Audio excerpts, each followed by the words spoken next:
Hello, English learners. Welcome back to English Pod. My name is Marco. And I'm Erica. And today we're bringing you another great lesson for all of you who are interested in shopping. Especially those of you who are interested in shopping for a car. A car, exactly. So we're going to give you some great language about describing a car or characteristics of a car. Yep. And also some really interesting language for shopping. Yes, especially buying something really big and expensive. Yeah, like a car. Yeah. So before we listen to our dialogue, let's take a look at vocabulary preview. Vocabulary preview. On vocabulary preview today, we're bringing you two words. The first one is vehicle. Vehicle. Vehicle. Vehicle. So again, a vehicle is a machine, right? Right, a machine that carries people from one place to another. So it's important to say that a vehicle could be an airplane, A car, a a boat, boat. even a bicycle. Right. Yep. That's a vehicle. Our second word is sedan. Sedan. Sedan. Sedan. So a sedan is a type of car. Exactly. It's a type of car with 4 doors that can fit 5 people inside. So to make it more clear, most taxis are sedans. Exactly. Right? Yeah. They have 4 doors, Yeah. 5 people can fit in there, Yeah. including the driver. Except taxis in Mexico. They're not sedans? They're little Beetles. Oh. They're Volkswagen Beetles, so those Okay. are not sedans. But yeah, most countries have sedans as Yeah. taxis. To give you some examples, like a Toyota Corolla or a Toyota Camry is a sedan. Yeah. Maybe like a Volkswagen Jetta. Is that it? A Jetta, Yeah. a Jetta is a sedan. Yep. Now we could listen to our dialogue, and it's going to be at a normal speed the first time, but you don't have to worry about it. We'll come back and teach you some of the important words from the dialogue.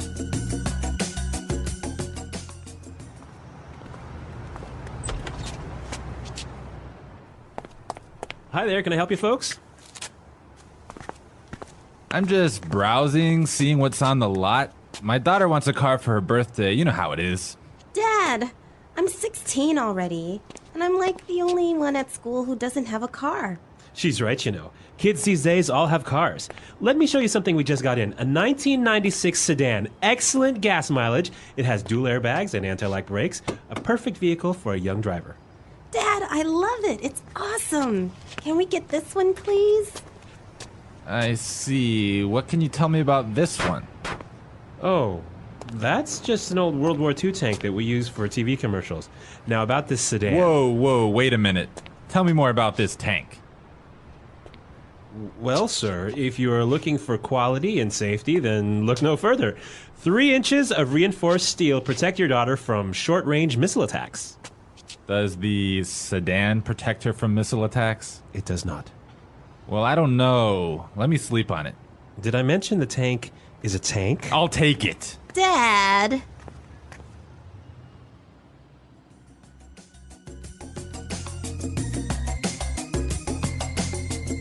I think she's really lucky. Really? She's getting a tank to go to school. How awesome is that? I would be so embarrassed if I had to drive to school in a tank. It's like the coolest car. Oh, you're such a boy. All right, a surprising ending to a relatively easy shopping day. Yeah.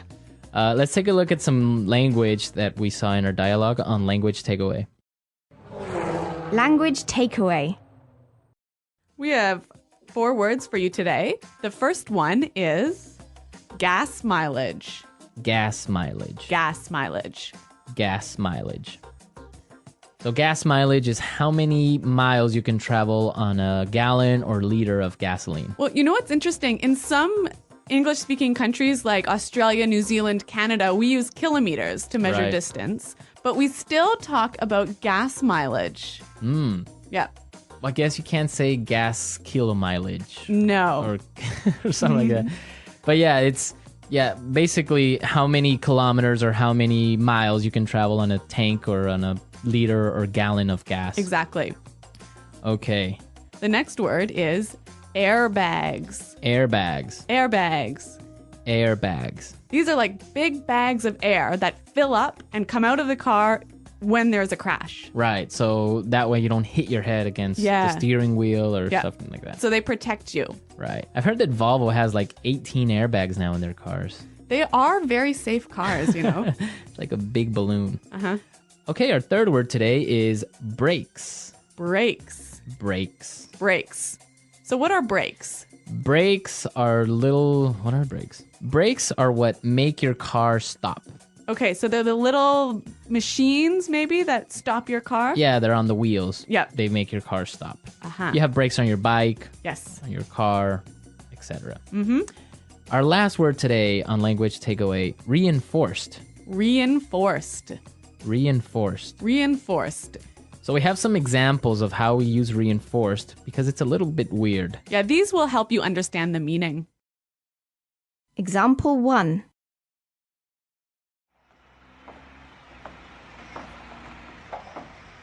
So, I reinforced all the walls. There's no way they're going to fall down.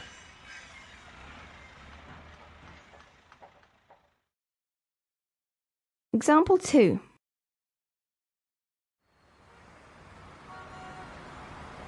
This plastic is reinforced with glass, so it's both light and strong. So basically anything that's reinforced is made stronger. Perfect. Reinforced Yep. steel, reinforced table, anything. Okay. Great. So now we could listen to our dialogue again. You can practice all these words that we just talked about, and we'll come back shortly.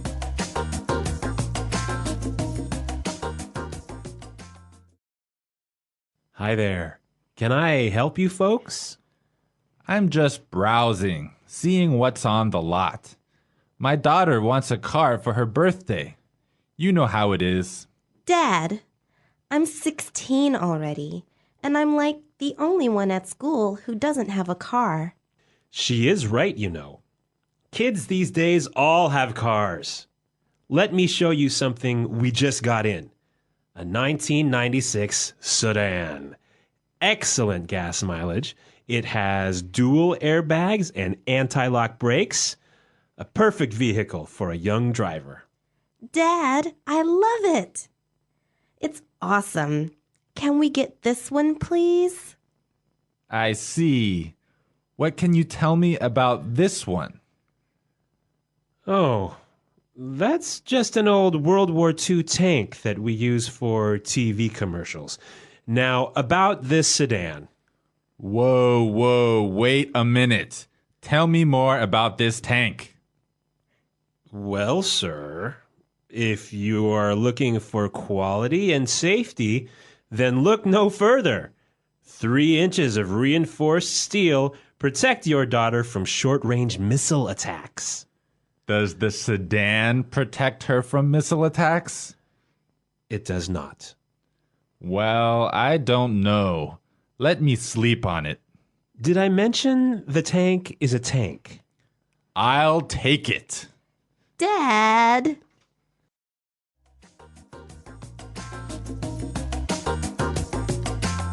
So we have a couple of interesting phrases to talk about shopping. Right. Let's look at these in Fluency Builder.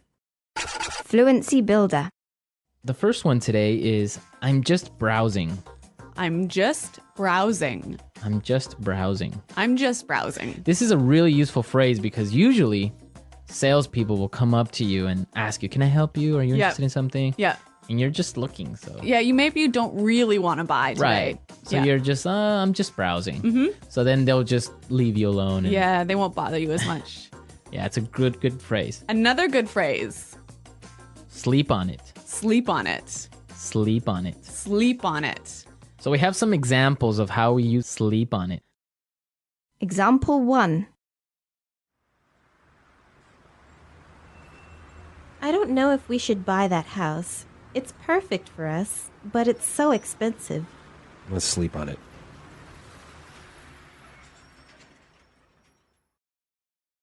Example 2. Why don't you sleep on it and tell me tomorrow?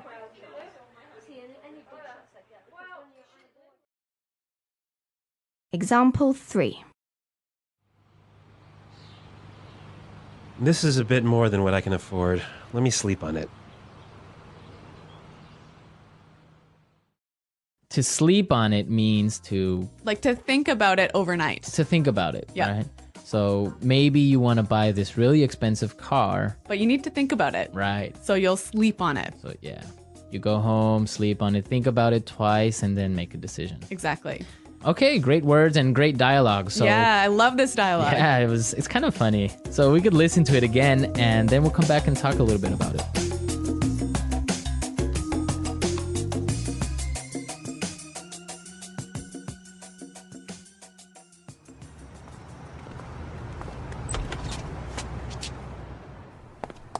Hi there, can I help you folks?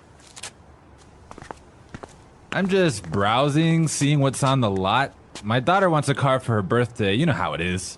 Dad, I'm 16 already, and I'm like the only one at school who doesn't have a car. She's right, you know. Kids these days all have cars. Let me show you something we just got in. A 1996 sedan. Excellent gas mileage. It has dual airbags and anti-lock brakes. A perfect vehicle for a young driver. Dad, I love it. It's awesome. Can we get this one, please? I see. What can you tell me about this one? Oh, that's just an old World War II tank that we use for TV commercials. Now about this sedan. Whoa, wait a minute. Tell me more about this tank. Well, sir, if you are looking for quality and safety, then look no further. 3 inches of reinforced steel protect your daughter from short-range missile attacks. Does the sedan protect her from missile attacks? It does not. Well, I don't know. Let me sleep on it. Did I mention the tank is a tank? I'll take it. Dad.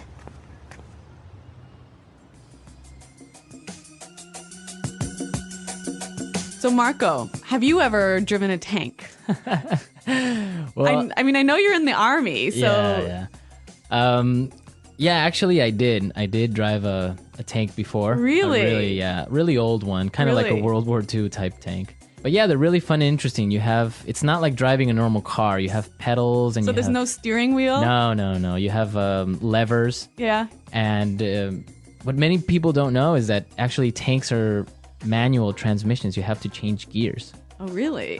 and it's really hard to change gears on those things. And what's the gas mileage like in a tank? I don't know, maybe like 5 miles per gallon. Okay. Well, they run on diesel, which is a different type of fuel, right? Yep. Okay. Well, very cool. I never knew that my podcast partner had driven a tank. That's pretty awesome. Yeah, well, it was fun, definitely, and I hope I get to do it again someday. All right. Well, guys, have you ever driven a tank? Or a submarine or any type of armored vehicle. Yeah, tell us about it at our website, englishpod.com. Right, we'll be there to answer all your questions. I'll also be there to maybe post some more crazy stories. Or some pictures of a tank or Yeah, something. maybe. Yeah. All right, guys, we'll see you there. Until then, it's Goodbye. Bye.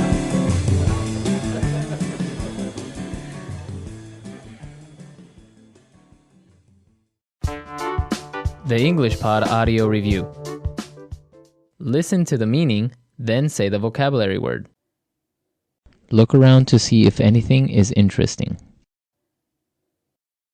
Browse. A car with 4 doors. Sedan. The amount of gas used per mile. Gas mileage. Dual airbags. A device that slows down or stops something. Brake. Something that carries people from one place to another. Vehicle. Strengthen, make something stronger. Reinforce.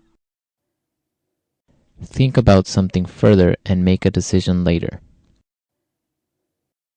Sleep on it. A vehicle that is larger than a car has 4 doors and is shaped like a box. Minivan. A large vehicle that is suitable to run on rough surfaces. SUV. An event where goods or services are sold at a price lower than usual. Sale. Something that is done to increase sales. Promotion. The amount of reduction in price. Discount. Something bought or sold at a price lower than its actual value. Bargain. Let's try that faster. A vehicle that is larger than a car has 4 doors and is shaped like a box. Minivan. The amount of gas used per mile. Gas mileage. A car with 4 doors. Sedan. Something that is done to increase sales. Promotion. A large vehicle that is suitable to run on rough surfaces. SUV. Look around to see if anything is interesting. Browse. Something that carries people from one place to another. Vehicle. A device that slows down or stops something. Brake. Dual airbags. Think about something further and make a decision later. Sleep on it. An event where goods or services are sold at a price lower than usual. Sale. Strengthen, make something stronger. Reinforce. Something bought or sold at a price lower than its actual value. Bargain. The amount of reduction in price. Discount. Now say the word and hear it in a sentence. Browse. I'm just browsing. I don't need any help. Browse.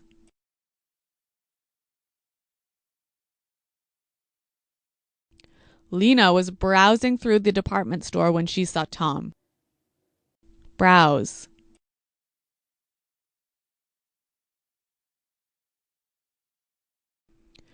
There's a lot of people browsing through the store, but no one is buying. Sleep on it.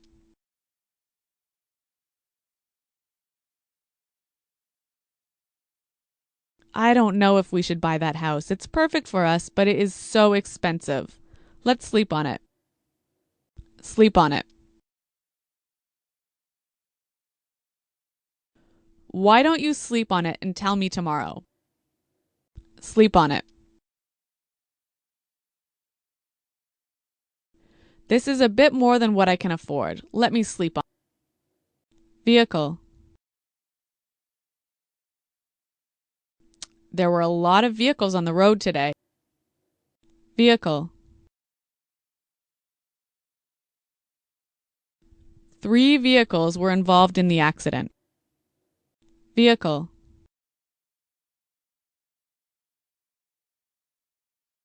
Remember, do not leave any valuable items in your vehicle. Gas mileage. What kind of gas mileage does this car get? Gas mileage.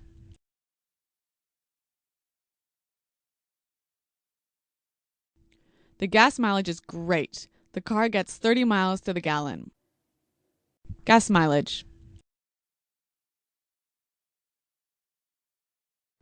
The gas mileage improves if you drive on the highway. Brake. There's something wrong with the car's brake. I can't stop. Brake.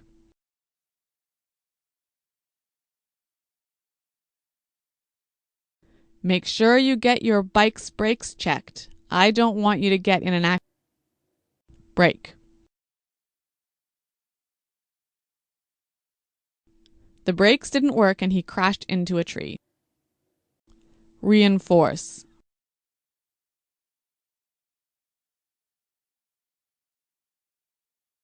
So I reinforced all the walls. There's no way they're going to fall down. Reinforce. The plastic is reinforced with glass, so it's both light and strong. Reinforce. The building is made with reinforced steel, so it is quite...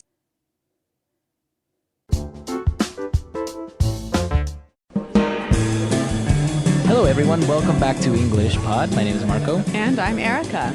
And today we're bringing you a very, I would say, embarrassing lesson for us men. Right, embarrassing for men, but I think it's okay for women. That's right. We're going to be talking about buying underwear, specifically women's underwear. Right, so obviously not the favorite thing for men to do. Well, apart from being a little bit uncomfortable, it's also boring. Yeah, it involves shopping, It right? involves shopping, so we're not really big on that. All right, but well, even though it might be a little bit of an uncomfortable topic, there is some great language in here, isn't there? Yeah, there's some really good words, and of course, the different types of underwear that we're going to be looking at. Yeah. But we also have some words that we're going to take a look at before we get into our dialogue, so let's start with vocabulary preview. Vocabulary preview. Well, we're going to look at two words that will appear in our dialogue, and the first one is lingerie. Lingerie. Lingerie. Okay, so lingerie, this is a nice fancy word. Mm-hmm. Basically for underwear, right? Right, for women's underwear. Women's underwear. Yeah. So lingerie, but it's very nice, very... Like pretty, sexy. Sexy underwear, yeah. Now, the spelling of this word is interesting, isn't it? Yeah, it's spelled Lingerie. Lingerie. Lingerie. Yes. Don't you love English spellings? So women's nice, pretty, sexy underwear. That's right. And our second word, awkward. Awkward. Awkward. Awkward. So this is a feeling that men have, especially when they're buying women's underwear. Well, yeah, you feel a little bit uncomfortable, Yeah. or it's a strange Or situation. weird or Yeah. out of place. It's awkward. Yes. All right, so we're going to be hearing both of these two words in the dialogue. Now, Marco, where are we here? We're going to be at a department store at the section where they have women's lingerie, and we have a guy buying underwear for his girlfriend. All right, well, let's find out what happens.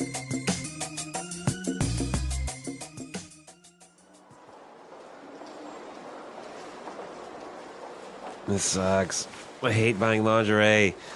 Okay, just find something and get out of here. All right, these are fine.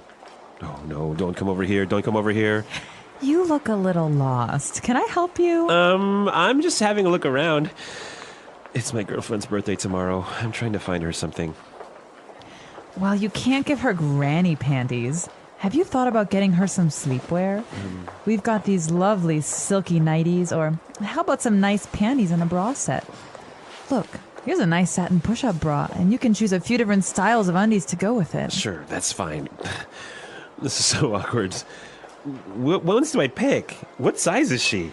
Well, do you want a thong? Some bikini briefs? Maybe this nice pair of lacy boy shorts. Just pick something and get the hell out of here. I'll go with these two. This is mortifying. I just want to get this over with, and she better thank me for this. Here you are, sir. I'm sure she'll enjoy them. Finally. I'm sorry, sir. I'm going to have to take a look inside your bag.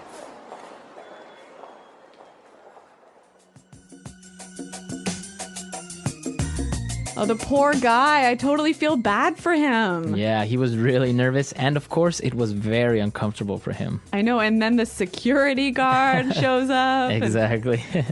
But we had the opportunity to take a look at some really great words and phrases. So let's start off with our first one in language takeaway. Language takeaway. All right, well, we're going to look at words here that mostly have to do with underwear, describing underwear. Right. And the first one is granny panties. Granny panties. Granny panties. This isn't like a real word, right? It's not something you'll find at a dictionary. No, it's a slang word. And we use it to describe really big, ugly underwear like your grandmother would wear. All right, so they're not like the sexy little underwear. It's No. more like long, and it's not very appealing. Just picture what your grandmother would wear. No.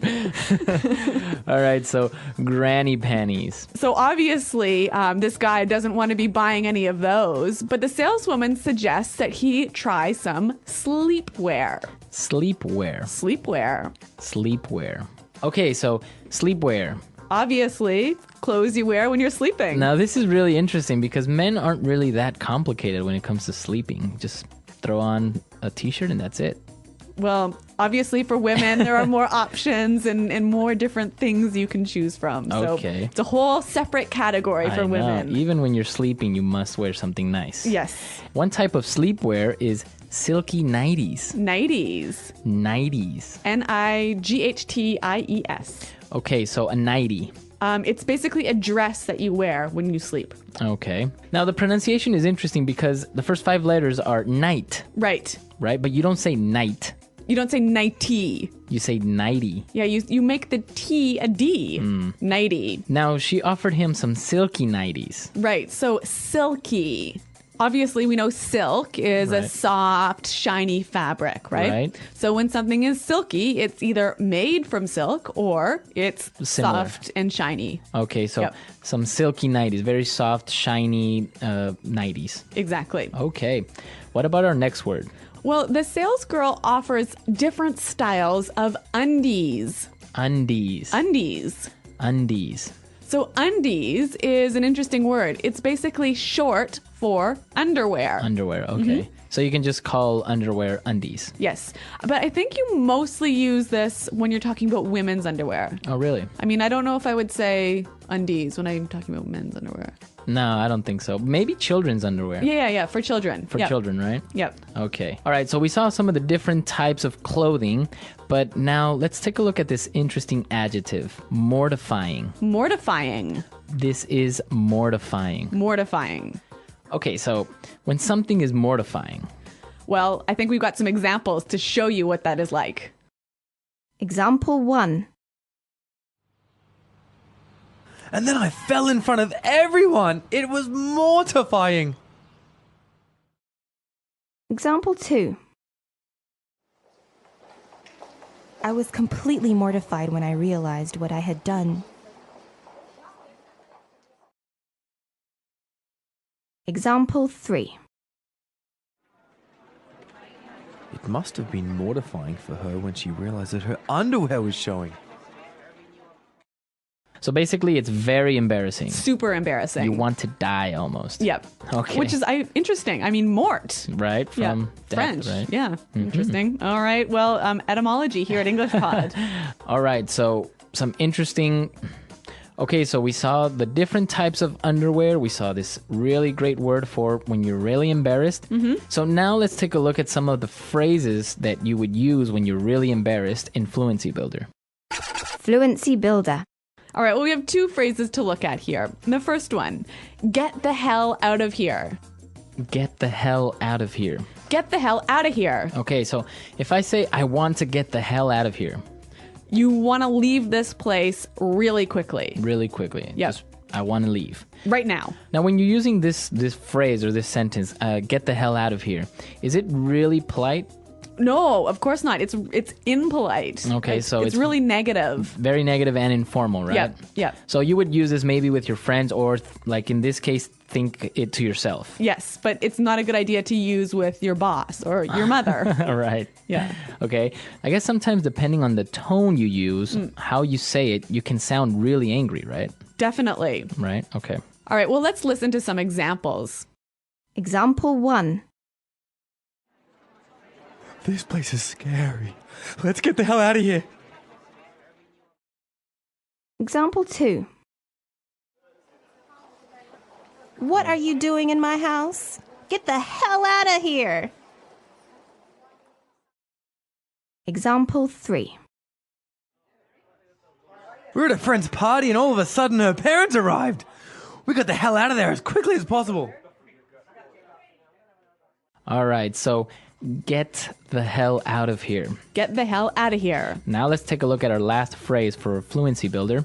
Get this over with. Get this over with. I want to get this over with. So you want to finish it really quickly. But you want to finish it because you're not really enjoying it, right? Exactly. This is something that you use when the situation is negative. It's negative. Okay. Yep. Okay, so I just want to get this over with. Yeah, I want to get this test over with. I want to get this day over with. I want to get this. Maybe if you're on a bad date, I want to get this date over with. Yes, exactly. Okay. All right, well, interesting phrases. And I think it would help us to hear them once more in context in the dialogue.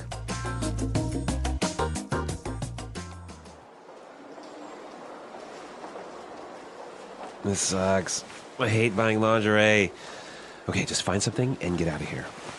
All right, these are fine. Oh, no, don't come over here. Don't come over here. You look a little lost. Can I help you? I'm just having a look around. It's my girlfriend's birthday tomorrow. I'm trying to find her something. Well, you can't give her granny panties. Have you thought about getting her some sleepwear? We've got these lovely silky nighties, or how about some nice panties and a bra set? Look, here's a nice satin push-up bra, and you can choose a few different styles of undies to go with it. Sure, that's fine. This is so awkward. What ones do I pick? What size is she? Well, do you want a thong? Some bikini briefs? Maybe this nice pair of lacy boy shorts. Just pick something and get the hell out of here. I'll go with these two. This is mortifying. I just want to get this over with, and she better thank me for this. Here you are, sir. I'm sure she'll enjoy them. Finally. I'm sorry, sir. I'm going to have to take a look inside your bag.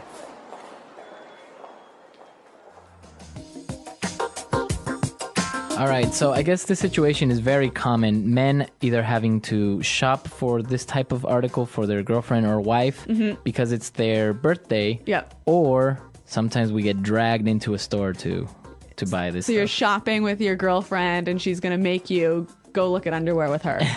Yeah, I usually don't do that though. I'll just go to the next section and just look around. Look at tools. Look at TVs and Yeah. PlayStations. Yes. But you know what? I have seen some men who go shopping with their girlfriends or wives and actually enjoy buying underwear. See, that's the thing. I think it makes sense, but I don't know how comfortable you would actually be. I don't know why. I guess just how it indicates sexuality and all Yeah. this stuff. Oh, well. Like, I could do it for maybe 5 or 10 minutes, give my professional advice, and then Yeah. I'm out of there.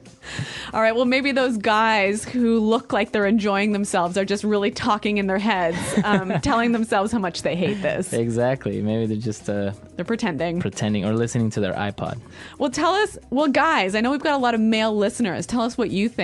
Are you embarrassed by women's underwear? Right. Or women, why aren't you embarrassed when you buy men's underwear for your boyfriend or husband? I think there's a lot to talk about here. So come to our website at englishpod.com. Right. Leave your questions and comments, and of course, tell us what you think about this topic. Well, thanks for downloading this lesson, and until next time, goodbye.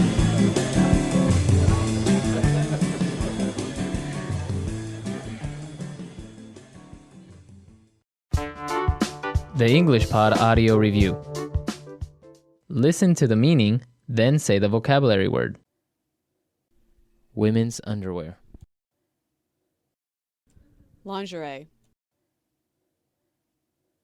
Leave this place. Get out of here. Clothes you use for sleeping. Sleepwear. A nightdress, nightgown. Nighties. A bra that raises the breasts so as to offer additional size through padding. Push-up bra.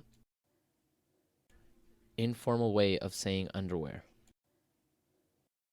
Undies. Women's underwear worn on the lower part of the body. Bikini briefs. Women's underwear that looks like little tight shorts. Boy shorts. Extremely embarrassing. Mortifying. Women's underwear. Panties. Clothes a woman wears to support her breasts. Bra. Type of underwear that men use which are similar to shorts. Boxer shorts. Normal or traditional underwear for men, similar to the shape and size of panties. Briefs.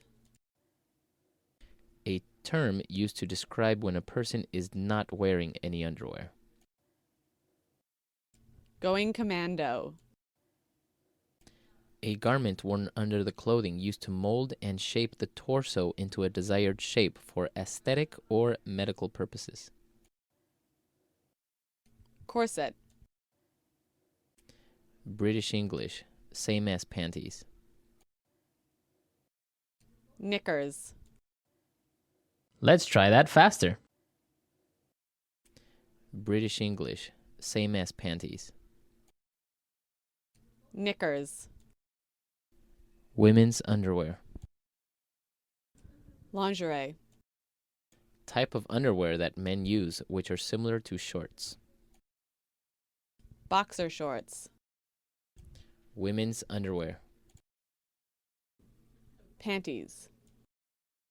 Normal or traditional underwear for men, similar to the shape and size of panties. Briefs. Informal way of saying underwear. Undies. A nightdress, nightgown. Nighties. A garment worn under the clothing used to mold and shape the torso into a desired shape for aesthetic or medical purposes. Corset. Clothes a woman wears to support her breasts. Bra. A term used to describe when a person is not wearing any underwear. Going commando. Clothes you use for sleeping. Sleepwear. A bra that raises the breasts so as to offer additional size through padding. Push-up bra. Leave this place. Get out of here.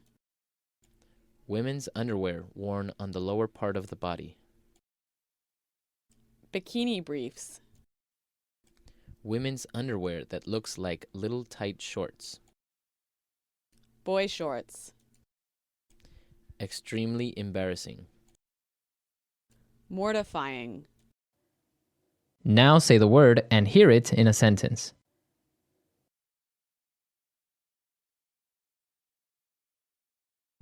This sucks. Now I have to wait another hour for the next train. That movie sucks. It's so boring. I suck at basketball. Let's have a look around before we decide.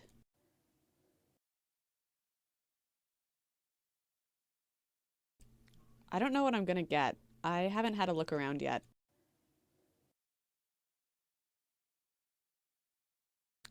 Do you want to have a look around and see what's available?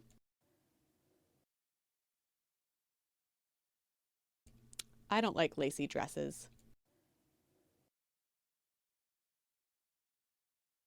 These flowers are so lacy and delicate.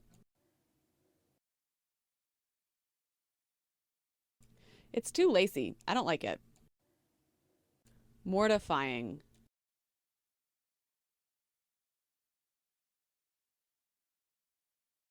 And then I fell in front of everyone. It was mortifying. Mortifying.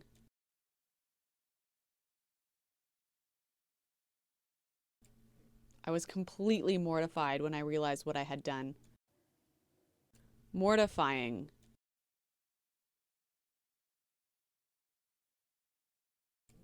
It must have been mortifying for her when she realized her underwear was showing.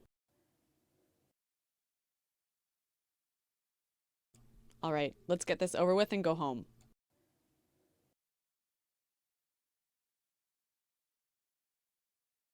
We have one thing left to do, so let's just get it over with. Can we get this over with by Monday?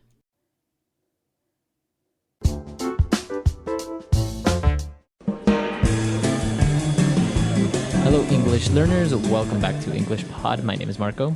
And my name is Catherine. So, Marco, you've been shopping a lot lately. I have, and this dialogue or this lesson today is one of my favorite pieces of furniture, or maybe appliances that I've bought recently, and it's a TV. All right, so I'd even go for electronics with that one. The electronics department is somewhere you like to hang out. Uh-huh. Well, I mean, I think every guy loves, like a big screen TV and a home theater system, so you just like go deaf after watching. And why is that? Is bigger really better when it comes to like a 70-inch TV? Or... Well, I don't know. I think, the whole experience of just seeing this movie on this huge TV and like having all the sound and I don't know, it's just something about that. Or watching a football game with your buddies and you can actually watch. Yeah. Okay, that I can appreciate. But we've got a couple of great words for you. We're going to preview in today's vocabulary preview. Vocabulary preview. Okay, so on vocabulary preview today, we're going to be looking at 2 words. The first one is to appreciate. All right, so this basically means to like. Mm-hmm. Yeah, you appreciate someone.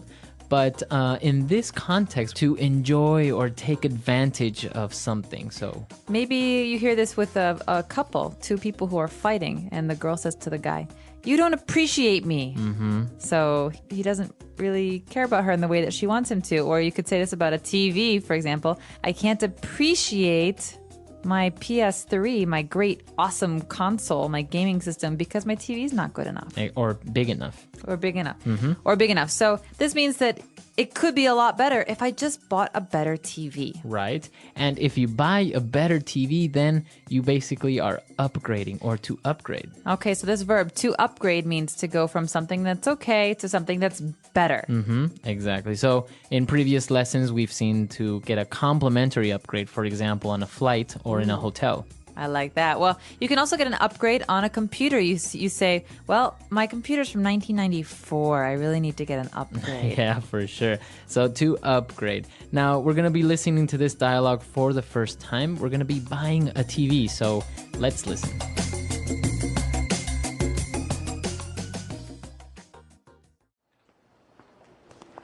Seriously, I don't know why we need to get a new TV. Honey, I told you already. I can't appreciate the graphics level and detail of the games on my PlayStation 3 on our old TV. Good afternoon, folks. How can I be of service today? I'm looking to upgrade to a newer, bigger television set. You've come to the right place. What size are you looking for? Just a normal-sized TV for our living room. I see. Well, this set here is on sale. It's a 46-inch HT TV screen, and it has all the works. 3 HDMI connectors, USB, VGA, and S-video ports. It even has a DVI port so you can hook up your PC or laptop. This is without a doubt the complete home theater experience. This is exactly what I need. Can you imagine watching movies or playing video games on this thing? Honey, I think it's a bit too big. I don't even think it will fit in our living room. Not to worry, we will deliver and install it in your home. It comes with a wall mount so you can just hang it on the wall like a picture. This is great. How much will this set me back? Lucky for you, this is the last one we have in stock, so it's half off. I'll take it.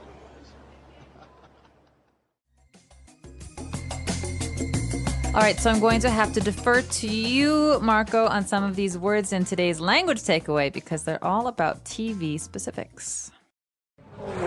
Language takeaway. All right, the first word that we're going to be looking at is graphics, the graphics level. All right, so you might have heard this before with the phrase graphic designer, someone who designs images. But in this case, we're talking about graphics, so the way things appear on your TV. So like basically the pictures, right? So he wanted to appreciate the graphics of his PlayStation 3 better, and that's why he wanted a new TV. All right, we could say, my computer has amazing graphics. It means games are really fun because they look good.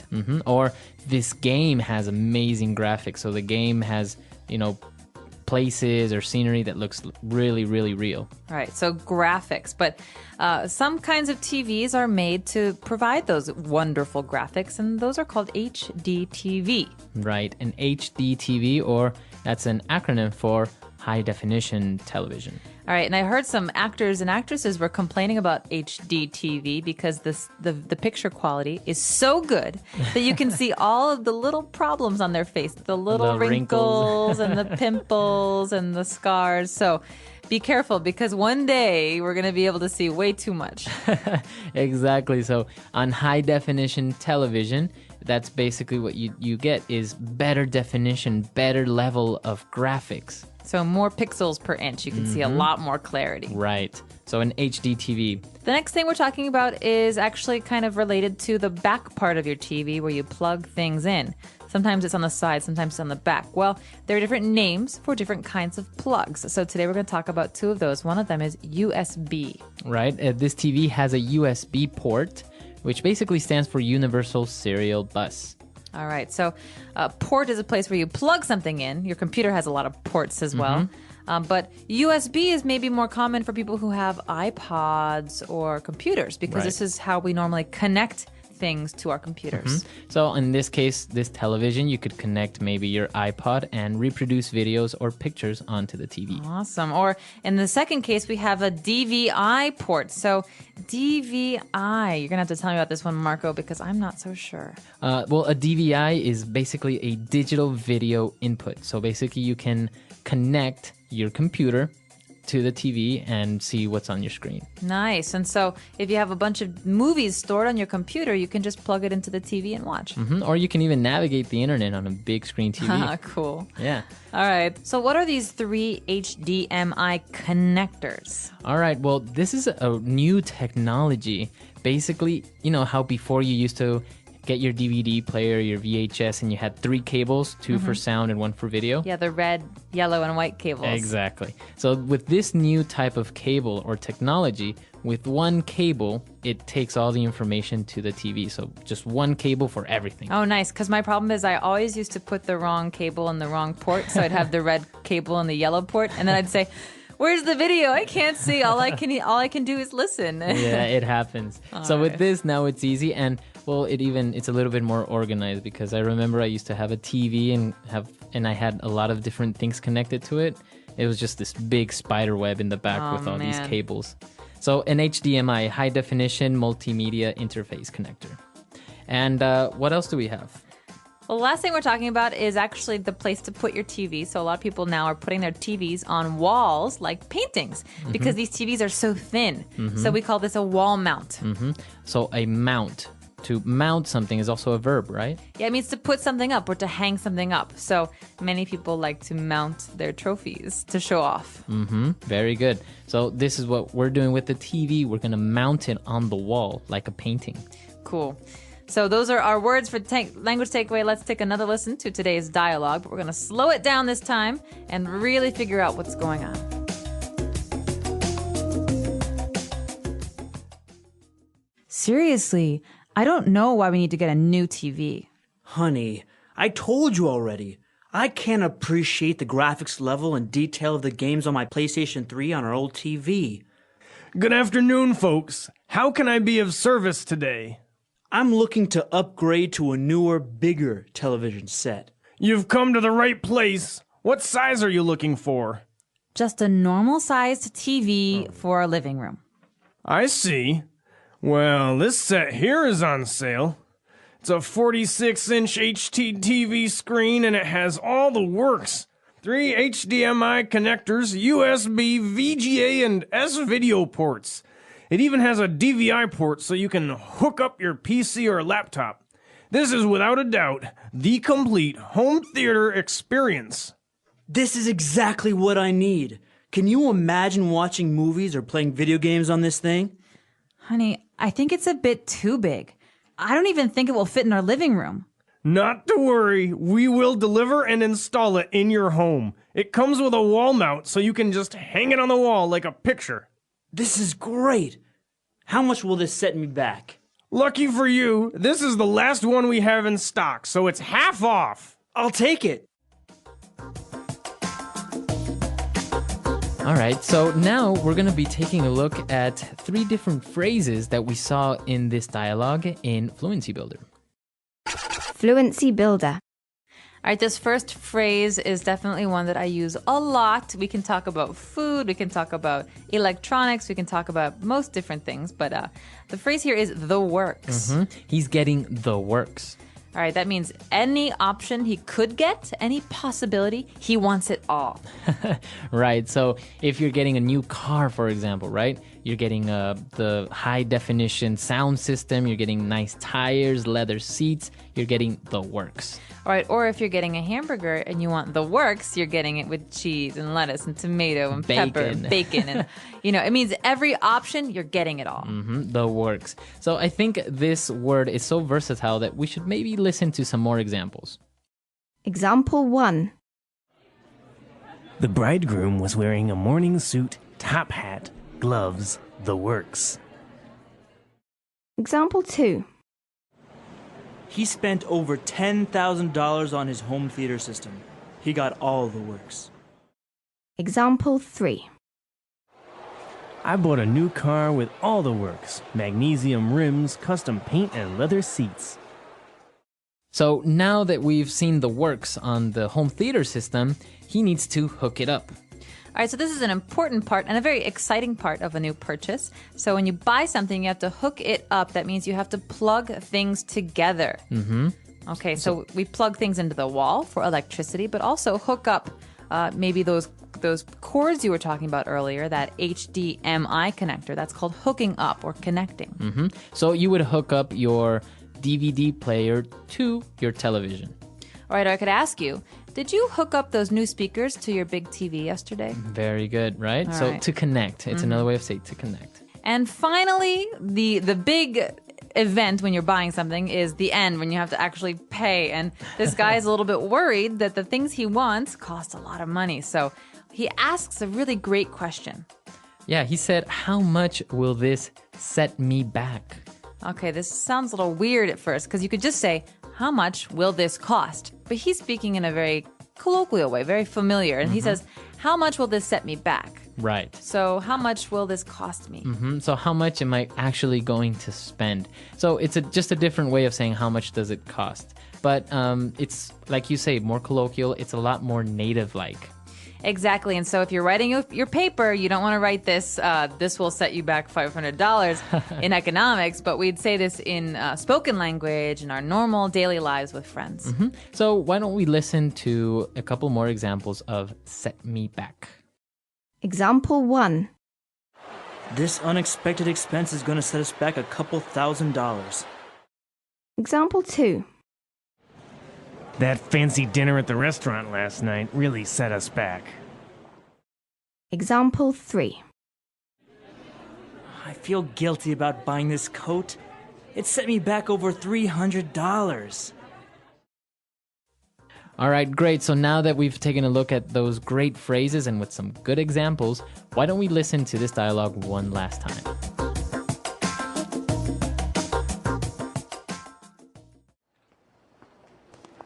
Seriously, I don't know why we need to get a new TV. Honey, I told you already. I can't appreciate the graphics level and detail of the games on my PlayStation 3 on our old TV. Good afternoon, folks. How can I be of service today? I'm looking to upgrade to a newer, bigger television set. You've come to the right place. What size are you looking for? Just a normal-sized TV for our living room. I see. Well, this set here is on sale. It's a 46-inch HD TV screen and it has all the works. 3 HDMI connectors, USB, VGA, and S-video ports. It even has a DVI port so you can hook up your PC or laptop. This is without a doubt the complete home theater experience. This is exactly what I need. Can you imagine watching movies or playing video games on this thing? Honey, I think it's a bit too big. I don't even think it will fit in our living room. Not to worry, we will deliver and install it in your home. It comes with a wall mount so you can just hang it on the wall like a picture. This is great. How much will this set me back? Lucky for you, this is the last one we have in stock, so it's half off. I'll take it.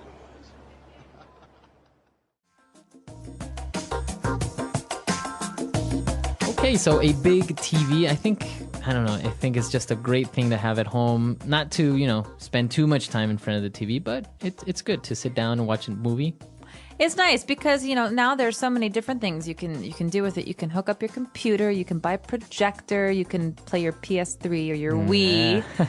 So I think there's a lot to do, and it's just wonderful how great graphics have come in just like the last 5 years. Mm-hmm.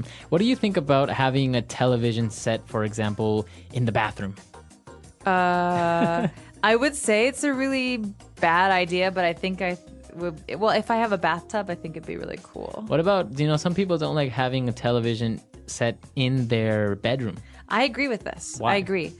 Because I think it's really important that you have peace and quiet in your bedroom, because it's kind of like, for me, it's an important space where I can just relax and be quiet. And I like reading a lot. So if I have a TV, maybe I'll watch more TV, but I'd much rather read a book before bed. True. Yeah, I definitely agree. But, I've seen people that have TVs in their living rooms, in their dining rooms, even in their kitchen. So they're watching something while they're cooking. And even in the bathroom, like you say, in a bathtub, well, it's nice, but some of them I've seen in front of the toilet or something like that.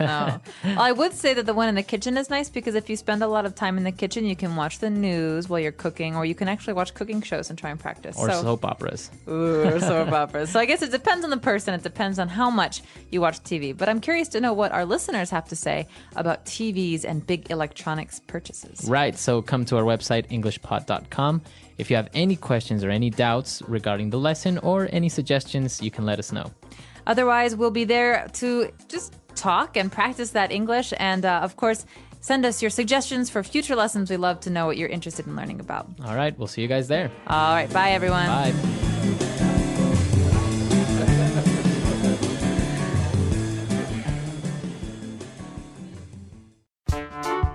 The English Pod Audio Review.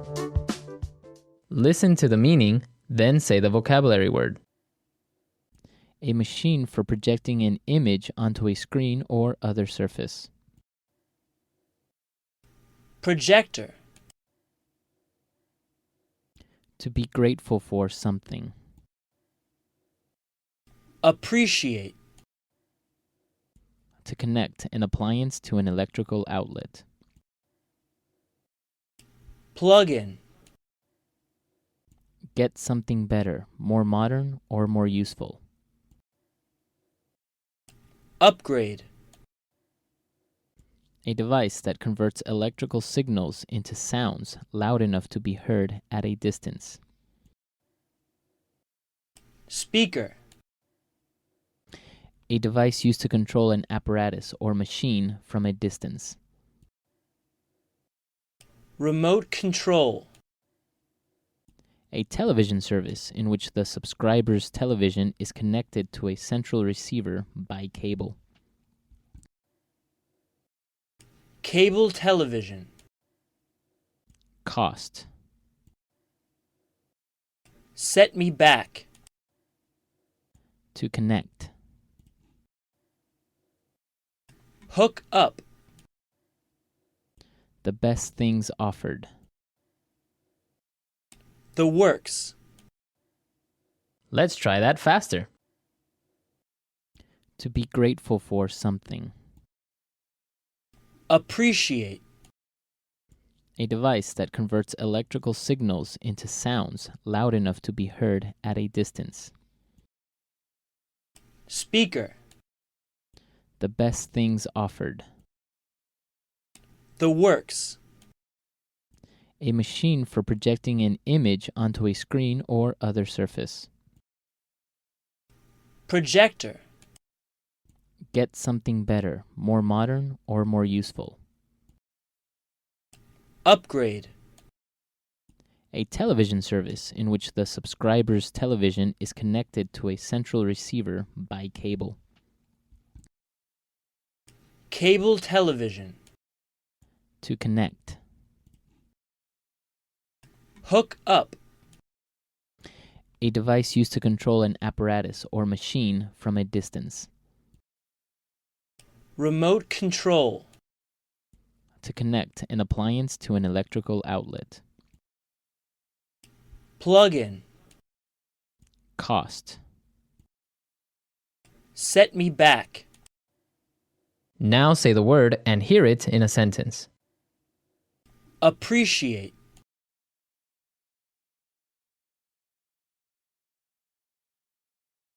With a telescope, you can really appreciate the brightness of the stars.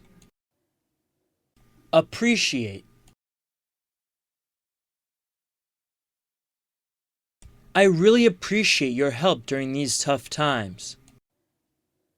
Appreciate.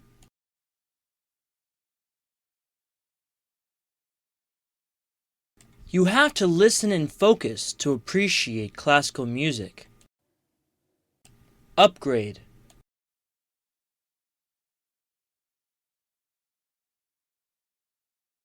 The government has designated funds in order to upgrade their military defenses. Upgrade.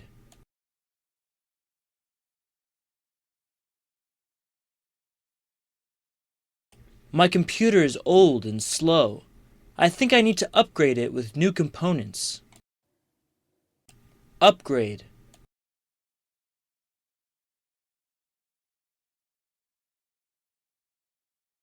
If you want to have the sports channels, you need to upgrade to our premium cable package.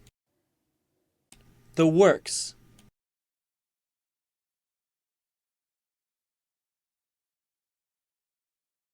The bridegroom was wearing a morning suit, top hat, gloves. The works. The works.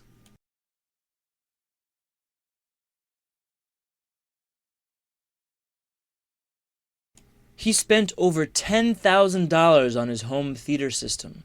He got all the works. The works.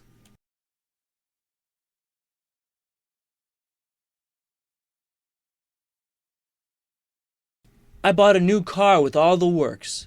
Magnesium rims, custom paint, and leather seats. Hook up.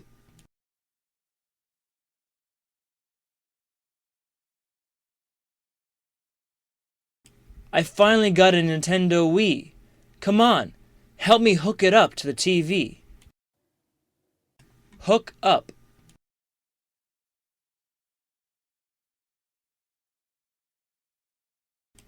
I don't know how to hook up this new DVD player. Can you help me? Hook up.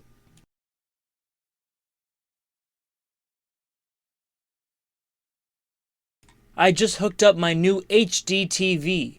Want to come over and watch a movie? Set me back.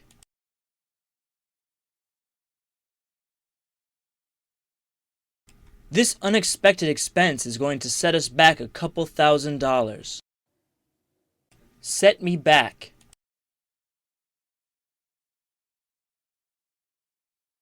That fancy dinner at the restaurant last night really set us back. Set me back.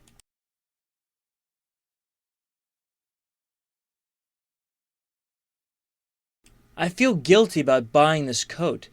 It set me back over $300.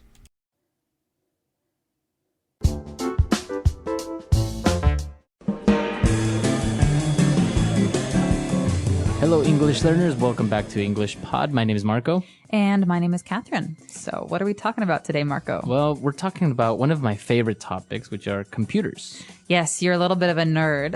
A little bit.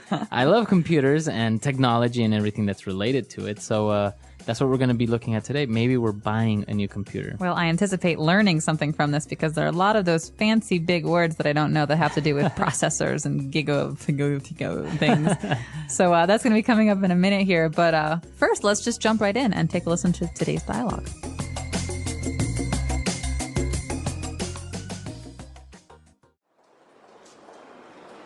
So, can you fix it? I'm sorry, sir. This computer is not broken or damaged. It's simply just too old. That's why your programs and applications are running slow. There really isn't much I can do. What do you mean? I bought this computer just 3 years ago. Yes, but technology is ever-changing, and technology is becoming obsolete faster and faster. Okay, I know where this is going. How much will it cost me to get a new computer? Well, This desktop over here is our latest model. It has a 4 gigahertz processor with 16 gigabytes in RAM and a hard disk with 1 terabyte. Of course, it includes a mouse, keyboard, and desk speakers. I have no idea what you are talking about. I just want to know if it's good, and if I'll be able to play solitaire without the computer crashing or freezing all the time. This PC is top of the line, and I guarantee it will never freeze. If it does, we'll give you your money back. All right, we're back. I think it's a very typical case. You go in to get something fixed, and they say, we can't fix it. You need a new one. Yes, and not only a new one, but a bigger and better and faster one. And more expensive, obviously. Obviously. It's called the upsell. The upsell, yeah. All right, so there were some very difficult words, I think, because they're very specific related to technology and computers. So why don't we look at those now in Language Takeaway? Language takeaway. All right, so the first word we have today is when something is no longer in use.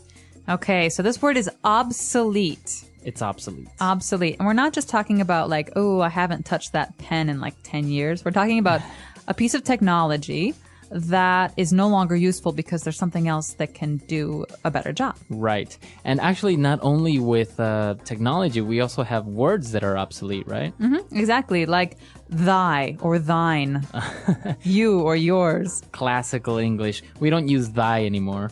No. But thou art very summary today, Marco. We don't use that anymore. That's obsolete English, right? Or obsolete words.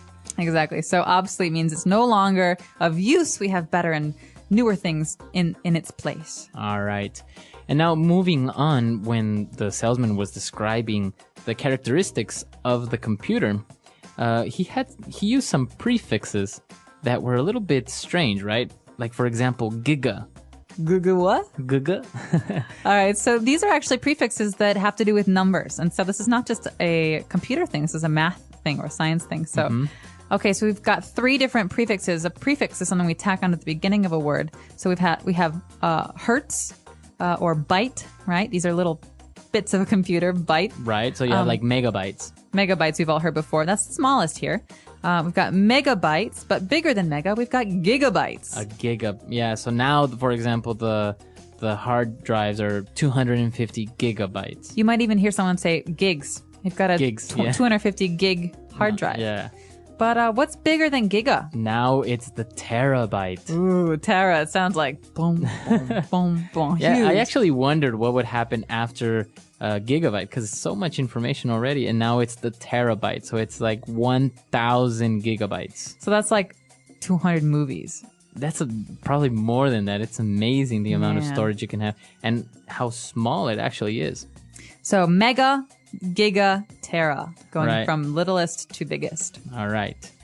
And, well, he described a 4 gigahertz processor. Okay, so the processor is our next word, and this is actually something that that determines how fast your computer is going to run. So it comes from the word to process, right? Right. To like calculate or to think. To do, even.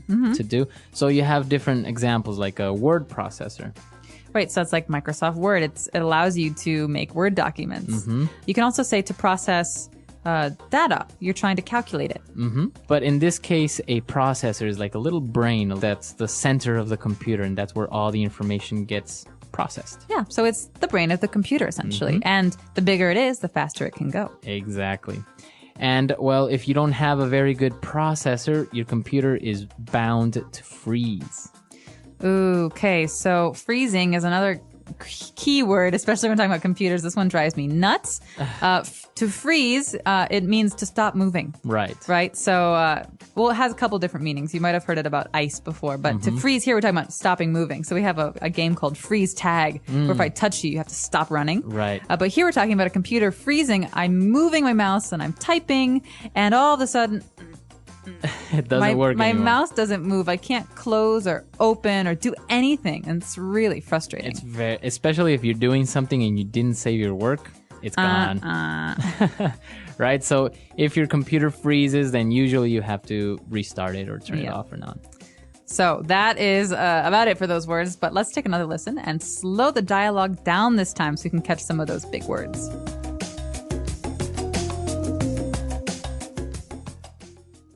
So can you fix it? I'm sorry, sir. This computer is not broken or damaged. It's simply just too old. That's why your programs and applications are running slow. There really isn't much I can do. What do you mean? I bought this computer just 3 years ago. Yes, but technology is ever-changing, and technology is becoming obsolete faster and faster. Okay, I know where this is going. How much will it cost me to get a new computer? Well, this desktop over here is our latest model. It has a 4 gigahertz processor with 16 gigabytes in RAM and a hard disk with 1 terabyte. Of course, it includes a mouse, keyboard, and desk speakers. I have no idea what you are talking about. I just want to know if it's good, and if I'll be able to play solitaire without the computer crashing or freezing all the time. This PC is top of the line, and I guarantee it will never freeze. If it does, we'll give you your money back. Great, so we are back. So now let's jump into today's Fluency Builder. Fluency Builder. All right, so on Fluency Builder, we're going to take a look at 3 different phrases. For example, the salesman was describing technology and said that it's ever-changing. Okay, so this is almost a little poetic line here. So ever-changing means always changing. Always. Right? Always changing. And so we can say that the ocean is ever-changing. You know, the waves are always changing it. But in this case, he's saying that technology is always changing. It's always progressing into something new. And so exactly. That is a key selling point for this guy. Right. So this is actually a very interesting word. We can use it like in your example beyond technology, like the way, like the sea is ever changing. So why don't we listen to a couple of other examples? Example 1. There's always something new in this ever-changing world. Example 2. Times are ever changing and we must prepare ourselves better every day. Example 3. The flu is an ever-changing virus that continues to claim many lives. All right, we're back. So now we understand the ever-changing. So the man who's trying to buy this computer, or at least get his computer fixed, really starts to get frustrated with the salesman. And he says, okay, I know where this is going. So he hears the sales pitch. He hears this guy trying to loosen him up a little bit. He says, I know where this is going. So what does this mean, this where something is going? So basically what direction a conversation or a topic or a situation is taking. Okay, so he's saying, I know why you're telling me these Right. things. I know your motive. Or I know what's happening. I know what you're going to say. Okay, so he's essentially saying, I know you're going to try and sell me a computer. Right. All So you can use it in other circumstances, right? For example, a relationship. I don't know where this is going. Right. What is going? Classic breakup line. I just don't think I know where this is going anymore. So in reference to the relationship, right? Yeah. We don't know what's happening. Are we serious? Are we maybe going to get married? I don't know anymore. I can't tell where this movie is going. It's so like, ooh, here and there and boring. Yeah, you and- don't know the plot. Yeah. All right. So it's a very common phrase, and it sounds very natural when you say it, right? It does. And that's why it's Fluency Builder. It really helps you sound like a more native English speaker when you use these kind of phrases. And the next one is also very, very good when he describes the condition of the computer. He says it's top of the line. Top of the line. Now, what line we're talking about, I do not know, but this like is above average line. right. So this is the best of the best. This is the top model or the top computer. And you can definitely imagine a car salesman using this. Yeah. Yes, this BMW is top of the line. It's the best money can buy. Yeah, that's another good one. So basically, top of the line is the best of the best, the above average, right? More than above average. It's the best you can do. And The so best you can the buy. guy is saying, listen, this is our best computer. Really, you should buy it. And obviously, top of the line usually costs a lot of money. Yeah, it's usually for something that costs money, right? For things. You wouldn't really use it for a person, right? He's top of the line. No. Top of the line, I think, generally refers to electronics and cars Yeah. or like motorcycles. And so you often hear top of the line stereo, top of the line TV, top of the line car. But you wouldn't say this about food or Yeah. people or art. Yeah, you wouldn't say this painting is top of the line. Nah, no, not about like very unique things. You'd say Right. this about kind of manufactured things. Very good. So we've taken a look at a lot of great phrases. Why don't we listen to our dialogue for the last time, and then we'll come back.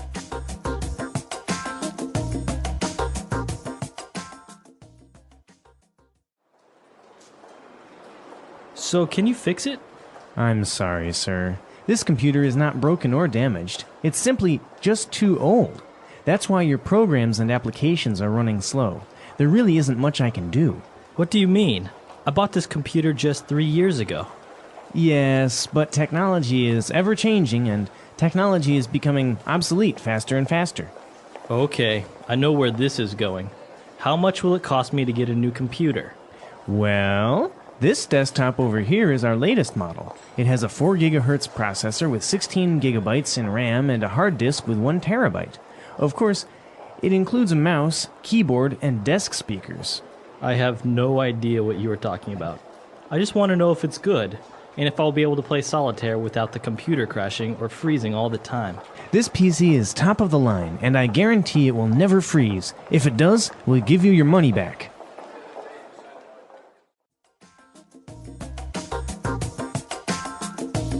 All right, we're back. So, computers. Catherine, I know you recently got a nice Macintosh.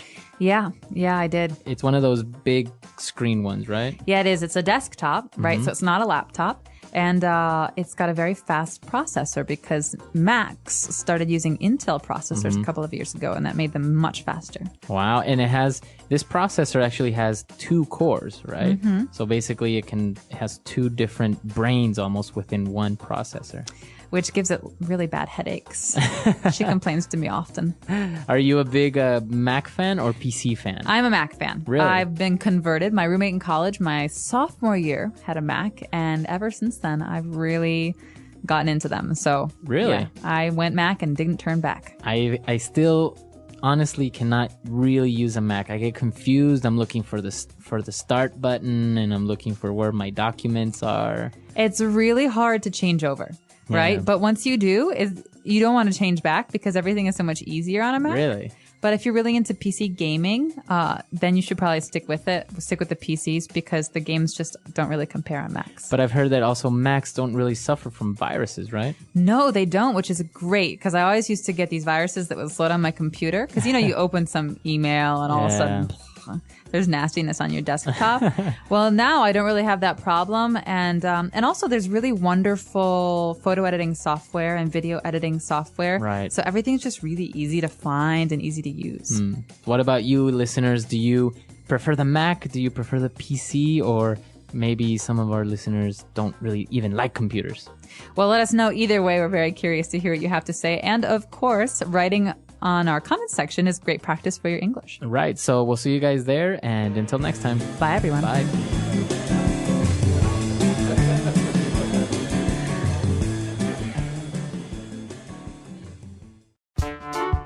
The English Pod Audio Review. Listen to the meaning, then say the vocabulary word. Always becoming different. Ever-changing. A written promise that a seller will repair a product if a problem arises. Warranty. No longer useful. Obsolete. A portable computer. Laptop. The direction of an event. Where something is going. To change into a more advanced state. Evolve. To be completely unaware of something. I have no idea. A device that allows computers to communicate without wires. Wireless modem. To suddenly stop functioning. Freeze. A system for communicating between computers. Network. A computer application. Program. Unit to measure a computer's storage capacity. Gigabyte. Part of computer that temporarily stores information. Random access memory. Part of computer that stores data. Hard disk. Measurement of computer processor speed. Gigahertz. Device in a computer that manages operations. Processor. To suddenly stop functioning. Crash. To make a written promise. Guarantee. Let's try that faster. A computer application. Program. Measurement of computer processor speed. Gigahertz. The direction of an event. Where something is going. Unit to measure a computer's storage capacity. Gigabyte. No longer useful. Obsolete. Device in a computer that manages operations. Processor. Always becoming different. Ever-changing. A device that allows computers to communicate without wires. Wireless modem. A written promise that a seller will repair a product if a problem arises. Warranty. Part of computer that stores data. Hard disk. To suddenly stop functioning. Crash. To make a written promise.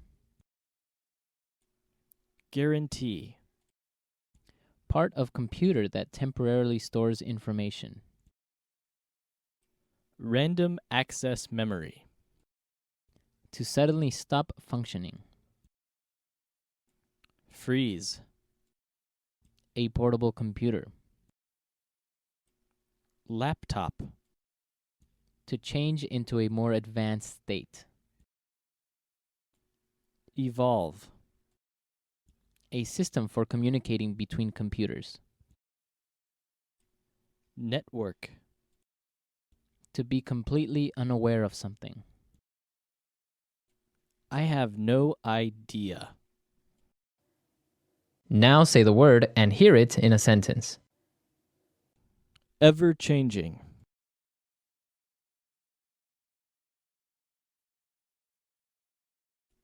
There is always something new in this ever-changing world.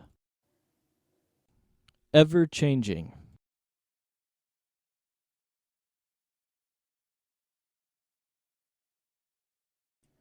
Times are ever-changing, and we must prepare ourselves better every day. Ever-changing.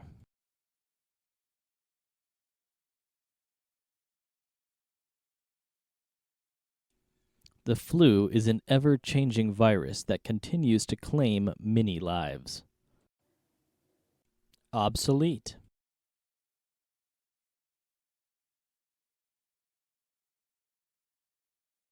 This fleet of battleships from World War II is completely obsolete.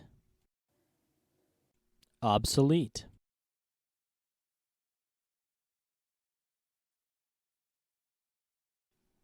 Broom is an obsolete word that means mist or fog. Obsolete.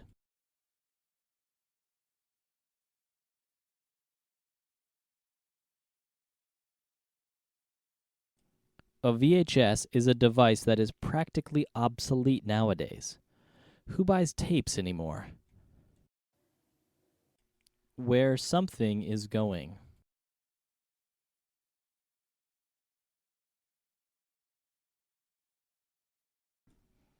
We fight every day.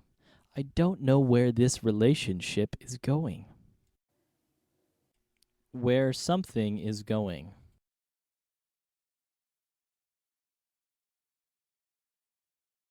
Where is this movie going? I don't understand what's happening. Where something is going.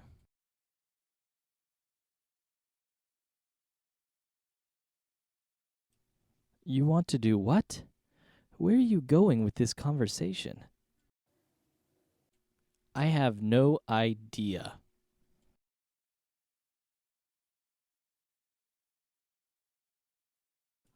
I can't find my keys. I have no idea where I put them. I have no idea.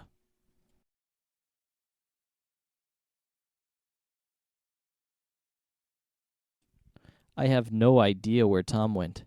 Maybe he's in the bathroom? I have no idea.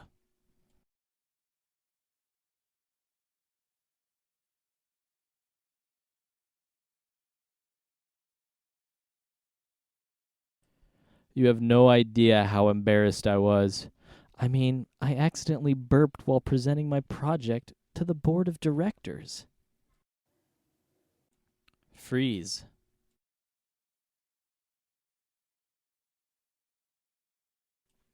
If your computer freezes, you'll have to shut it down. Freeze.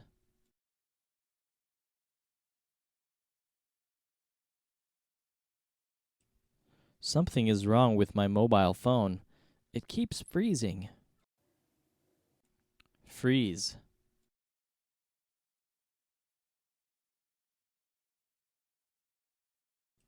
The files are not ready yet because my computer froze last night.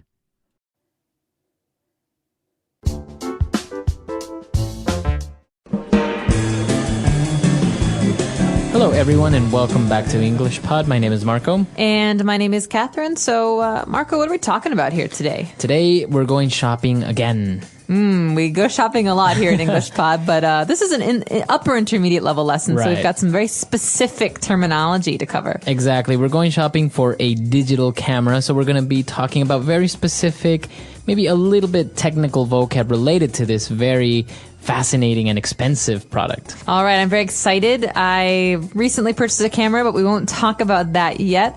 Let's take a listen to the dialogue for the first time, and when we come back, we can talk about some of the really interesting details.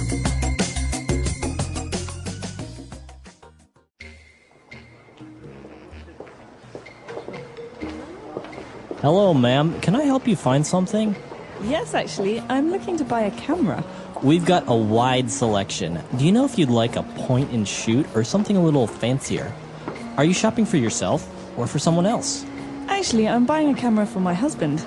Ah, well then I'd recommend a nice entry-level digital SLR. Yeah? Can I take a look at the SLRs you carry? Sure thing, follow me. This here is the Canon EOS. Yeah, it's okay, but I'm looking for something that performs better in low light, has a better display panel and longer battery life. Oh, the Nikon D60 is a nice option? Yeah, but what kit lens does this camera come with? I don't want some bulky telephoto lens. Well, this one has the, Looks to me like an 18 to 55mm lens. Pretty standard. That'll do. Not like my husband will be stalking celebrities or anything. Can I interest you in any accessories? Do you carry polarizing filters? Polarizing filters? We should. I'm sorry, ma'am. Looks like we're sold out. No, you're not. There are some right here. Oh, well, would you look at that?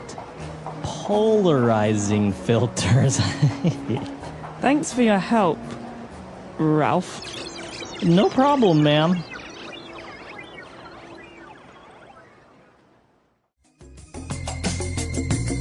All right, we're back. So apparently this girl knew more than the salesman about this these things. Is this from real life experience? Maybe. Maybe. Well, we can get to that later, like I said. But there are some very important words that anyone who wants to buy a camera should know before they go into the store. And these are common across the board. So let's take a look at these in today's language takeaway. Language takeaway. All right, so in language takeaway today, we have our first difference. Now, it's very important to know the difference between point and shoot camera and the digital SLR. Okay, so digital, everyone knows digital now, right? That's the kind of photography we have. You don't use film, okay? It uses a memory card to record digital images. But point and shoot are those little cameras where you just click and it takes a picture. There's no lens, there's no additional lens, there's no special add-ons. It's a small rectangle and you just take normal pictures. And that's the kind of camera that like my mom uses. Like and that, everyone usually I have it in my those. purse and whatever. It's just easy to use. But the digital SLR is a kind of camera that's like the old SLR where you have an attachment of you have a body and you have a lens and they're just much fancier and you have to do a lot more on your own to make a nice picture. Now, SLR, that's an acronym. Do you know what it stands for? So an SLR is a single lens reflex camera. And that means that there's a lot more you have to do as the photographer to make sure that the picture comes out well. Right. So it's really interesting because you can actually play with the lens, like the focus and, how much light you want to allow it to go in. And there's a lot of really, sometimes a little bit difficult things that not many people understand. Exactly. And so I think that's why it's good to do some research before you buy one because there's so many differences across the different cameras. Okay, now both on digital SLRs and on point and shoot cameras, you have something that's called a display panel.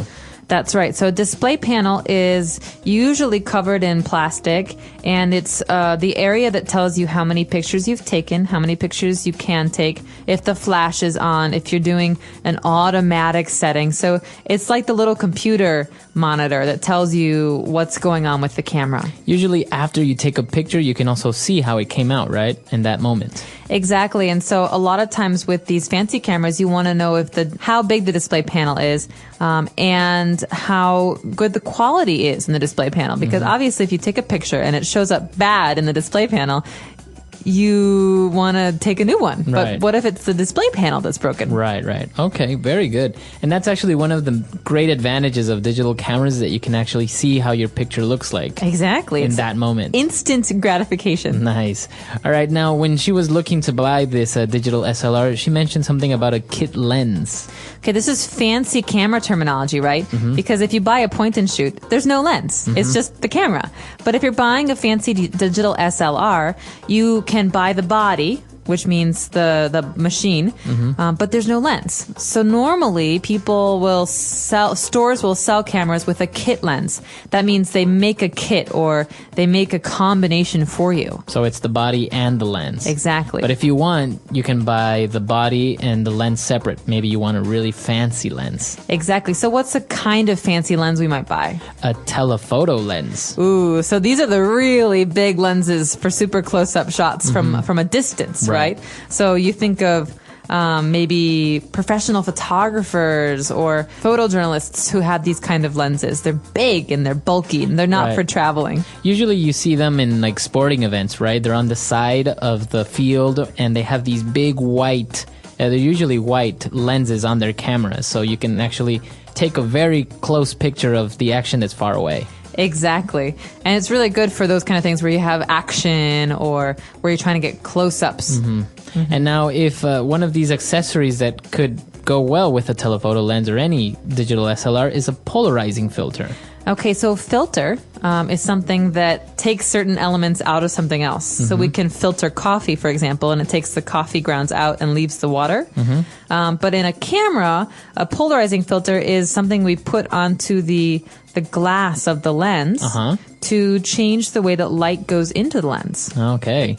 So in this way, you take a picture maybe of a very sunny day and it will look differently if you didn't have this filter. Exactly. And you can also have a UV filter, which does similar things with UV rays in the sunlight. And these are just filters or things you put on the camera, and polarizing means that you're splitting up, right, the kind of light that goes in. Okay, very good. Very technical terms, and but they're very useful, especially if you're looking to buy one of these cameras and you're not very familiar with the terms. But why don't we move on now to some very interesting phrases that we saw in the dialogue on Fluency Builder.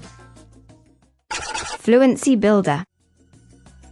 All right, so on Fluency Builder, our first phrase today is entry level. What's an entry level digital SLR? Okay, well, entry level is something that we can use for any kind of purchase. So any kind of thing that we buy. In the case of a camera, an entry level is not for an expert or professional. It's something for someone who's buying one for the first time. So like for beginners. For beginners. So entry level is like entry, beginning, starting. We can have an entry level job where you don't need training or experience, right? An entry level camera where you don't need long experience with fancy cameras or training to know how to use it. Okay, very good. So that's an entry level camera, but as you mentioned, we can also use it for the job, an entry level job position. All right, what about our second phrase? Okay, so this one goes with the telephoto lens, right? She says, I don't need a telephoto lens. My husband doesn't need a telephoto lens. It's not like he's going to be stalking celebrities. Okay, so we have this verb here, to stalk. To stalk, that means to follow someone around. Okay. And to look at them and to watch them and to not leave them alone. Now, she mentioned this because this is a very, very interesting and closely associated topic with photographers. You know, you have the paparazzi who follow celebrities and they have these big telephoto lens so they can take pictures of celebrities without them knowing. Exactly. And so you imagine someone in a tree with a big telephoto lens taking a photo of someone famous who's, half a mile away. And stalking celebrities is something that's a bad thing, right? Yeah, it's bad. But it's very also common. Illegal, I think. And I think it's illegal, yeah. All right. And what about our last phrase? Would you look at that? Well, he said it in a very surprised tone, right? Kind of like he didn't really expect to find the polarizing filters. Right, so he's embarrassed, okay? Would you look at that means, oh, wow, I'm surprised. Right. Right, so it's awkward, right? So you could say, Marco, you got a little bit of food on your shirt. You've had it for an hour. Oh my God, would you look at that? Oh, the That's beans really, I had. That's really embarrassing. I've got food on my, on my shirt. So this man who works at the store, he's embarrassed because he didn't know something he should know. Okay. And so he says, oh, would you look at that? How funny. I didn't see those. Now we can also maybe use it in a sarcastic tone, right? If I tell somebody, can you bring me my glasses that are on the table? And they're like, I can't find them. They're not here. And then I find them. Would you look at that? Here they are. Right? On your head the whole time. That's my mom. Would you look at that? I was wearing my glasses the whole time. All right. Very good. So why don't we listen to the dialogue for the last time, and we'll be back to talk about digital SLRs.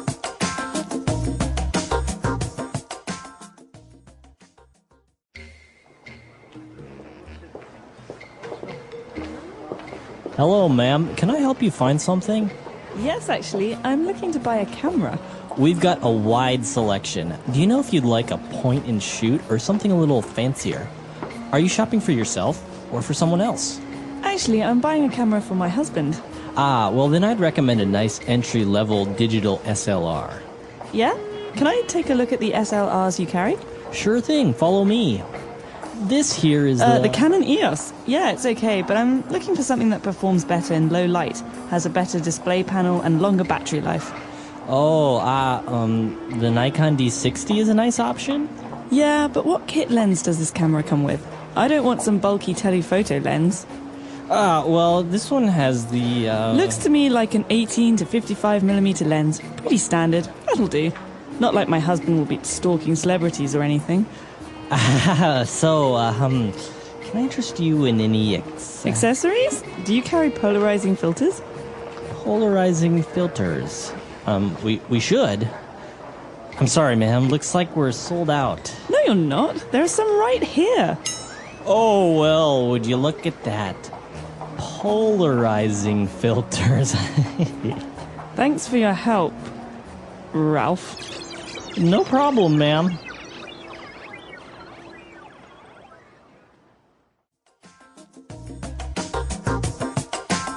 All right, we're back. So you mentioned you recently bought a digital SLR camera. How's that working out? I'm loving it. I have to actually train myself on how to use it because I used to have an old film camera that had, it was actually a Nikon as well. And it's different using a digital SLR. There's a lot of things you can do that are very fancy because you actually there's a computer inside essentially. So it's I'm getting used to it. It's fun. And what about the difference in pictures, like from a point and shoot to a digital SLR? Does it really make a great difference? Are you very happy with it? There is a big difference, and part of the difference is that you can control every aspect of the photo, okay? So my digital camera was a small little Canon, you know, the little, what are they called? The power shoot? And it took great pictures because, you know, these cameras have amazing pixel quality, right? They have like 7.1 megapixels or like 9.1 megapixels. So the quality is really good, but everything looks the same. If I have my digital camera, my digital SLR, I can frame a shot and I can focus on one person but make everyone else blurry. I can really make more artistic photos, whereas the point and shoot is great for parties and for just like everyday stuff. Everyday stuff, exactly. Now, what about traveling? You have a dilemma there, right? Because you visit very beautiful places where you would love to take very nice pictures with a digital SLR, but at the same time, the inconvenience of actually, because they're pretty big, all of them are pretty big. So where would you go on that? Would you use the point and shoot or the digital SLR? Well, that's a good question. One of the reasons that I picked the lens that I did is because it's not immense. But I really want to be able to do some like landscape photography, and I travel a lot, so I think it's worthwhile to suck it up and just take the camera, because otherwise, why did you buy it, right? Yeah, that's true.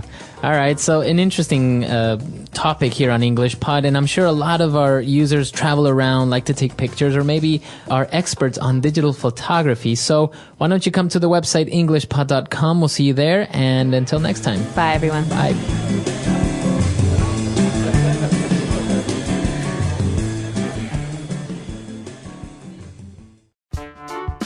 The English Pod Audio Review. Listen to the meaning, then say the vocabulary word.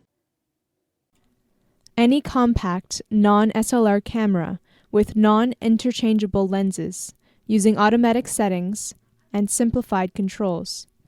Generally desired by novices and casual users. Point and shoot. Try to persuade someone to buy, do, or eat something. Interest someone in. A transparent optical device used to converge or diverge transmitted light and to form images.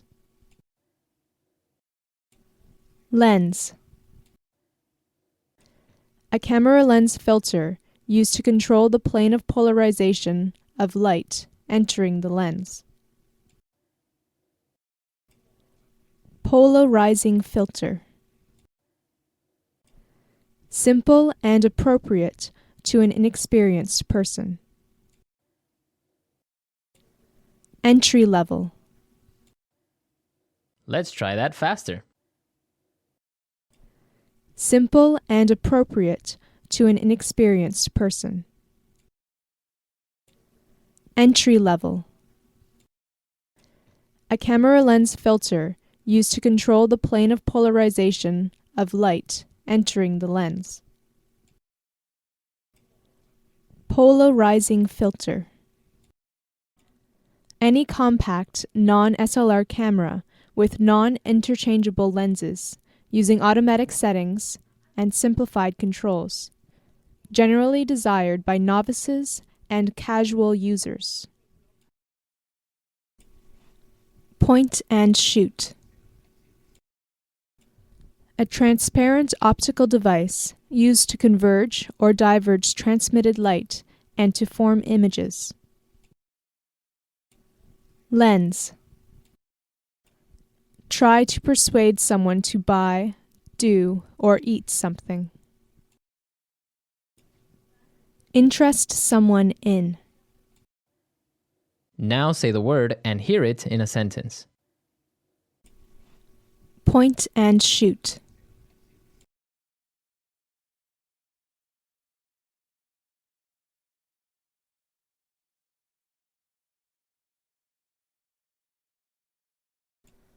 A point-and-shoot camera is also called a compact camera because it is small and the lens can be compacted into the body of the camera.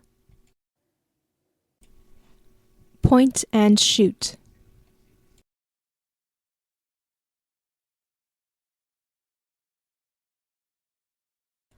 A disposable camera is the cheapest point and shoot camera.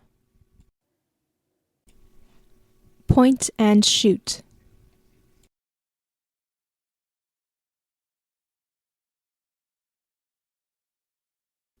A fully automated camcorder can also be called point and shoot.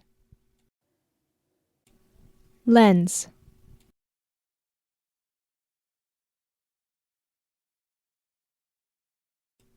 Macro lenses are used for close-up photography. Lens.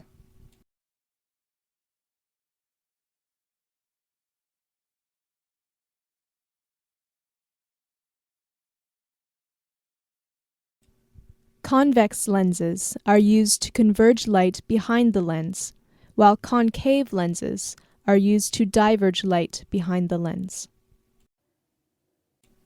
Lens.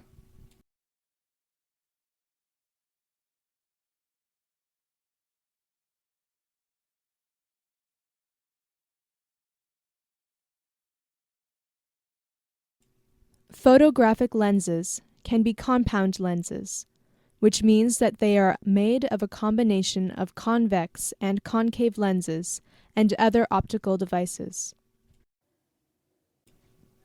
Interest someone in.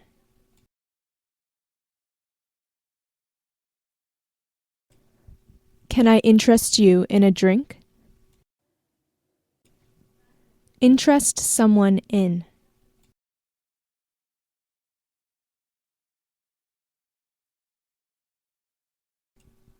While you're waiting, can I interest you in a tour of the facilities? Interest someone in.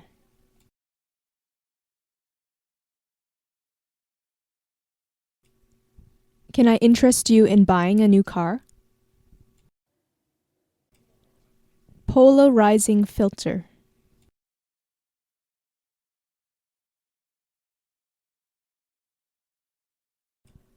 Polarizing filters are also called polarizers. Polarizing filter.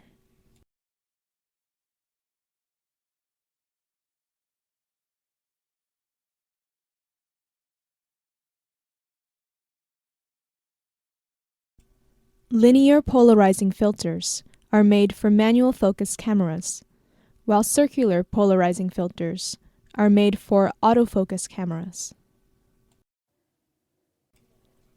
Polarizing filter.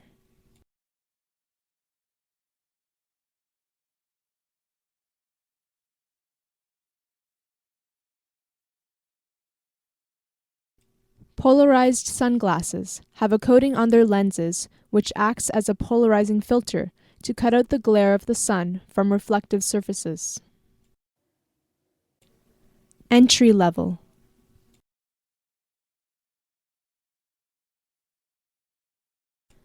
She's offering him an entry-level job.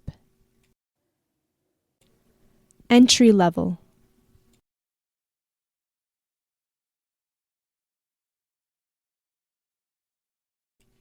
This new entry-level camera has received glowing reviews. Entry level.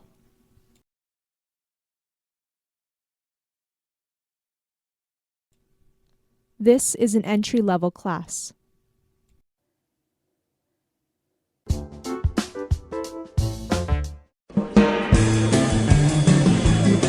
Hello, everyone, and welcome to English Pod. My name is Marco. My name is Catherine, and today we have an intermediate level lesson all about cell phones. That's right. We're going to be buying a cell phone, or also known as a mobile phone. So before we jump into the dialogue, let's take a look at a specific type of phone on Vocabulary Preview. Vocabulary Preview.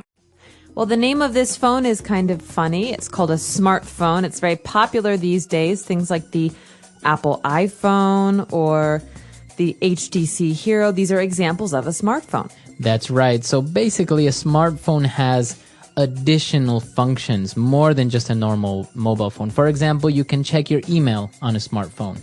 Yeah, so the thing that makes a smartphone different from a normal mobile phone is that it's like a small computer.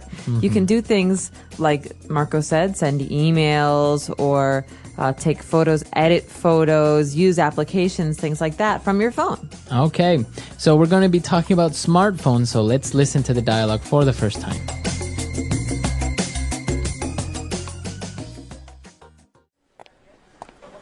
Hello, sir. May I help you? Yeah, I accidentally dropped my phone in the toilet. I see. Well, you've come to the right place. We have over 100 models of more than 20 leading mobile phone manufacturers. Sounds good. I don't want it to be too expensive. Maybe something mid-range. We have this new HTC smartphone. It comes with the Android OS, so you can download applications. It also has a built-in camera, MP3 player, and touchscreen. It works on the 3G network, so you have fast access to the internet wherever you are. What about Wi-Fi? Of course. You can access the internet from any hotspot, as well as from home. One last thing. Is it waterproof?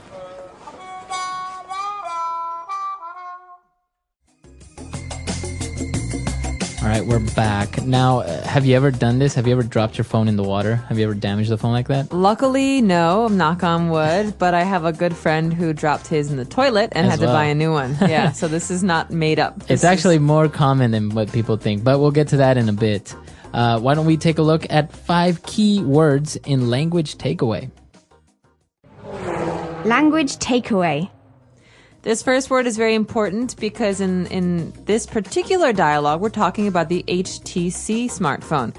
This is a special kind of phone, and it has an Android operating system, or OS. So Android is something that Google came up with, and they have this operating system that they're giving away for free. If you want to use it, you can use it. You can make a whole new phone using this operating system. So the operating system, like Windows, or what's the Mac one called? Tiger OS. Tiger OS.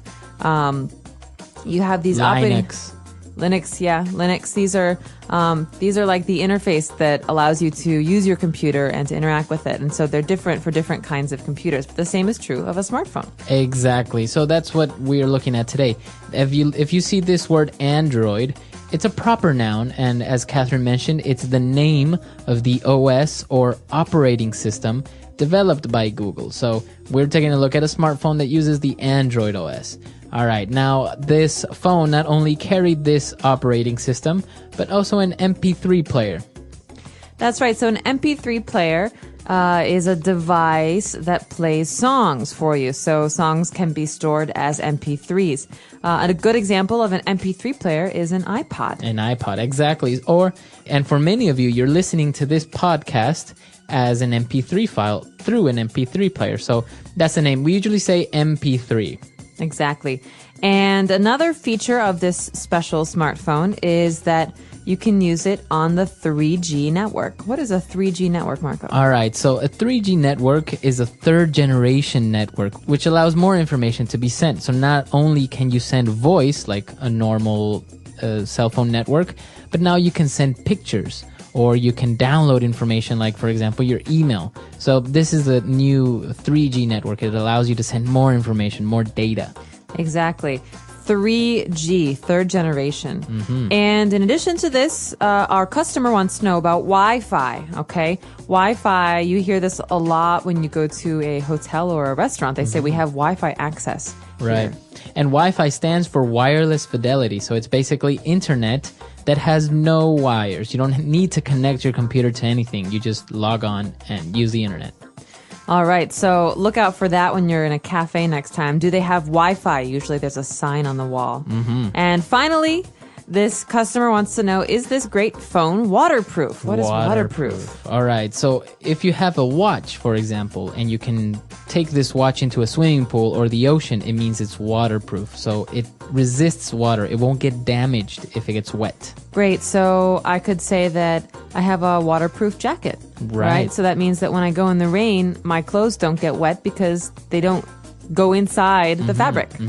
Right. So, and there are many things waterproof as watches or waterproof cameras. I've never really seen a waterproof mobile phone, though. That's a good invention, maybe. That would be.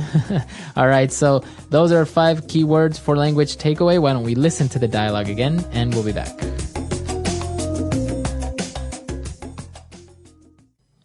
Hello, sir. May I help you? Yeah, I accidentally dropped my phone in the toilet. I see. Well, you've come to the right place. We have over 100 models of more than 20 leading mobile phone manufacturers. Sounds good. I don't want it to be too expensive. Maybe something mid-range. We have this new HTC smartphone. It comes with the Android OS, so you can download applications.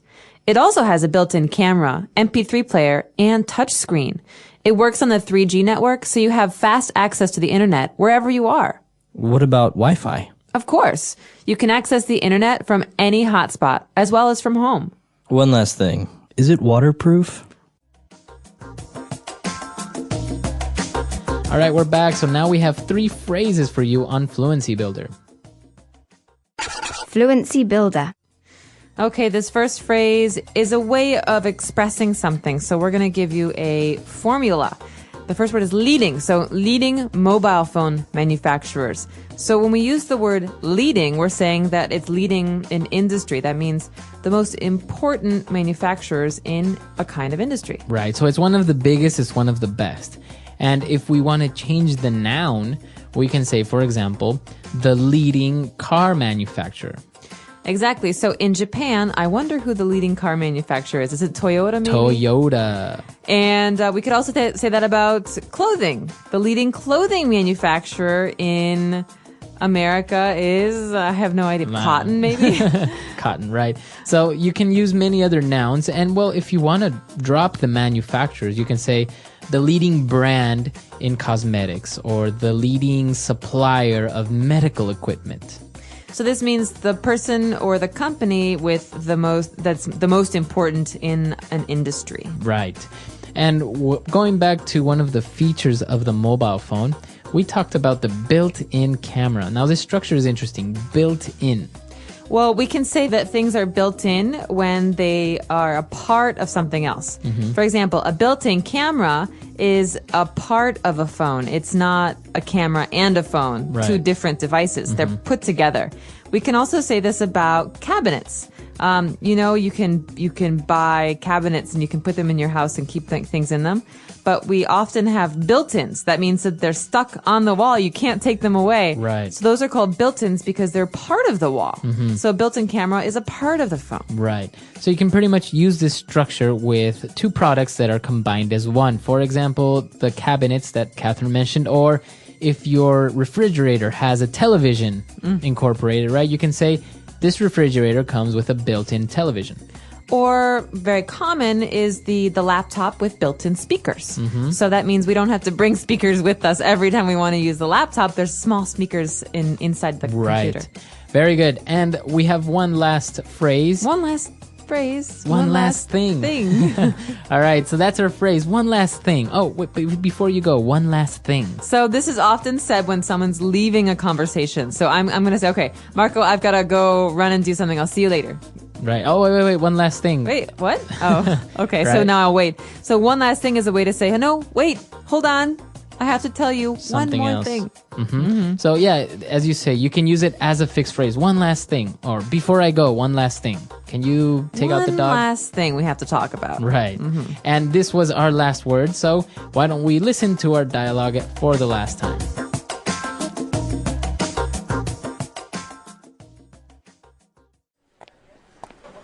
Hello, sir. May I help you? Yeah, I accidentally dropped my phone in the toilet. I see. Well, you've come to the right place. We have over 100 models of more than 20 leading mobile phone manufacturers. Sounds good. I don't want it to be too expensive. Maybe something mid-range. We have this new HTC smartphone. It comes with the Android OS, so you can download applications. It also has a built-in camera, MP3 player, and touchscreen. It works on the 3G network, so you have fast access to the internet wherever you are. What about Wi-Fi? Of course. You can access the internet from any hotspot, as well as from home. One last thing. Is it waterproof?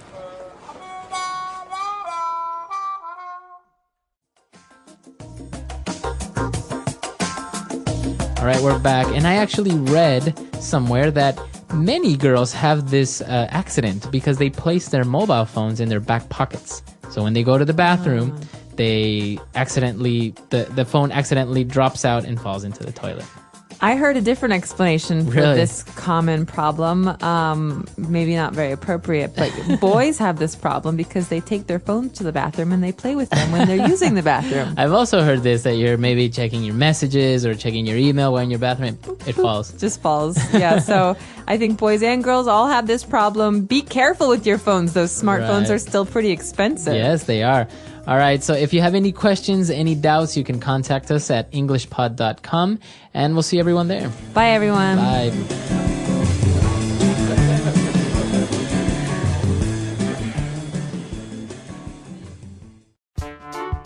The English Pod Audio Review.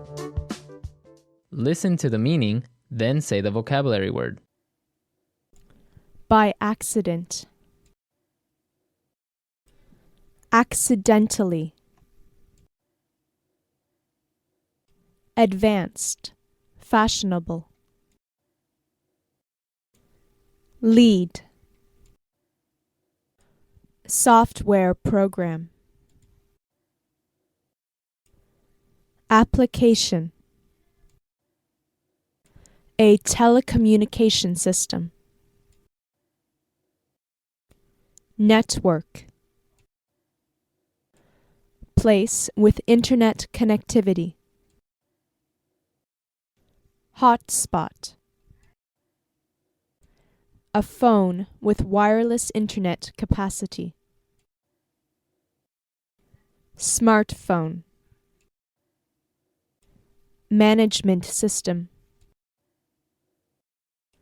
Android OS. Let's try that faster. Place with internet connectivity. Hotspot. By accident. Accidentally. Management system.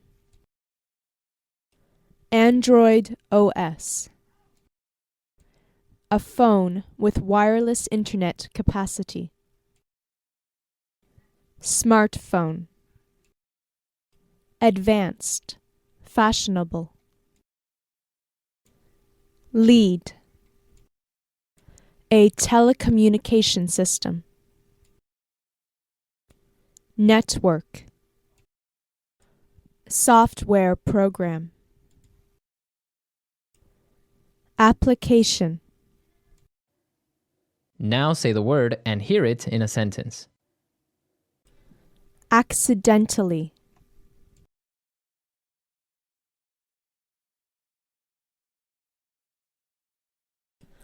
I accidentally scratched his car with my bike. Accidentally.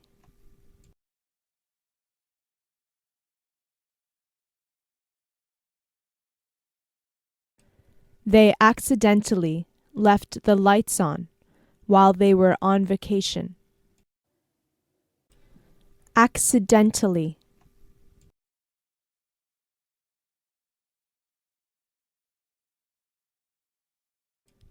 How can a person accidentally burn their house down? Application.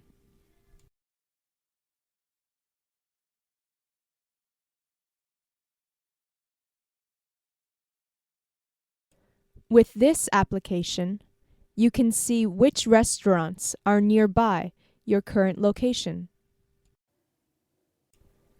Application.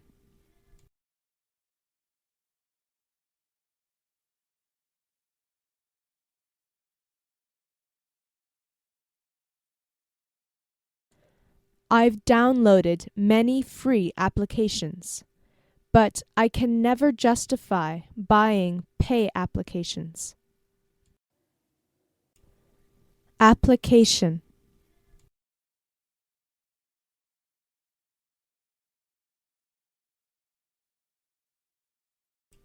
He designs iPhone applications for a technology company. Network.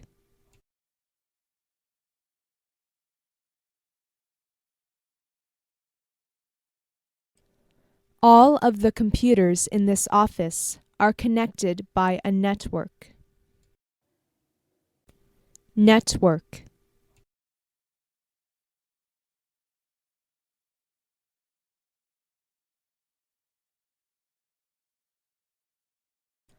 Our brains are a system of nerves and connections that control all of our body's processes. Network.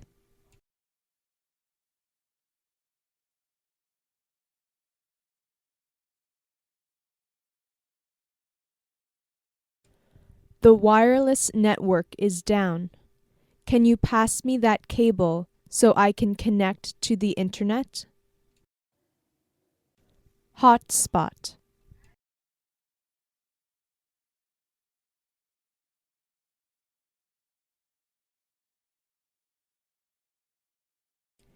He is always checking his emails. He only goes to restaurants with wireless hotspots. Hotspot.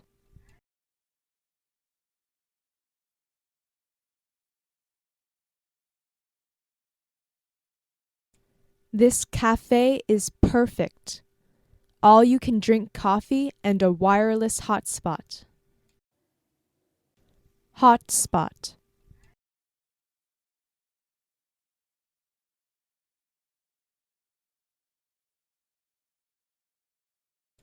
I have to find a wireless hotspot in this airport so I can send out an email right away.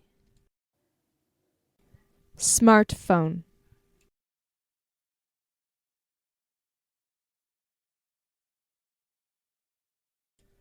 Apple's iPhone revolutionized the smartphone industry. Smartphone.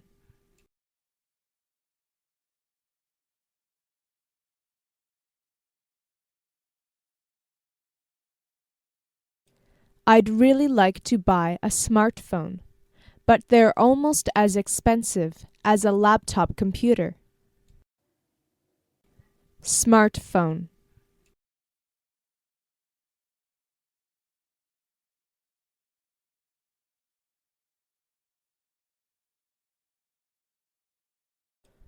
Buying a smartphone has made my life much more convenient. I don't have to bring my computer with me everywhere now.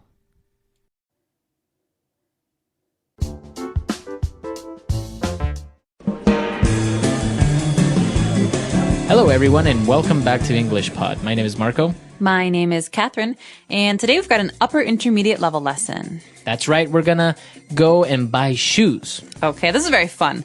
I like buying shoes, although I have a hard time finding shoes in my size sometimes. But we're here talking about men's shoes specifically. That's right, we've actually decided to talk about this topic, buying shoes, separately between men and women's shoes, because I think each type of shoe it has its own type of vocab, and that can be very useful for men or women. That's right. So let's take a listen to today's dialogue, and we'll be back in a moment to talk more about the specifics of men's shoe styles.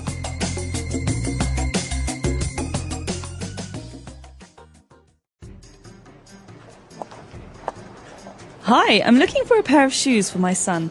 Sure thing. Here we are. If you're looking for dress shoes, we have several different styles of Oxford for boys. We also carry athletic shoes, hiking boots. Oh, Jacob, how about these sneakers? Mom, they've got Velcro. Well, then how about these? What is this style called? They're tennis shoes. They're very popular with teens and young adults. Ooh, Mom, can I get these? What are those? They're Chuck Taylors. Everyone has them. Can I please? I don't know. Would they go with your clothes? The backs are really high, and the way the tongue just sticks up, they're almost like a boot. And the sole doesn't look like it would have a very good grip. They're only $45. And they've got cool fluorescent orange shoelaces. Mom! Mom! Okay, try them on. What size are your feet? Here's a size 9. We'll try a size 43 on you first and see how that fits. A what? They come in European sizes. He should be a size 43. I'll be right back.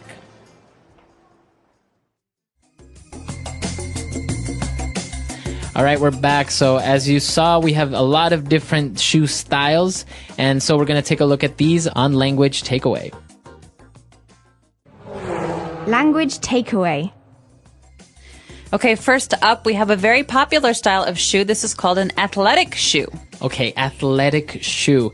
Now, I imagine that athletes wear these shoes. Good guess, Marco. So athletic athletes. This is actually for sports in general. So this is sports shoes, but in English we say athletic shoes. Okay, so it's not specifically for any type of sport, but they're just comfortable shoes that you can do most sports in. Right, like running shoes and basketball shoes and soccer shoes. These are all kinds of athletic shoes. Very good. Okay.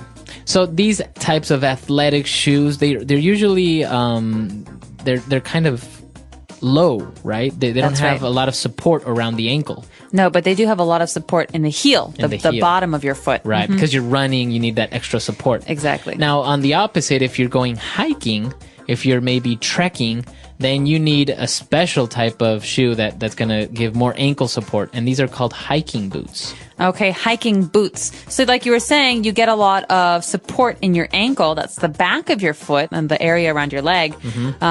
So these shoes tend to come higher on your leg. They're taller on your leg. And they're usually pretty heavy. Yeah.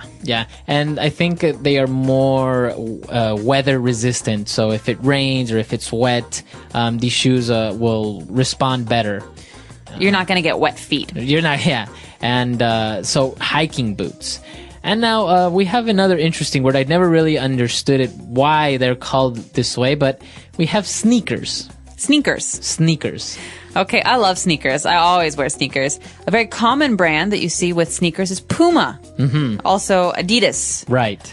So Converse is another brand. Sneakers are shoes that are not fancy. They're not like leather or work shoes, but they're also not athletic shoes because you don't necessarily use them when you're playing sports. They're basically very simple shoes for, normal daily Just stuff. Normal walking. Young people wear them usually. Okay, sneakers. Now, I never understood why they're called sneakers because I think if you sneak maybe on someone, I guess these shoes are good for sneaking up Perhaps. on people. I don't know. They're less noisy than other shoes. Yeah, that's right. Okay, so we have sneakers. And now another type of shoe that can be a little bit confusing. They're called tennis shoes. Okay, tennis shoes can be considered a kind of sneaker. Again, it's not the kind of shoe that you would normally wear to work. It's not leather. It's not a hiking boot. They're low shoes, so low ankles generally, and they tie up. Right, but you would think that you use these shoes to play tennis. Not necessarily. But not necessarily, right? I mean, you don't have to play tennis. Oh, they're not specifically designed to play tennis. No, perhaps originally they were tennis shoes for the game tennis, but nowadays they're very, very common. They're like sneakers. Right. They're shoes that most young people wear to school or to play around in. Okay, so they're kind of like you say, a sneaker. And now moving on, these might seem a little bit strange, but we call them Chuck Taylors. Chuck Taylors, basically Chuck Taylor is a brand. Okay. Converse, Chuck Taylors. We also call them Chucks. And this is a style of shoe that this brand made very famous. They're very, very thin canvas shoes. So the fabric is not leather, it's canvas. Okay. And they come in bright red or black or green. Yeah. And some of them are very low, and some of them have a piece of the ankle that comes up. So it almost looks like a boot to a certain extent, but it's not like a hiking boot. It's not very hard. It doesn't support your ankle as much. It's just the style is higher. Exactly. And so because these are made of fabric, they're very thin, they're very light, they're not very good for hiking, for example. Right. So these are called Chuck Taylors. They're very, very popular with teenagers, right? That's right. Teenagers all over the world wear Chuck Taylors. And I think they're very old. This style, these Chuck Taylors have been around for like 30 years. I think since the 1960s or 70s. But they're still popular. Yeah, and they haven't changed. They haven't changed. Right. So these are the 5 types or styles of shoes that we're going to take a look at. Why don't we move on now to more specific vocab related to the parts of the shoe on Language Takeaway Part 2. Language takeaway. Okay, so Jacob is talking to his mother, and his mom wants to know, hey, how about these sneakers? What do you think? And Jacob says, Mom, they've got Velcro. Okay. So, Marco, what's this Velcro Jacob speaks of? Well, as you can see, Velcro is capitalized, right? And so that means this is a proper noun, and it's actually a brand. Okay, it's like Chuck Taylor's. Like Chuck Taylor's. So Velcro is supposed kind of like a zipper, right? A fastener. But instead of zipping it up, you just put 2 pieces of cloth together and they stick. Okay, and when you pull them apart, they make that sound, yeah. They make a loud sound. And so sometimes with baby shoes or young children's shoes, we don't want to tie them because that's too hard. So we have Velcro. This is a kind of fabric, like you said, that sticks together. We don't have to spend all this time tying things. So you see Velcro on hats, on gloves, on jackets, on shoes. It's a very popular way to make things, close things, or to keep things secure. In a very easy way, right? You just push them together and that's it. They're sealed. Exactly. So the next time you see it, now you know that it's called Velcro. I imagine in other languages it's probably called the same thing. Well, right. It's the brand name. Yeah. Yeah. So, okay. And, well, now moving on to the parts of the shoe, we have the tongue.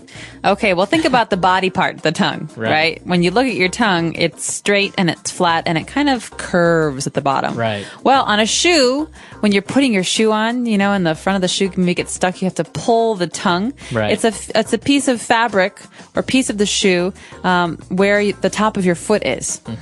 Yeah, very good. So that's called the tongue. Now, some shoes have a very small tongue or a low one, and others have a very high one. Like, for example, Chuck Taylor's, they have a big tongue. That's right, very long tongue. And so the tongue is the part that rests on top of your foot, and usually the shoelaces are over the tongue. Exactly. And now moving on to the bottom part of the shoe, that's called the sole. Okay, S-O-L-E, sole. This is a really important part of shoes. I always look at the sole before I buy a pair of shoes because this is the part that you use the most because you're walking on the ground. Right. So, for example, hiking boots, they will have a very high sole and they will have kind of like a pattern so that you don't slip if you're walking on dirt, right? That's right. Sometimes rubber sole. But other times, like Chuck Taylor's also have a rubber sole, but it's very thin. It's very thin. And some shoes, for example, they have a plastic sole maybe because they're used for other purposes. So they might be a little bit slippery if you go onto a smooth surface. Exactly. So the sole, that's the bottom part of the shoe. And the last part of the shoe that we're going to take a look at, and probably the most important, are the shoelaces. Shoelaces. So shoelaces are basically long pieces of string that you use to tie your shoes closed because you want your shoes to be tight on your foot. You don't want it to be too loose, otherwise it might fall off. Right. And Chuck Taylor's and some other shoes are very famous for having crazy colored laces or for people using crazy colored laces to tie them up. Right. So that's the part they use to tie or tighten the shoe with. So on the opposite, if a shoe doesn't have shoelaces, it's probably going to have Velcro. That's right, Velcro or shoelaces. Okay, so those are all the words that we have for you today. Why don't we go back and listen to the dialogue for the last time?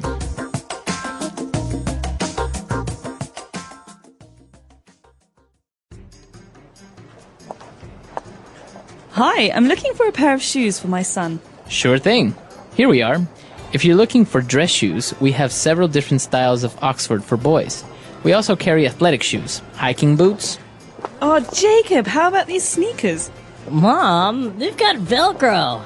Well, then how about these? What is this style called? They're tennis shoes. They're very popular with teens and young adults. Ooh, Mom, can I get these? What are those? They're Chuck Taylor's. Everyone has them. Can I please? I don't know. Would they go with your clothes? The backs are really high, and the way the tongue just sticks up, they're almost like a boot. And the sole doesn't look like it would have a very good grip. They're only $45, and they've got cool fluorescent orange shoelaces. Mom! Mom! Okay, try them on. What size are your feet? He is a size 9. We'll try a size 43 on you first and see how that fits. A what? They come in European sizes. He should be a size 43. I'll be right back.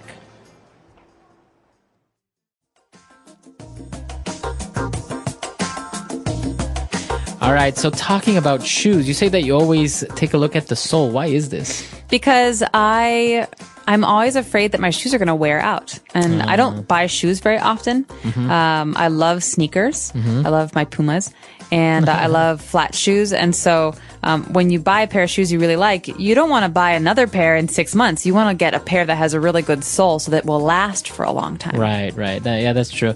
I think for me, yeah, that's probably one of the most important parts is the sole, as long as it's comfortable. Because some soles of some shoes can be very rigid. Yeah. So it's a little bit uncomfortable to walk with. And but I don't know. I don't really have that many pairs of shoes if I think about it.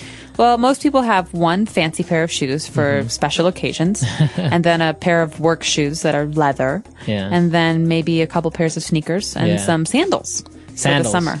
So, but you have sandals and you have flip-flops, or are they the same? Well, sandals is basically a kind of shoe. It's an open shoe that you wear in the summer. Flip-flops are a kind of sandal. Oh, okay. So they usually have a V in the front, and that's where you put your big toe, big toe. And the second toe. Yeah, so we wear them in the shower or at the beach. They're usually made of plastic or rubber so that you can get them wet. Right. But flip-flops are a kind of sandal. Yeah, very good. It's very interesting how many styles and types of shoes. And actually for men, I think it's not that complicated. But when we get into women's shoes, then we'll see a lot of different things. There are too many styles. I can't keep track. All right, so that's all the time we have for today, but we'll see you guys on the website if you have any questions, any doubts, or if you just want to chat with us, we'll see you at EnglishPod.com. See you guys there. All right, bye. Bye.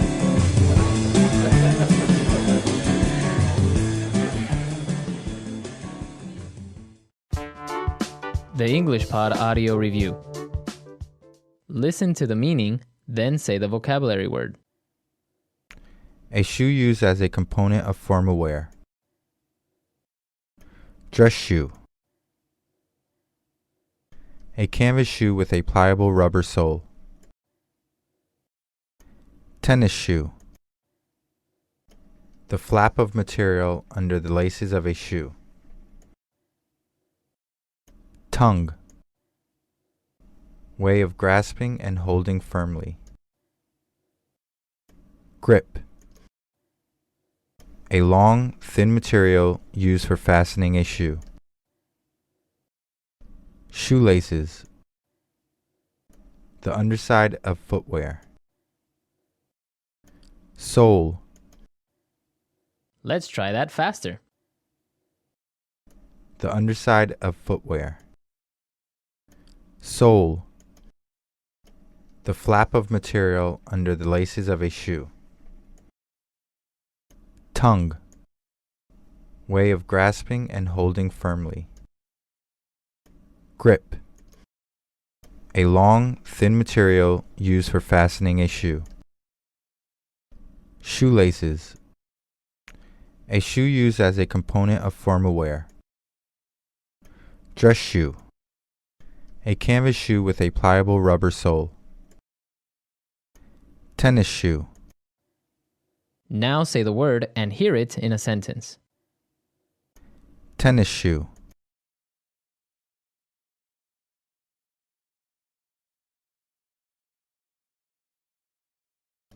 I love tennis shoes because they're comfortable. I can wear them every day, and when I go out, they still look great. Tennis shoe.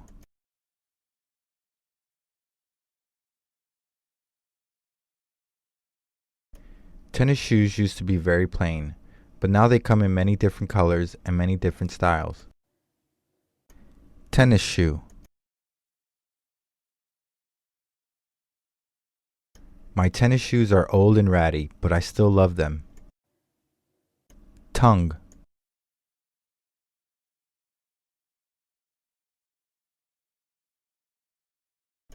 I put my foot back in my sneaker, pulled up the tongue, tightened my laces, and I kept on running. Tongue. The tongues of these shoes keep falling down. Tongue.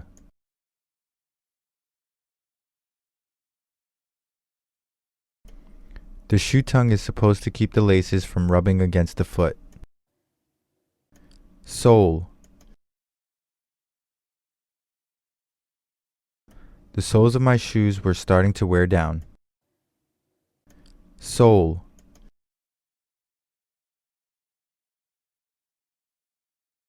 I went to the cobbler and got him to put rubber soles on my shoes.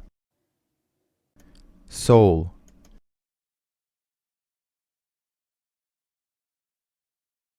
After dancing for several hours, the soles of my feet were sore. Grip.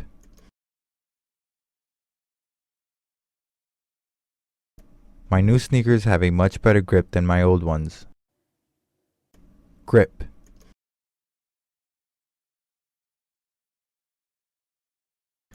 My shoes lost their grip and I slipped on the polished floor. Grip.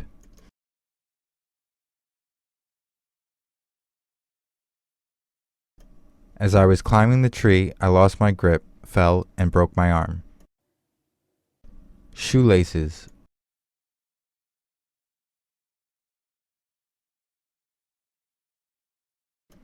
In the Olympics, the shoelaces of one figure skater broke in the middle of his performance. Shoelaces.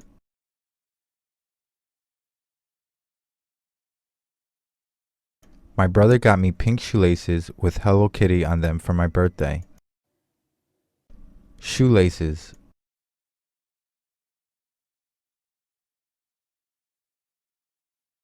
My mom tightened my shoelaces, made a knot, and then told me to go play outside.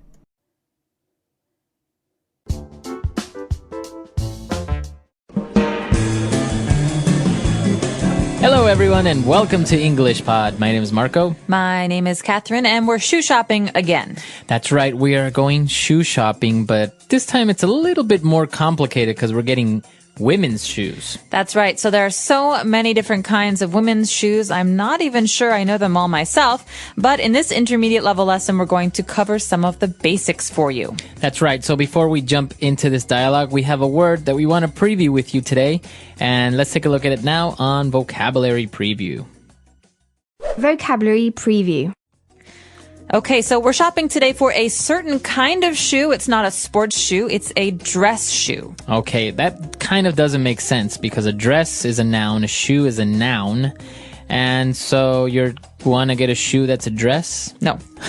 A dress shoe is a style of shoe. It means shoes that you wear when you're wearing fancy clothes. So it's kind of like a formal shoe. A dress shoe is for a shoe, a type of shoe that would go well with a dress. That's right, not sneakers. But don't be fooled. This is not about dresses because men can wear dress shoes too. That's right. It means shoes you would wear to a conference or to a wedding or to church.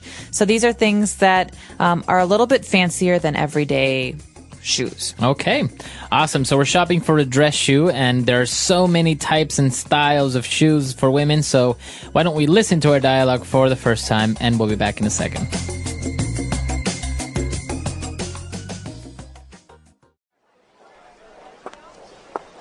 Hi, excuse me, sir. I'm looking for a dress shoe. My usual pair that I've had for years have finally been stretched out of shape. They don't provide any support anymore. Sure. What kind of shoe are you looking for? We've got strappy sandals, sleek high heels, edgy pumps. If you're looking for something a little more practical, we've got Mary Janes, ballerinas. Show me some classic high heels, please. Okay, right this way. What color did you have in mind? Black. Classic. Of course. We've got this style here that is very popular. Because it's an open-toe shoe, you can wear it any time of the year. They look great on everyone. Too shiny. And I wear pantyhose with my shoes, so let's look for a closed-toe shoe. Okay, these are a very nice pair of leather shoes with a 2-inch heel, so they are very comfortable. I don't like the pointed toes. Let me take a look at what else you have. Too high. That one looks like the back would cut into my heel. I have a high instep, so I doubt that one would fit properly. I don't want bows. I find slingbacks very uncomfortable. Those might as well be stilettos. Too modern. Ah, finally! This is what I'm looking for. What size? 7.5. Here we are.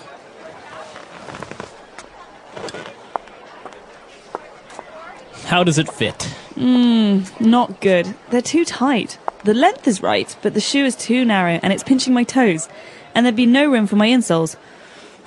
You know what? I don't think I have the patience for this today. They just don't make shoes like they used to. I'll come back another time.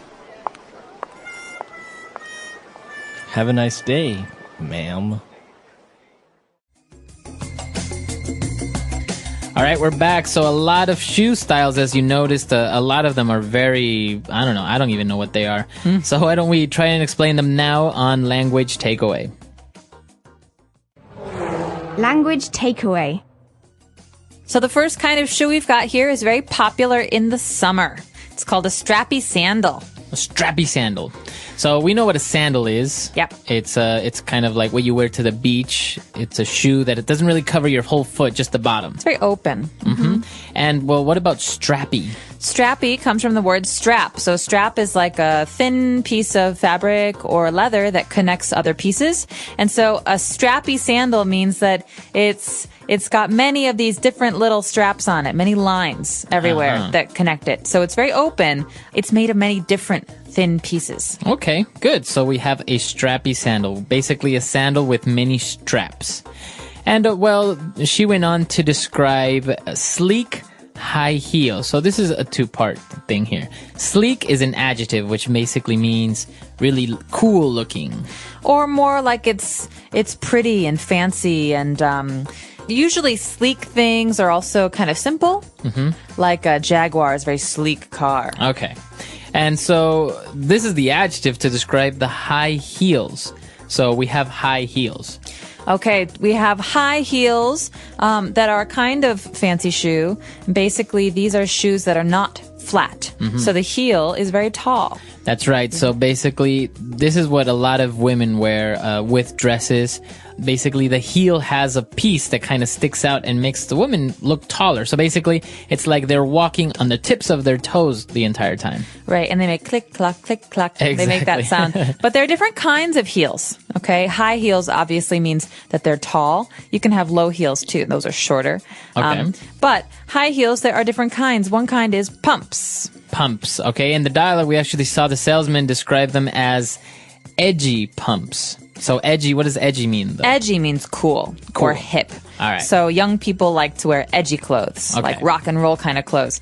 Not so much older people. Okay. And pumps are a type of high heel, you say, but what is the difference? Well, pumps basically are the kind of simple heel that a woman will wear with a pantsuit or with a skirt to the office. And so they usually have a closed toe, and they're quite simple heels. Okay. And the opposite, or well, maybe a little bit different from pumps, would be stilettos. So stilettos are a very special kind of heel. Stiletto.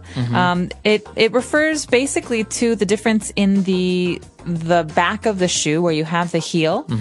Because sometimes heels are kind of thick and heavy and they make the clunk clunk sound. Right. But stilettos are very, very, very thin and very, very tall. Okay.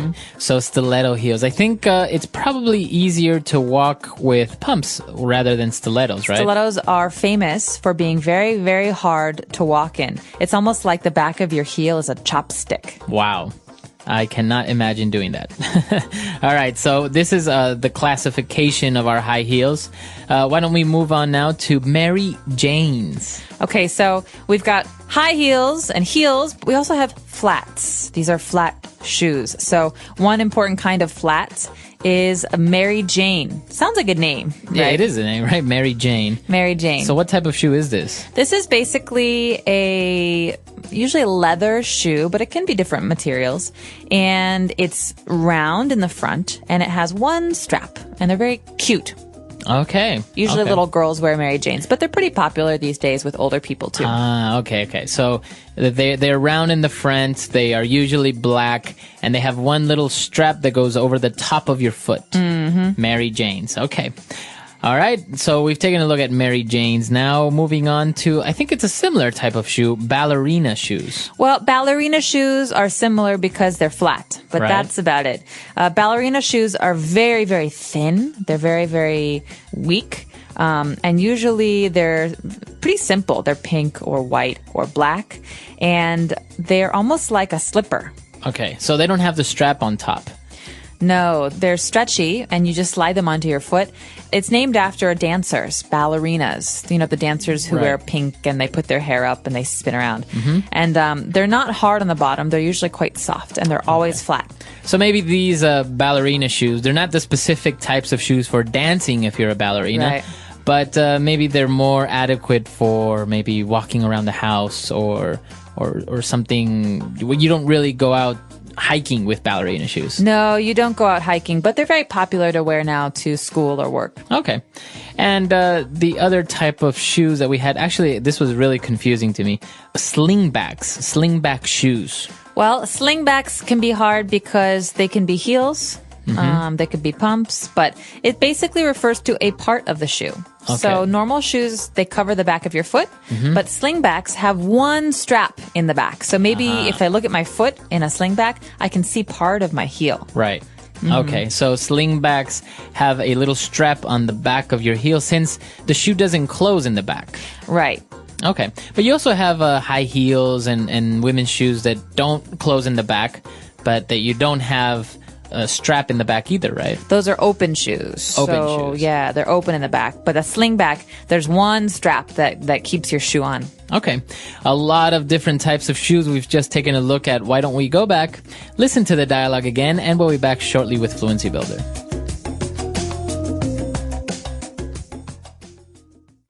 Hi, excuse me, sir. I'm looking for a dress shoe. My usual pair that I've had for years have finally been stretched out of shape. They don't provide any support anymore.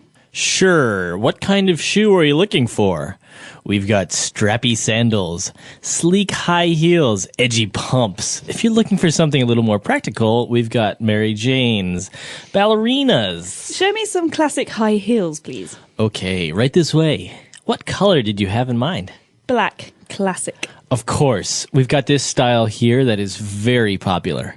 Because it's an open-toe shoe, you can wear it any time of the year. They look great on everyone. Too shiny. And I wear pantyhose with my shoes, so let's look for a closed-toe shoe. Okay, these are a very nice pair of leather shoes with a 2-inch heel, so they are very comfortable. I don't like the pointed toes. Let me take a look at what else you have. Too high. That one looks like the back would cut into my heel. I have a high instep, so I doubt that one would fit properly. I don't want bows. I find slingbacks very uncomfortable. Those might as well be stilettos. Too modern. Finally! This is what I'm looking for. What size? 7.5. Here we are. How does it fit? Not good. They're too tight. The length is right, but the shoe is too narrow and it's pinching my toes. And there'd be no room for my insoles. You know what? I don't think I have the patience for this today. They just don't make shoes like they used to. I'll come back another time. Have a nice day, ma'am. All right, we're back. So now let's take a look at 5 key things on Fluency Builder. Fluency Builder. Okay, well, the reason we're shopping today is because the woman needs a new pair of shoes because her old shoes can't be worn anymore. What's wrong with them, Marco? She said that they were stretched out of shape.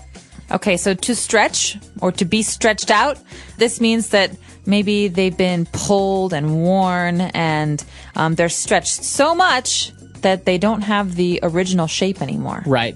So just imagine you have a new t-shirt and all of a sudden somebody takes you from your t-shirt and pulls you really hard.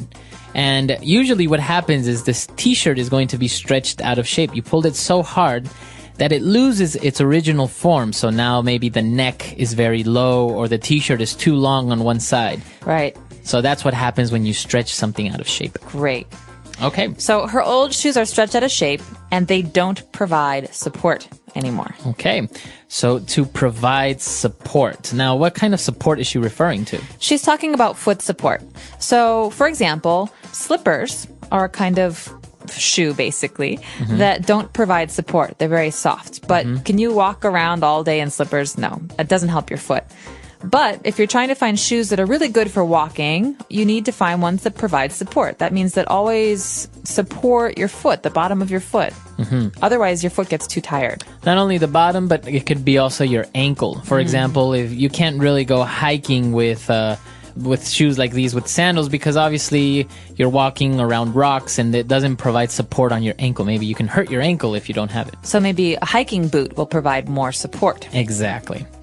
All right. And then the woman also mentioned that, it's hard for her to find a shoe because she said, I have a high instep. Okay, so think about the foot. You've got toes in the very front and a heel in the very back, but in the middle, on top, you have the instep. So this is basically the top of your foot. Okay.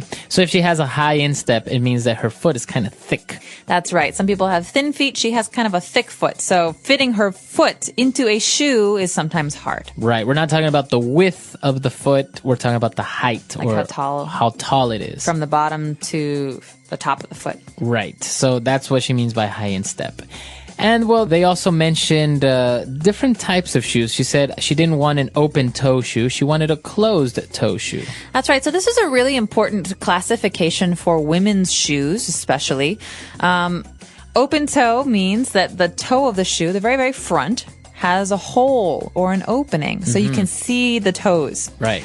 Closed toe is the opposite. So personally, in the wintertime, I always wear closed-toed shoes because I think open-toe shoes are too cold. Too cold. Okay.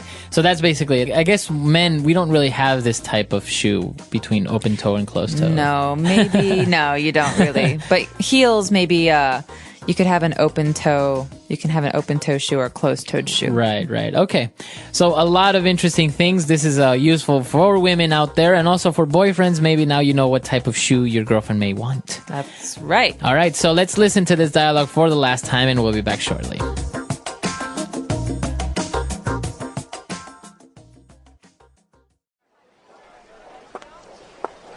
Hi, excuse me, sir. I'm looking for a dress shoe. My usual pair that I've had for years have finally been stretched out of shape. They don't provide any support anymore.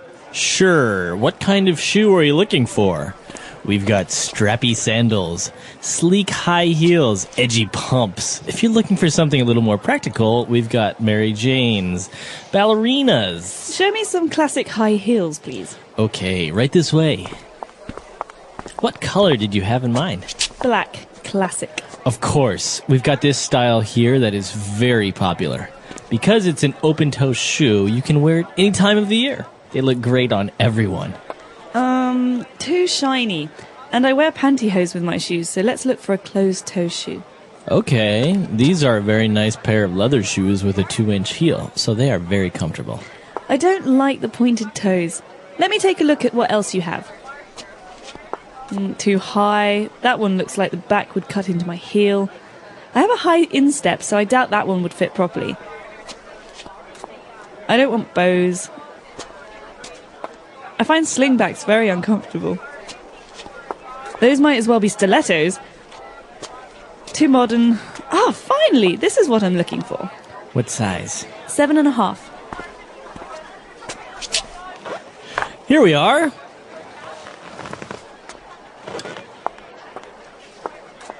How does it fit? Not good. They're too tight. The length is right, but the shoe is too narrow and it's pinching my toes. And there'd be no room for my insoles. You know what? I don't think I have the patience for this today. They just don't make shoes like they used to. I'll come back another time.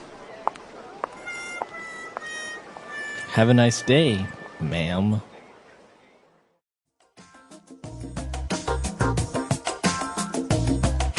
All right, so talking about shoes, there's so many types, and I think women are notoriously famous for having a lot of shoes. Why is this? Some women are. Some women aren't. It depends on the person. But part of the problem, as you said earlier, is that there's so many different kinds of women's shoes that now we expect women to have a different pair of shoes for every different occasion. Work shoes, hiking shoes, running shoes, wedding shoes. Right. I don't know, summer shoes, winter shoes, fall shoes. So you need so many different kinds of shoes. You end up buying many different kinds. I think that that's true. And also basically, women like to look nice, so that's why, you know, you do your makeup, you have earrings, and they have nice bags. So I guess it's also part of it is that you pay more attention to what type of shoe you're wearing that maybe goes well with the outfit. I think maybe guys, not all guys obviously, as well as not all women, but guys are a little bit more generic. It's like jeans pretty much go well with any type of shoe as long as it's maybe black or brown, right? Or something like this. True. Although I know a lot of guys who have many different kinds of shoes. True. It takes up a lot of space in the closet as well. It does. Shoes are hard to carry around. And actually, I find it kind of hard to get rid of my shoes. I think they have to be ripped or just completely unwearable in order for me to throw a shoe away, because otherwise it's, you know, it's still, you can still wear it sometimes on the weekends. No, that's true. Although I tend to wear my shoes down. That means I wear them until they die. Really? And Actually, then I throw them away. I've had shoes that I've worn the soles down, and then I just get the sole changed because I like the shoe so much. Oh. Well, let us know. Do you guys like to buy shoes? Do you have a lot of shoes? Maybe you don't have that many shoes. We're curious to know about this in other cultures as well, because I know in the States, in the United States, shoe shopping is very, very popular. In Holland, they have traditional wooden shoes. Yeah, they do. Those are called clogs. Clogs. So let us know maybe what type of shoes are also very unique to your country or culture. We're at EnglishPod.com. We'll see everyone there. Bye. Bye.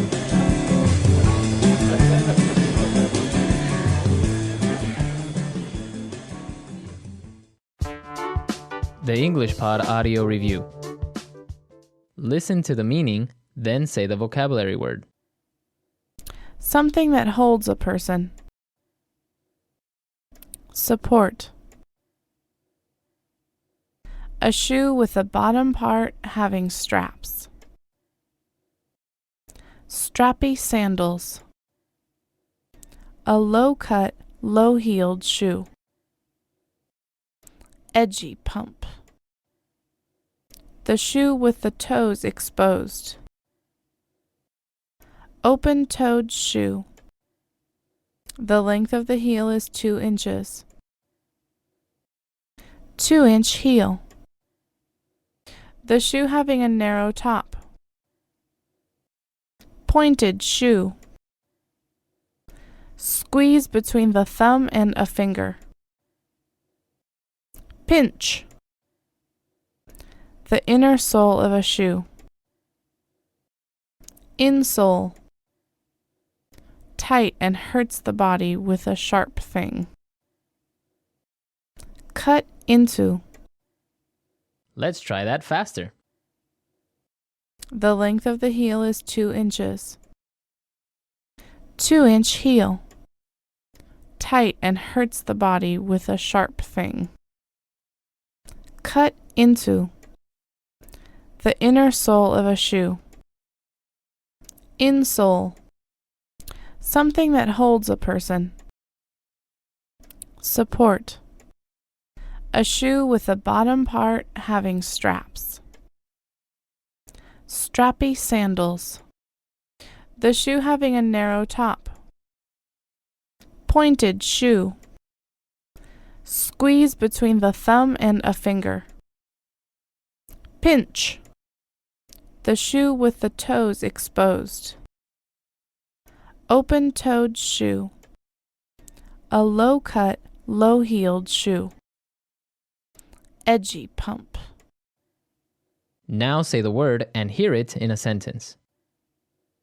Support.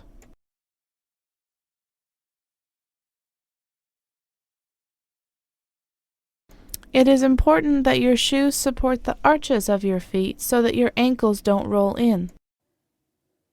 Support.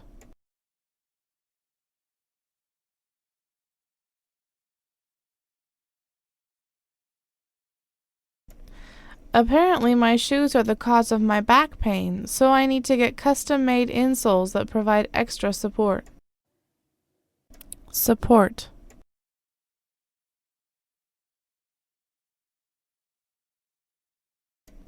I find that it is so much easier to walk in a shoe that has arch support.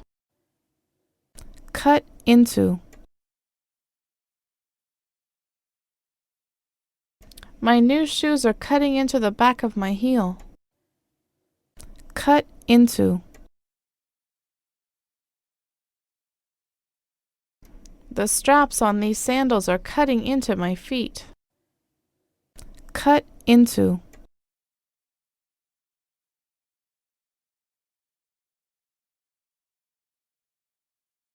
I think my feet are too wide for this shoe because the shoe is starting to cut into the sides of my feet.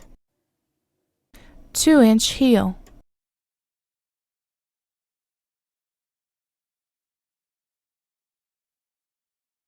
I can't stand high heels, so if I have to wear them, I only ever wear shoes with a 1-inch heel. 2-inch heel.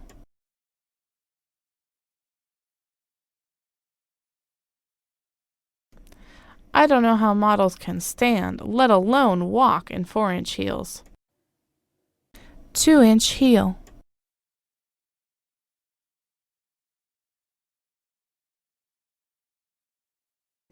I love any kind of high heel shoes, but pumps with 3-inch heels are my favorite by far. Pinch.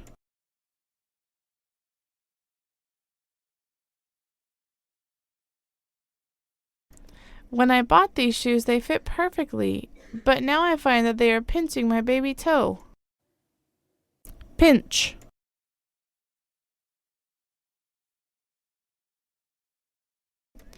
Does the size down fit better, or are they pinching your feet? Pinch.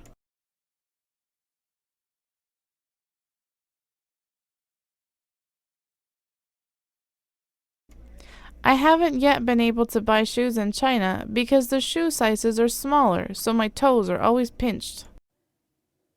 Insole.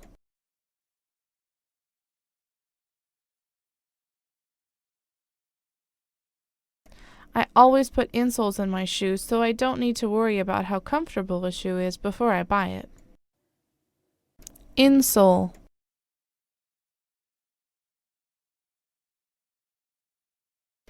The doctor suggested that my mother get special insoles made for her shoes.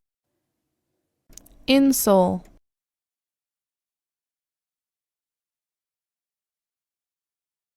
I always wear good quality shoes, so I never needed to buy insoles.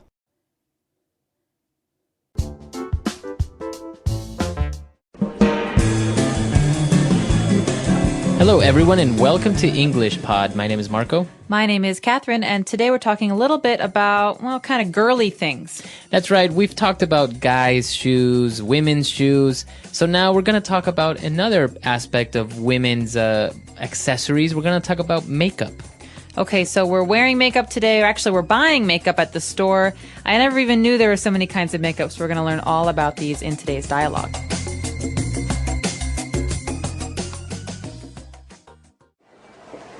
I'm hungry. Let's go grab a bite to eat. Yeah, me too. Oh, can we stop at the shop really fast? I lost my makeup bag at the airport, and I want to pick up a few things. Will you take long? No, 5 minutes, I promise. Come on, we've been here for almost an hour. I thought you said you were only going to get a few things. How long does it take you to pick out a lipstick and some nail polish? Are you crazy? You have no idea what you're talking about. Just for my eyes, I have to get eyeliner, an eyelash curler, eyeshadow, an eyebrow pencil, and mascara. Then I need to get foundation, liquid foundation. Whoa, whoa, whoa. Are you nuts? How much is all this going to cost? I'm looking at the price of each one of these little things, and it's outrageous. This is basically a crayon. What about you? You spend as much money or more on your razors, aftershave, cologne, and gel. Not to mention how much you spend on clothes and... Fine, get the stupid $30 crayon.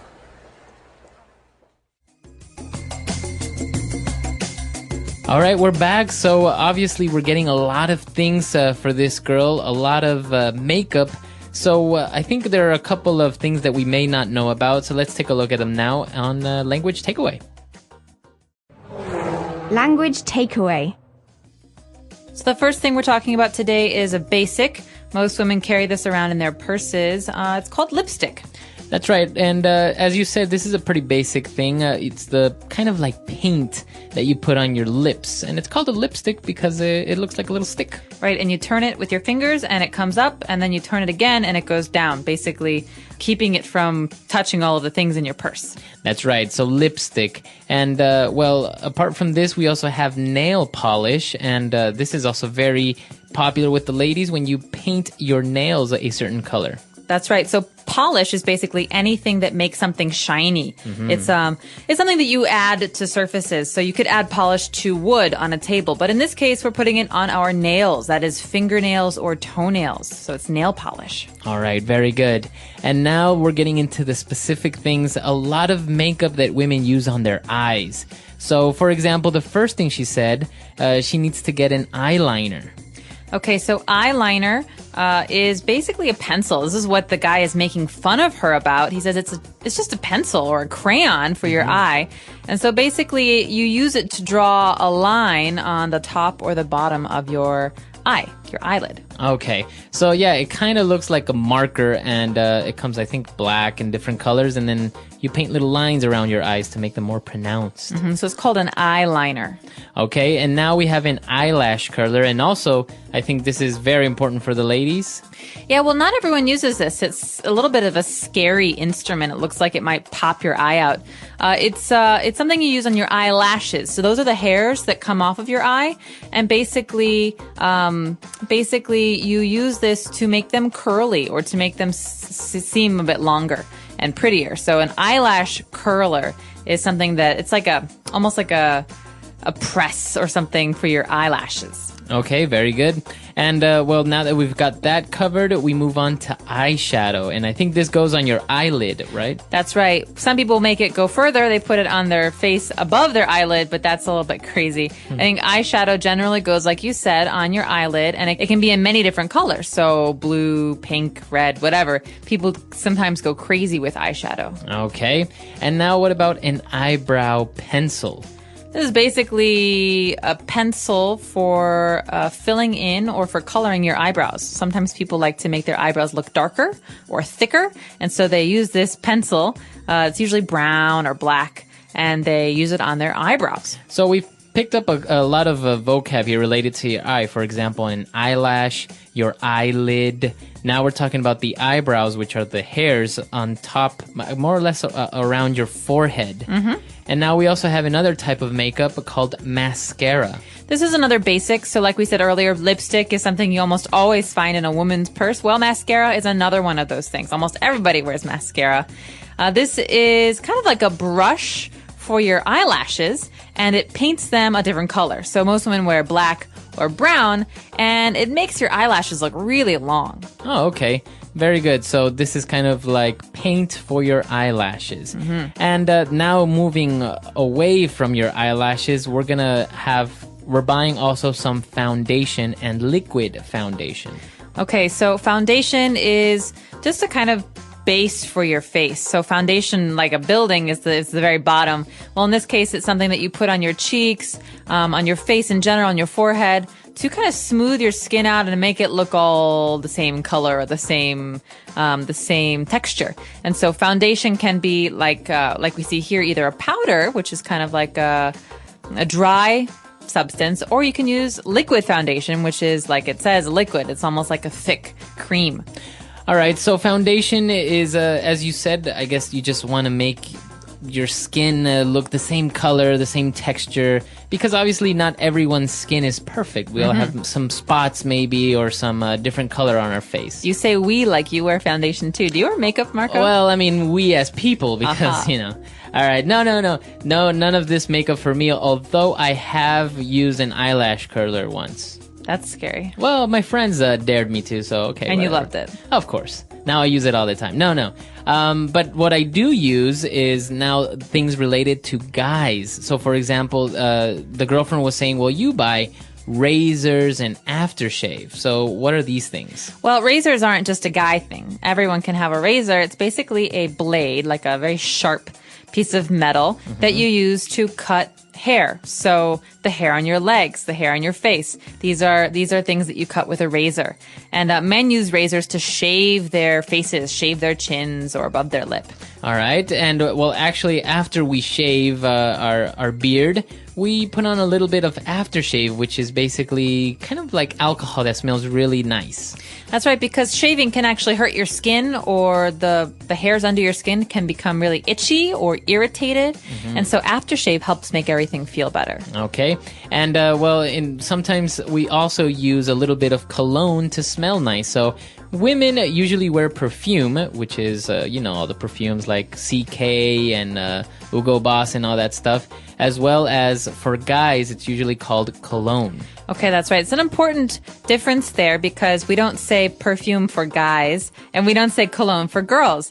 So women wear perfume, like you said, but men wear cologne. And this word is very funny looking. It ends with, it's spelled C-O-L-O-G-N-E.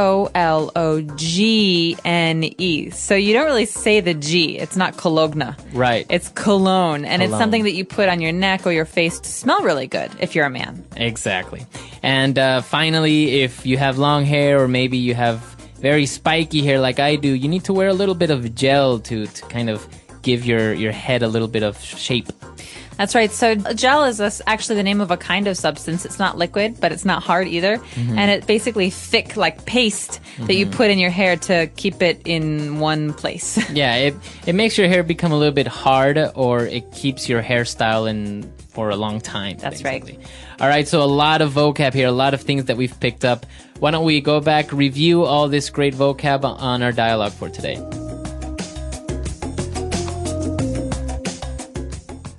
I'm hungry. Let's go grab a bite to eat. Yeah, me too. Oh, can we stop at the shop really fast? I lost my makeup bag at the airport and I want to pick up a few things. Will you take long? No, 5 minutes, I promise. Come on, we've been here for almost an hour. I thought you said you were only going to get a few things. How long does it take you to pick out a lipstick and some nail polish? Are you crazy? You have no idea what you're talking about. Just for my eyes, I have to get eyeliner, an eyelash curler, eyeshadow, an eyebrow pencil, and mascara. Then I need to get foundation, liquid foundation. Whoa. Are you nuts? How much is all this going to cost? I'm looking at the price of each one of these little things and it's outrageous. This is basically a crayon. What about you? You spend as much money or more on your razors, aftershave, cologne, and gel. Not to mention how much you spend on clothes and... Fine, get the stupid $30 crayon. All right, we're back. So now we're going to take a look at 3 short phrases that we've picked out for you on Fluency Builder. Fluency Builder. So this first phrase is something that we almost always say with our friends or family when we're hungry, we're shopping, sometimes you're outside and you just really want to eat. You say, hey, let's grab a bite to eat. That's right. So this is a very natural, colloquial way of saying, let's go get something to eat, or let's go eat something. So it could be small, it could be a snack like an ice cream, but it can also be dinner. So, hey, do you want to go grab a bite to eat sometime? That means, hey, you want to go have lunch or dinner sometime? Very good. So the phrase is grab a bite, or go grab a bite to eat. So a bite can be a noun, like a thing, like a piece of food that you eat, but it can also be a verb, to bite, like, the dog bites the man. And so you have to be careful with this one. In this case, it's a noun. Okay, very good. And, she wanted to first go to the store, and she said, I want to pick up a few things. Well, usually when you pick something up, you take it from a table or from the ground. But in this case, it means to buy something because you can't just pick something up in a store and then walk away. You have to pay for it. Right. So, for example, you can say, when you come home, can you pick up a carton of milk? So that means, can you buy some milk on your way home? It doesn't mean, can you take some from someone else or steal some? Exactly. All right, so to pick something up, to buy, to go and get, but obviously you have to pay. All right, and he used this very interesting phrase when she was getting all these things for her. He said, whoa, are you nuts? Okay, so nuts is the important word here. It means crazy or out of your mind. That's right. So it's another way of saying crazy. So if you call someone nuts, or you say he's nuts, that means Yeah, like don't talk to him. He's nuts. Or he always does really dangerous things. He's nuts. So he's a little bit crazy. So it's an adjective as to describe someone that's a little bit crazy or a little bit adventurous, maybe. But in this case, he's not actually saying she's a crazy person. He's saying, listen, this is so much stuff. Are you crazy? Or he's basically saying, do you really want to do this? This seems like a bad decision. Exactly. So that's why he used the phrase, are you nuts? Okay, so a lot of great stuff there. Why don't we go back, listen to our dialogue for the last time, and we'll be back in a bit.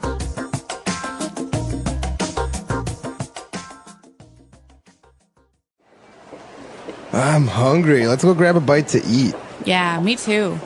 Oh, can we stop at the shop really fast? I lost my makeup bag at the airport and I want to pick up a few things.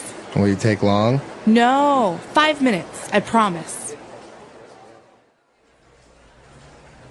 Come on, we've been here for almost an hour. I thought you said you're only going to get a few things. How long does it take you to pick out a lipstick and some nail polish? Are you crazy? You have no idea what you're talking about. Just for my eyes, I have to get eyeliner, an eyelash curler, eyeshadow, an eyebrow pencil, and mascara. Then I need to get foundation, liquid foundation. Whoa, whoa, whoa. Are you nuts? How much is all this going to cost? I'm looking at the price of each one of these little things and it's outrageous. This is basically a crayon. What about you? You spend as much money or more on your razors, aftershave, cologne, and gel. Not to mention how much you spend on clothes and... Fine, get the stupid $30 crayon.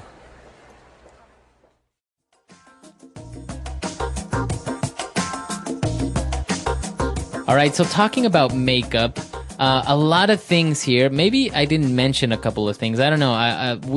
We took a look at the most important things, I think, right? But you also mentioned something, for example, cover-up. There's something, such makeup called cover-up. Yeah, so cover up, it could be a couple of different things in English. For example, something that you wear to cover your body when you're at the beach. You know, you don't want to walk around and everyone can see you in your bathing suit. But when we're talking about makeup, a cover up is a thing that we use to hide blemishes or zits or pimples. So you know when you get a really small red dot on your face and you're embarrassed and it's ugly and you don't want anyone to see it? Well, cover up is a kind of makeup you use that looks like your skin color and you put it on top and you can't see the red anymore. Okay, so you cover up your pimple. Yeah, or you use cover up. It's a noun too. Okay, and I've also seen that, many girls don't really wear too much lipstick anymore nowadays. They use this thing called lip gloss. Okay, lip gloss. Remember we were talking about polish earlier? Well, gloss is a similar word. It means something that makes another thing shiny. And so lipstick can be very dry, can be very flat. But lip gloss is something that makes things look wet, makes things look shiny. Okay, and actually one last thing before, when we talked about gel, I guess guys use gel, but women use this thing called mousse. Or they could use gel too. Yeah. I don't think it's gender specific, but a lot of people use mousse. I know some men who use mousse as well. Yeah. Mousse is kind of like a foam. You know, it comes in a can and it goes. Yeah, and it like inflates this white substance. Yeah, it looks like, I don't know. Like whipped cream. Like whipped cream, yeah. And you put it in your hair and it's very fluffy. And it's actually less strong. It's not like gel because if you put it in your hair won't look hard. But it will help shape your hair if you want to keep your hair in one place. A lot of things here. I think in beauty and cosmetics, we have a lot of things. And probably we didn't even touch on half of the things that are out there. So if you have any questions or if you want to ask us anything at all about this lesson or anything else, you could always come to EnglishPod.com and leave your questions and comments there. So we'll see you at EnglishPod, and until next time. All right, bye. Everyone.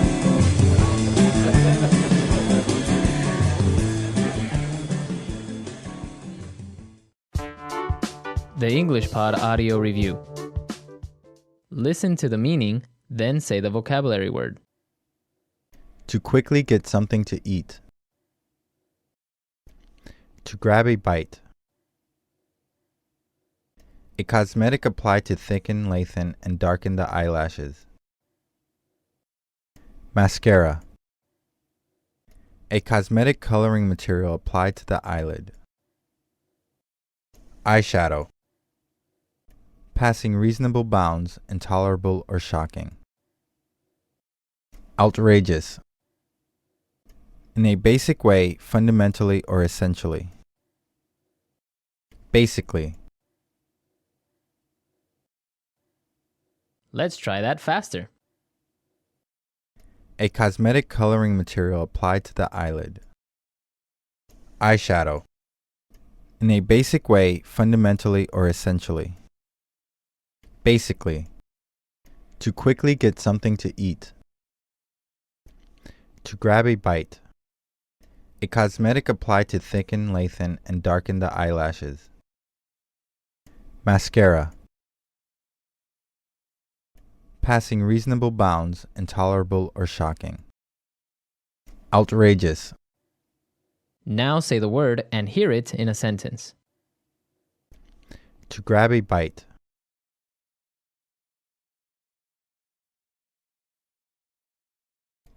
As soon as I got home from work, I grabbed a bite to eat, then went out again to pick up my kids. To grab a bite.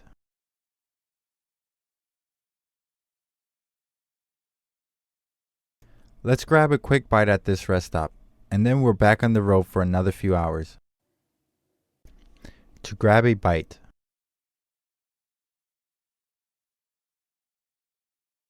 I really need to grab a bite to eat soon, or else I'll pass out. Eyeshadow.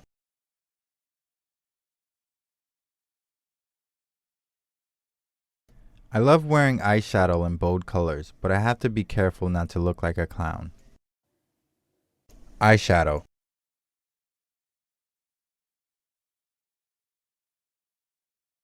She applied a light eyeshadow to her lid and a darker eyeshadow to her crease. Eyeshadow. Which shade of eyeshadow should I wear tonight? Mascara.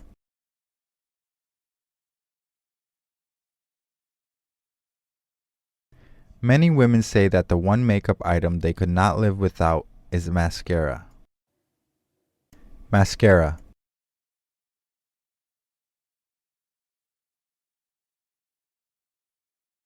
First curl your lashes with an eyelash curler and then apply some mascara to your eyelashes.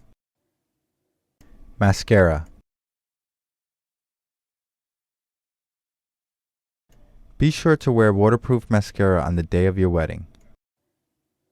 Outrageous. The prices in this store are outrageous. Outrageous.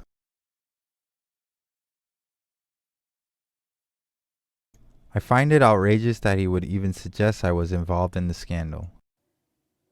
Outrageous. Her demands were so outrageous that I laughed in her face. Basically.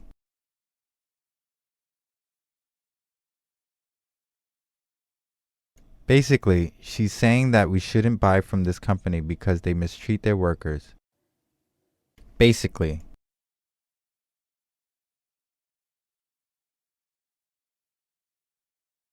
This is basically a copy of the other computer program we were using, just easier to operate. Basically.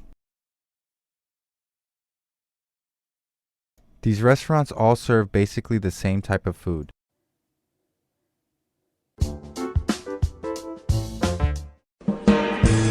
Hello everyone and welcome to English Pod. My name is Marco. My name is Catherine, and today we have an elementary level lesson all about going shopping. That's right, today we are going with a guy to a shop and he's buying a new suit. Okay, so lots of great words for men or for buying clothes for your husband or brother. Let's take a listen to today's dialogue. We'll be back in a moment.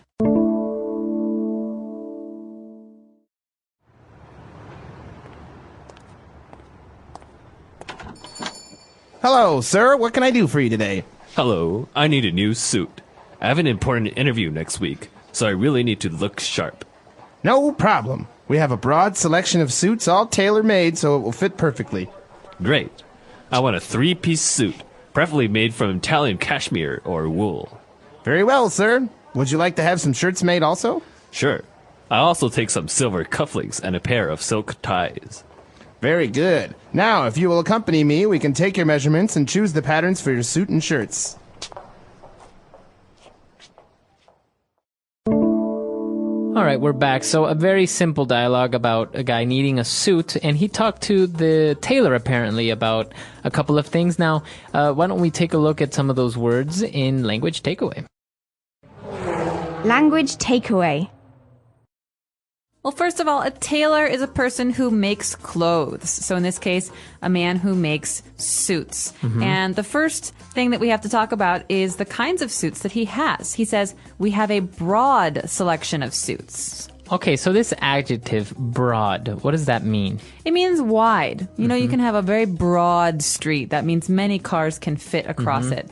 But in this case, we're talking about a selection. So that means a broad selection of suits, very, very many suits to choose from. Okay, so for example, if you go to a music store where they sell CDs and stuff like that, they will have a broad selection of music. So you can have rap and hip hop and R&B, etc. That's right. Or the iTunes store has a broad selection of music. You can choose basically anything. That's right. Okay. So we have a broad selection of suits, and he said, well, great. I actually need a 3-piece suit. Okay, so there are different kinds of suits. Some just have 2 pieces, like pants and a jacket. But the kind that the man wants is a 3-piece suit. So that means there's a jacket, pants, or trousers, some people might say, and a vest. Okay. So, yeah, you've probably seen this. They look very nice. Basically, under or over your shirt, you wear a vest. And so, if you wear a vest with the suit, it's called a 3-piece suit. You know who I'm thinking of right now who always wears 3-piece suits? He's very famous, a football player, actually. Beckham? Yes. Really? David Beckham. I don't know if you guys watched the World Cup, but in the World Cup, David Beckham was always wearing a 3-piece suit. Wow. In that heat. That's amazing. Yeah. Okay, so we have a 3-piece suit. Now, we don't have a 4-piece suit, do we? I don't think so. I don't know. I don't think so either. Tux, you have like on your Sash. waist, the cummerbund. Oh, cummerbund. That's what it's called. Okay. Well, that's for a tuxedo. Now, moving on, we talk about the materials of the suit. And he said, well, I preferably want something made from Italian cashmere or wool.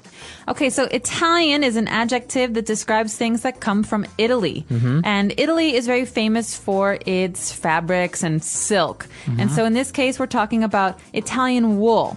Cashmere is a very expensive, very soft kind of wool. Okay, and wool is basically a sort of material that comes from the sheep, from the hair of the sheep. That's right. And so different sheep, different animals have different kinds of wool, and these have different prices. So some are more expensive and some are cheaper. Cashmere is very expensive. Okay, very good. And so he also is offered some shirts, and he's like, yeah, sure, I'll take some shirts. And I also need some silver cufflinks.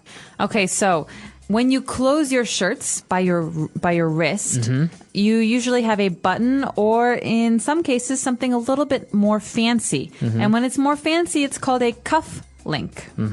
Yes, you've probably seen it. It looks like a small metal button that you can remove from your shirt. So it looks a lot better. It's kind of hard to explain, but just imagine on your wrist, you have a small metal button that you can close your shirt at the wrist. That's right. And some people have very, very fancy ones with special pictures. So you could have, for example, a car if you love cars, or a diamond cufflink with a diamond on it. That's right. In this case, he wants cufflinks made of silver. And also, he wants a pair of silk ties. Okay, so a pair of means 2. He wants 2 different silk ties. And a tie is basically is something that you put around your neck. Men wear these usually to the office. And ones that are made of silk are usually more expensive. That's right. So a silk tie. And okay, so we've pretty much covered everything that he needs. He wants a very nice suit with a lot of great accessories. Why don't we listen to the dialogue again, and we'll be back with Fluency Builder.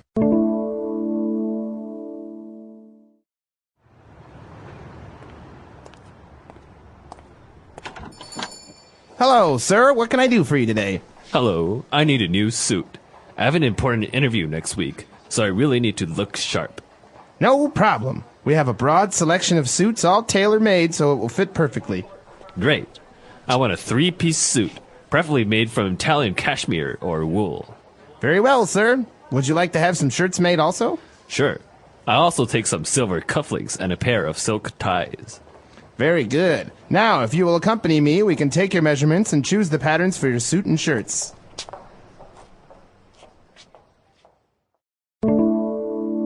So in Fluency Builder today, we have 3 very useful phrases that you can say when you're with the tailor at the store buying a suit. The first one is to look sharp. That's right. He says that he has a job interview and he wants to look sharp. Okay, so to look means to have the appearance of, but sharp, what does this mean? Basically, take it as a chunk or as a phrase, and if you look sharp, it means you look smart, you look good, you look clean, you look very nice. So this is normally something we say to men. Yeah. You look really sharp today. Or I want him to look sharp. I'm going to buy him a nice silk tie. That's right. So to look sharp, as I said, to look very nice, very clean, very handsome. Okay, so looking sharp. And well, when we were talking about the suit, the person mentioned that all the suits are tailor-made. All right, this is a very important phrase if you want to go shopping for clothes that are made for you. So something is tailor-made if the sizes are made only for fitting you. That's right.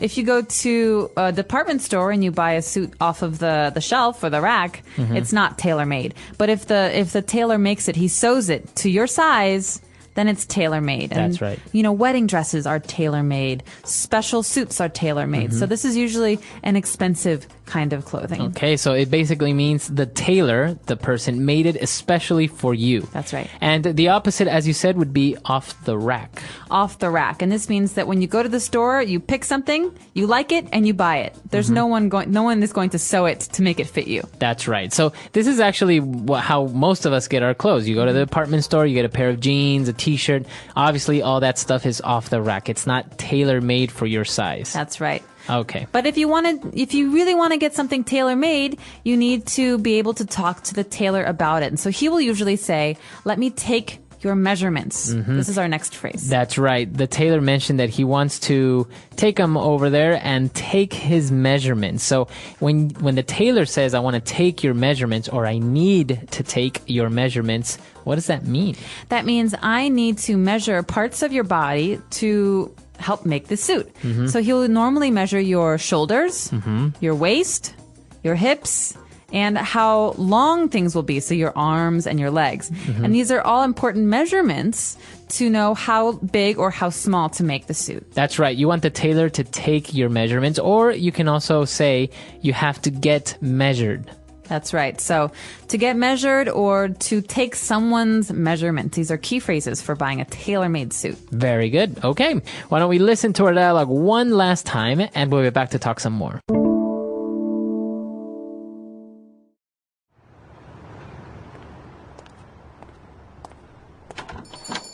Hello, sir. What can I do for you today? Hello, I need a new suit. I have an important interview next week, so I really need to look sharp.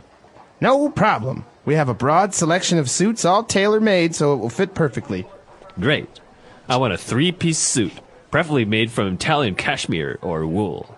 Very well, sir. Would you like to have some shirts made also? Sure. I'll also take some silver cufflinks and a pair of silk ties. Very good. Now, if you will accompany me, we can take your measurements and choose the patterns for your suit and shirts.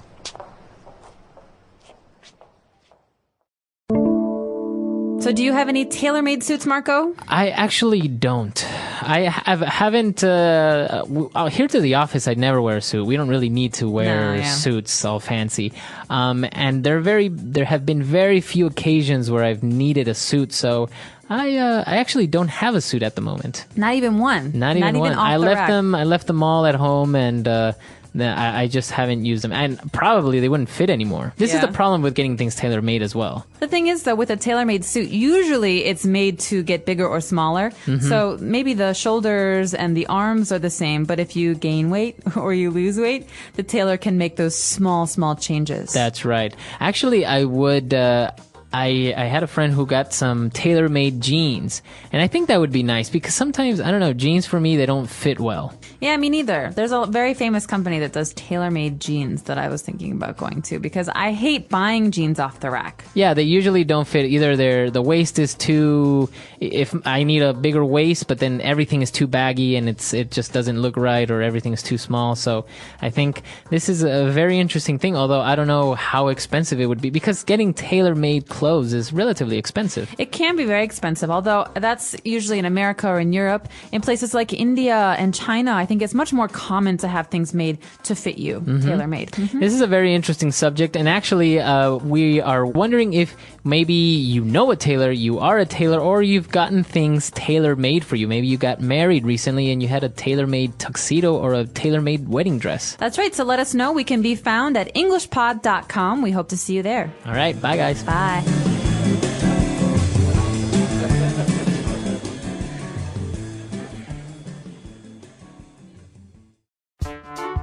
The English Pod Audio Review.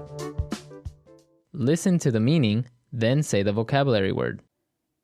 Stylish or fashionable. Sharp. Wide, a lot. Broad. Most wanted or preferred. Preferably. To go together with. Accompany. Let's try that faster. Stylish or fashionable. Sharp. To go together with. Accompany. Most wanted or preferred. Preferably. Wide, a lot. Broad. Now say the word and hear it in a sentence. Sharp.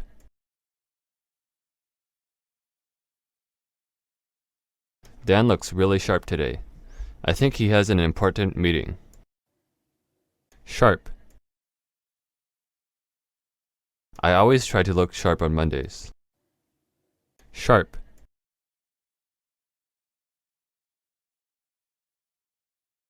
The first class of day is very important, so everyone tries to look sharp. Broad. The store has a broad selection of mobile phones. Broad.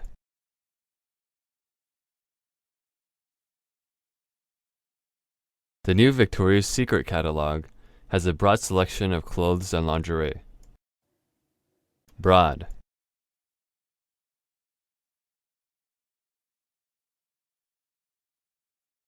That store used to have a broad selection of digital cameras, but now they only sell camcorders. Preferably.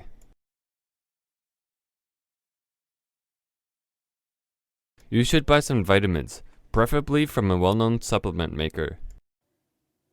Preferably. I would like a Coca-Cola, preferably Diet Coke. Preferably.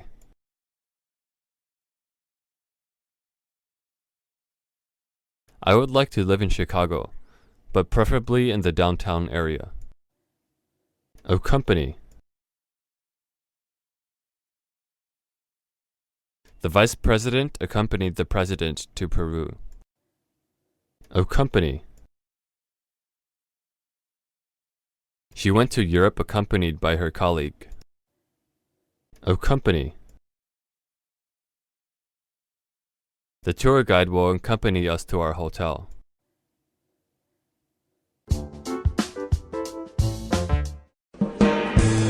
Hello everyone and welcome to English Pod. My name is Marco. My name is Catherine, and today we have a very romantic dialogue for you. That's right. Today we are at a shop and we are buying jewelry. So, of course, there are many different types of jewelry and stones. So we're going to take a look at all that great stuff. Let's jump into our dialogue and see what's going on.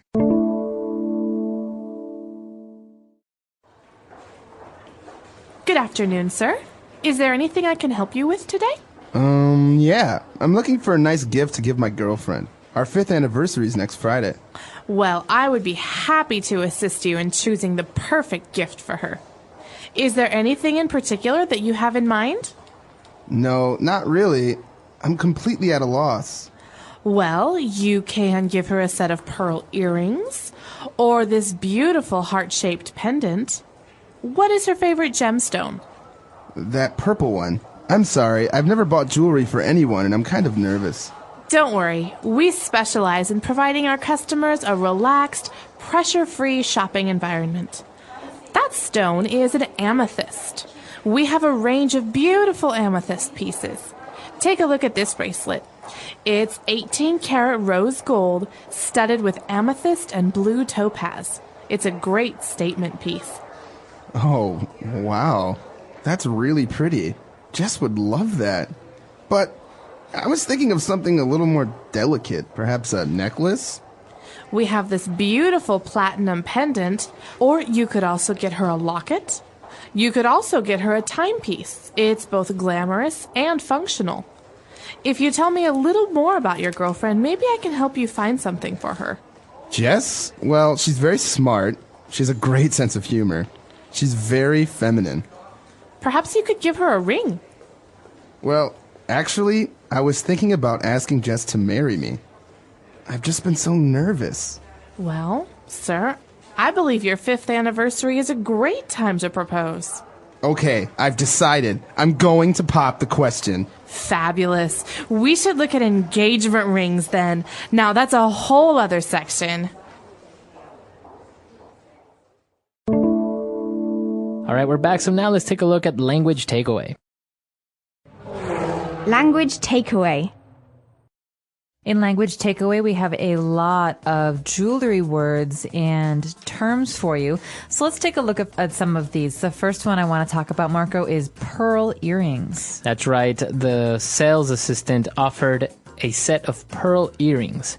So we have earrings that you wear on your ears, right? Usually girls. Yes. But what about pearl? Pearls are a kind of decoration that comes from inside an animal. The clam is a sea animal that opens up, and inside there might be a little pearl. It's usually a white or pink, very, very pretty object, and we sometimes put them in earrings or on a necklace. That's right. So a set of pearl earrings are earrings that have this little rock or this little marble-looking thing on it. And, well, he also offered a beautiful heart-shaped pendant. Okay, a pendant is a kind of necklace, and basically a pendant is something that hangs down.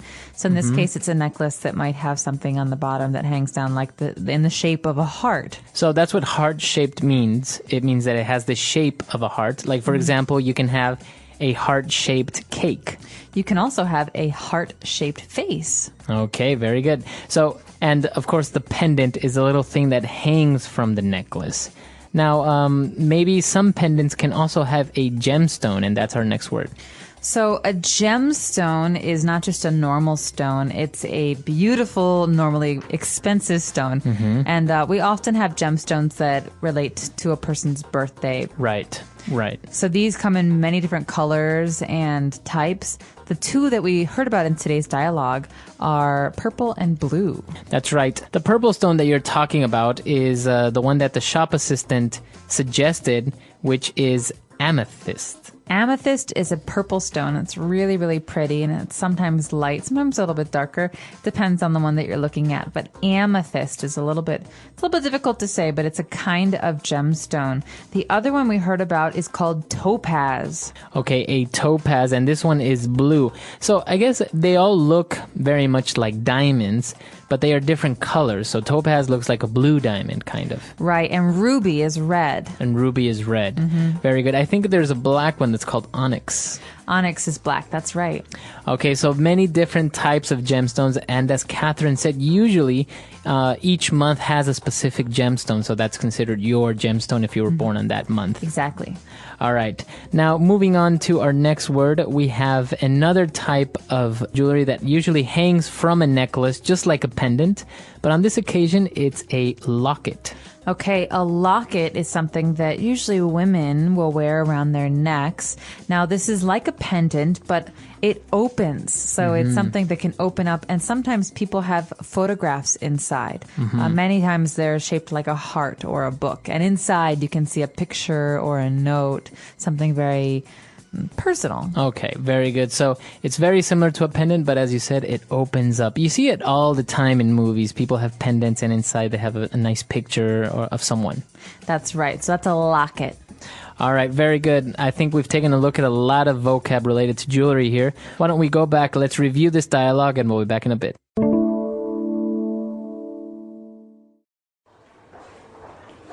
Good afternoon, sir. Is there anything I can help you with today? Yeah. I'm looking for a nice gift to give my girlfriend. Our 5th anniversary is next Friday. Well, I would be happy to assist you in choosing the perfect gift for her. Is there anything in particular that you have in mind? No, not really. I'm completely at a loss. Well, you can give her a set of pearl earrings, or this beautiful heart-shaped pendant. What is her favorite gemstone? That purple one. I'm sorry, I've never bought jewelry for anyone, and I'm kind of nervous. Don't worry, we specialize in providing our customers a relaxed, pressure-free shopping environment. That stone is an amethyst. We have a range of beautiful amethyst pieces. Take a look at this bracelet. It's 18-karat rose gold studded with amethyst and blue topaz. It's a great statement piece. Oh, wow. That's really pretty. Jess would love that. But I was thinking of something a little more delicate, perhaps a necklace?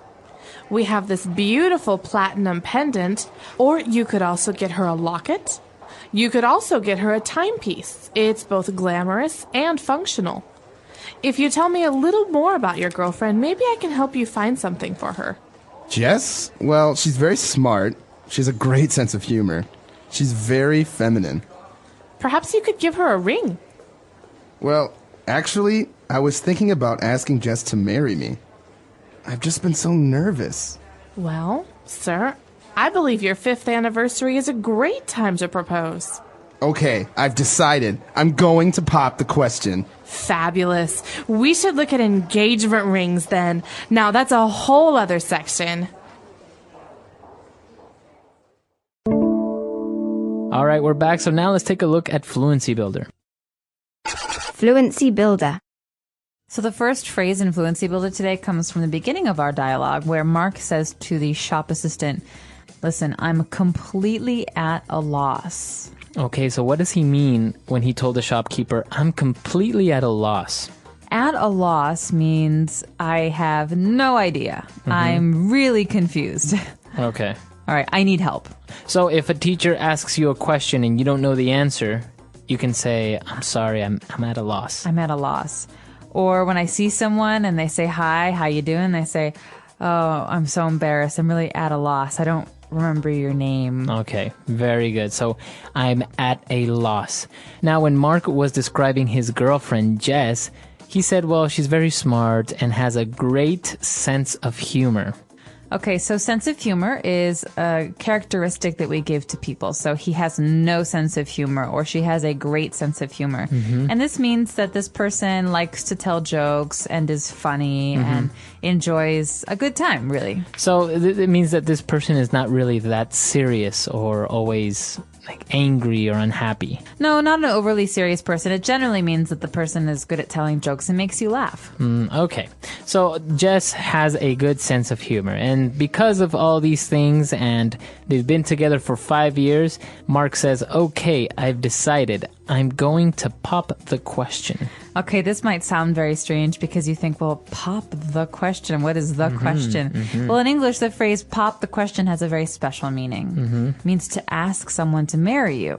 So if I say I'm going to pop the question, that means I'm going to ask someone to marry me. That's right. Or you could say, he popped the question last night. We're engaged. Okay, so that means... He asked me to marry him. Okay, all right. So it's a phrase, to pop the question. So whenever you use it together, you're talking about asking someone to marry you. Exactly. All right, great stuff. Why don't we go back and listen to this dialogue one last time?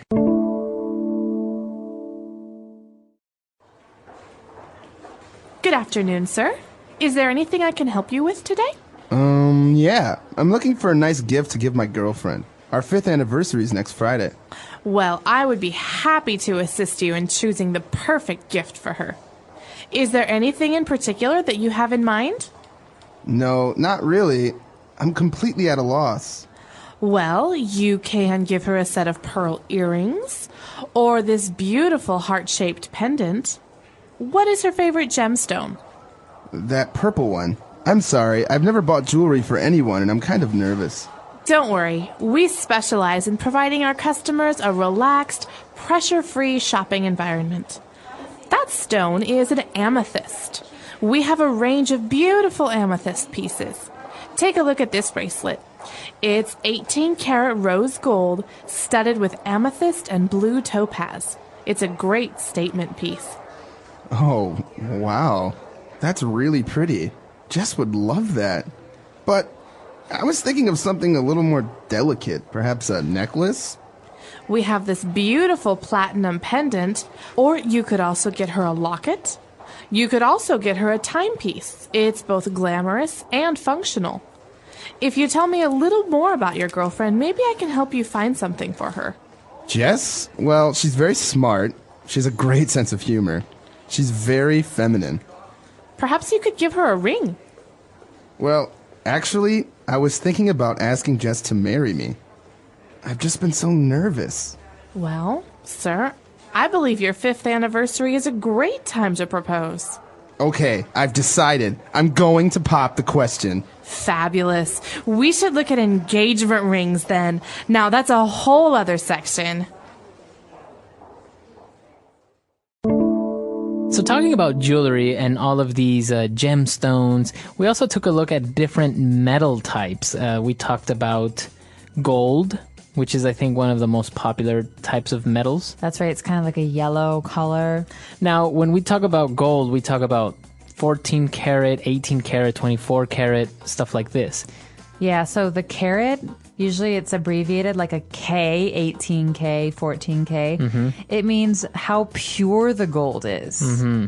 Mm-hmm. Okay, so, and actually they also use it in diamonds. They talk about a diamond that's 1 carat or 2 carats. Right, so in diamonds it has a different meaning. It actually means how much the diamond weighs. Mm-hmm. So some engagement rings are half a carat or a carat, and the really, really, really big ones are like 2 carats, and those are very expensive. That's right. And we also saw another metal here, platinum, which is a very nice metal. It looks like silver, but it's stronger. It's much stronger, so you can hit something and it won't leave an impression. It won't change the look of the metal. And this is very popular right now for wedding bands. You know those rings that men and women get after they're married? Mm-hmm. Many people like to get this silvery looking platinum ring. I've actually seen different types of metals that weren't mentioned in the dialogue, like titanium rings. Titanium is also a very strong metal. Mm-hmm. Or I can't remember this metal, but it's used on spacecraft, and it's very, very strong, stronger than titanium. I don't know what it is. And yeah, they also make rings out of it. But another interesting thing is some people make their own rings, their wedding bands or their wedding rings. I've seen that. It's a very nice thing to do, I think, because it's meaningful. People like to do it together, and then they have these rings that are very special for them. So a person that makes jewelry or makes rings, it's called a jeweler, right? A jeweler. That's right. So I have a friend who is a jeweler. He makes beautiful rings and earrings. Okay. So not only rings, a person that makes jewelry in general can be called a jeweler. Exactly. All right. A very interesting topic, especially for the girls who always love to have rings and diamonds and necklaces. Or the boys. I know some boys really like to get earrings or to have jewelry like I've never ring. really seen too many guys wearing necklaces, though. A lot of guys wear cross necklaces, I've seen. Or rings. Not too many rings. I don't think it's a Wedding big rings? thing. But wedding rings, A yeah. lot of American guys wear rings. Oh, yeah? Yeah, I think. Well, not a lot, but some do. So, well, obviously it's popular all around, and of course, we are interested in hearing from you guys, so if you have any questions or any other suggestions about this lesson or anything, you can always find us at englishpod.com. We hope to see you guys there. All right. Bye.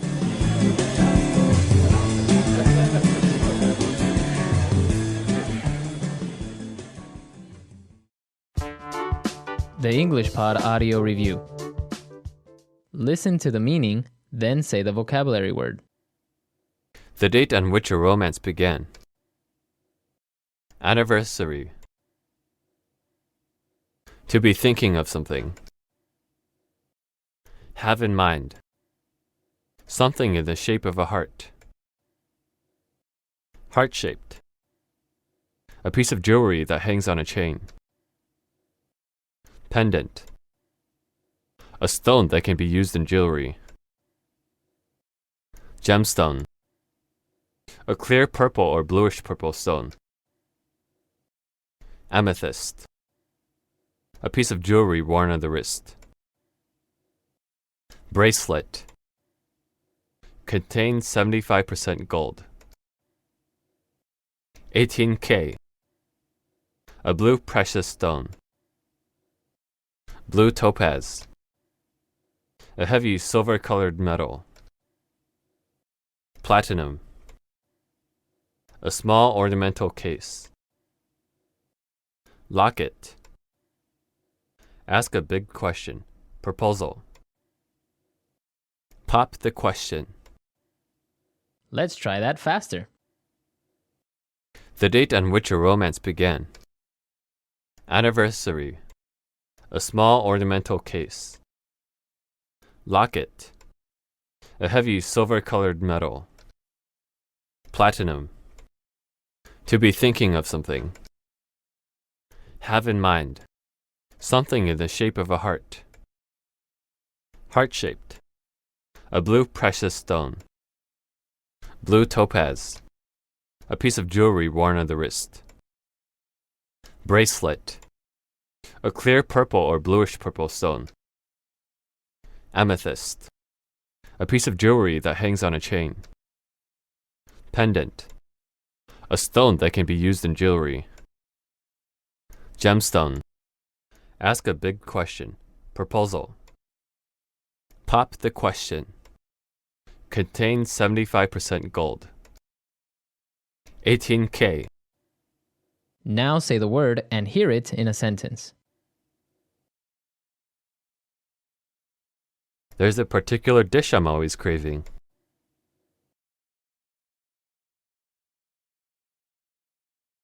I like all of the dresses, but there isn't a particular one I'm in love with.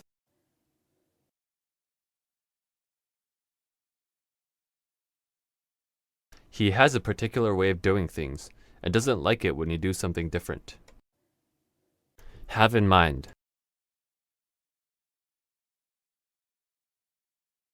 I have this Thai restaurant in mind, and I really want to try it. Have in mind. If you're going to get a dress made, it's better to have a style in mind. Have in mind.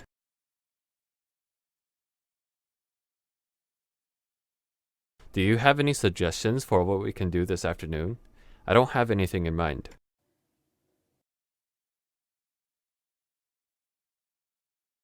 This place is so beautiful. I'm at a loss for what to say.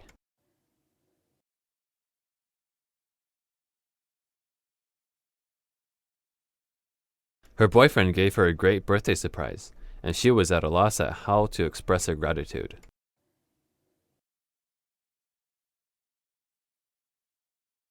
They're so annoying. I'm at a loss at how to describe it.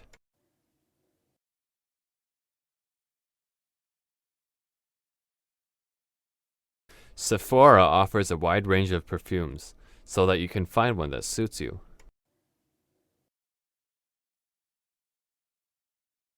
The mall offers a range of formal dresses and suits.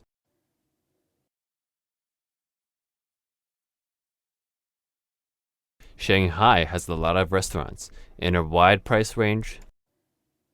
Pop the question. You've been dating for 3 years. Are you thinking of popping the question? Pop the question. James finally popped the question. Our wedding is next summer. Pop the question. He's very nervous because he's thinking of popping the question tonight.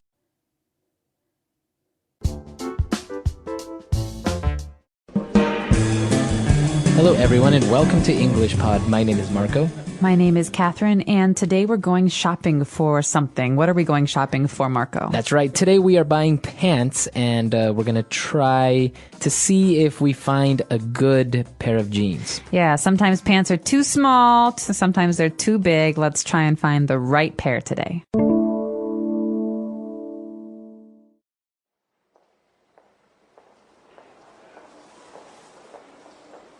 Excuse me, can I try on this pair of jeans? Sure, let me see. I'm afraid we don't have any size 8s left. What are you talking about? I'm always a size 4. Here, I'll try these.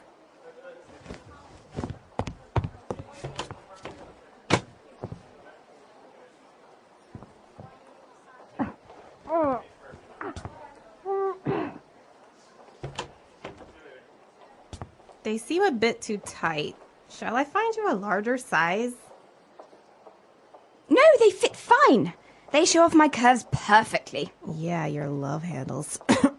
They sure do. Although, here, you forgot to close this button. Yeah, right. I'll do it now. All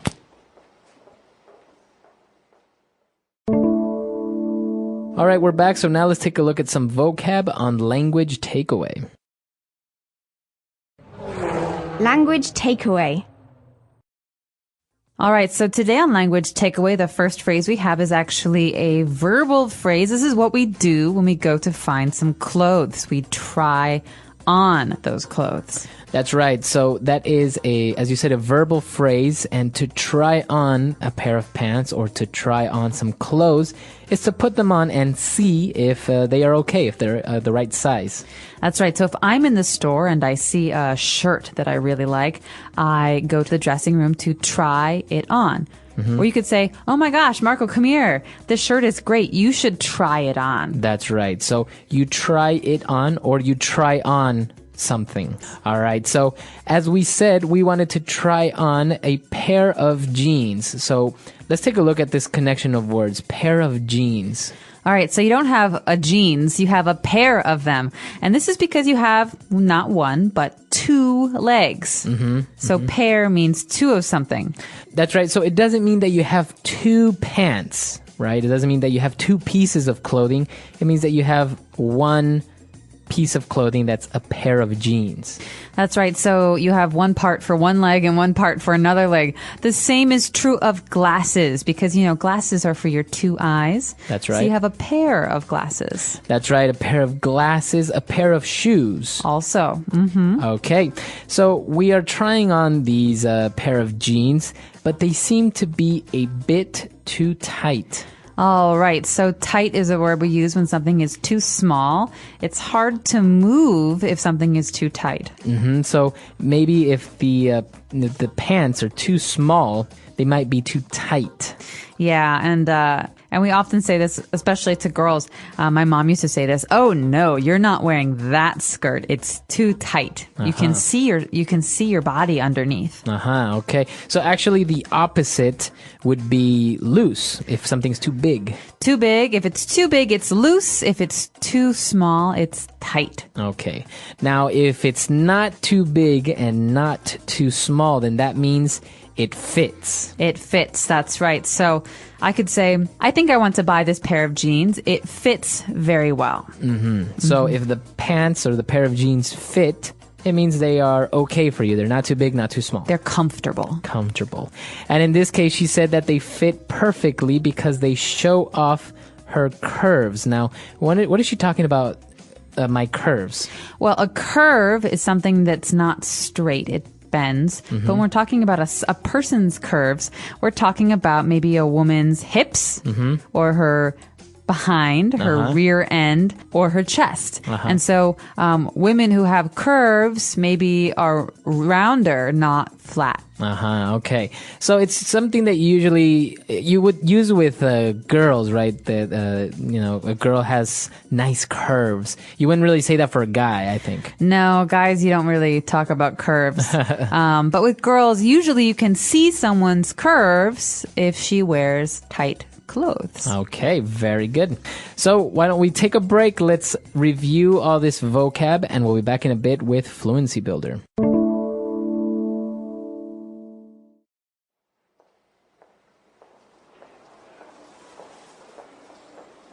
Excuse me, can I try on this pair of jeans? Sure, let me see. I'm afraid we don't have any size 8s left. What are you talking about? I'm always a size 4. Here, I'll try these.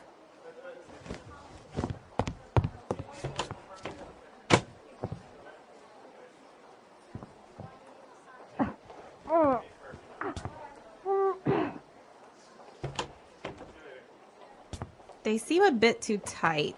Shall I find you a larger size? No, they fit fine. They show off my curves perfectly. Yeah, your love handles. They sure do. Although, here, you forgot to close this button. Yeah, right. I'll do it now. All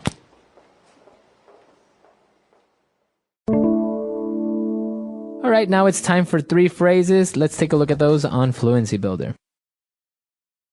Fluency Builder. All right, so we heard this phrase here, I'm afraid, and it means something maybe different from what you've heard before. So the shopkeeper said, I'm afraid we don't have any size 8s left. That's right. So when you start a sentence like this, you're basically apologizing a little bit, right? Yeah, it's like saying, I'm sorry, I don't think we have size 8s left. Mm-hmm. So maybe I go into the store and I say, well, I would like some chocolate milk, please. And I say, I'm sorry, I'm afraid we ran out of chocolate milk. I'm afraid we ran out. So this means it's too bad or unfortunately, we don't have any. That's right. So it's not the same being afraid like you're scared. No, it's not that afraid. It's a polite way for usually a shopkeeper to say, I'm sorry, we can't help you. Okay. So going back to curves, the girl used this interesting phrasal verb there, to show off. All right, so we know the word to show, but to show something off, to show off, means to display or exhibit. It's almost like you want other people to look at you. Okay, so if I guess maybe you can see it on the street if someone is in their car and they're playing loud music, kind of drawing attention to their car. They're kind of showing off their car. They want you to see their car or just hear how great sound system they have. That's right. Or some women will wear very, very short skirts because they want to show off their long legs. That's right. All right, but now something that you don't really want to show off are your love handles. All right. Now, this is a very funny phrase. It's actually something we say in spoken English that if you say it to someone else might be very rude. Love handles are the part of your body above your waist that if you have a little fat, it's like they're squishy. You can touch them. Right. So just think about how maybe people that are a little bit overweight, they put on a pair of pants. And on their sides, in their waist, the extra skin that kind of is around the pants, that's called love handles. And we say love handles because when someone hugs you or they want to hold you, that's where they put their hands. There's extra to hold on to. Right. I think sometimes they're even they may be called like tires or something like this. Well, spare tire is in the front. It's near your belly. All right. So that's called a spare tire. That's right. So spare tire is in the front. It's a belly. Normally when people drink a lot of beer, very often they have a spare tire. But this is actually, love handles are on the sides. But that's our last word today. Let's remember that it's not something you want to go around telling people they have, but you can joke with your friends about it. Right. Exactly. All right. So let's listen to the dialogue one last time.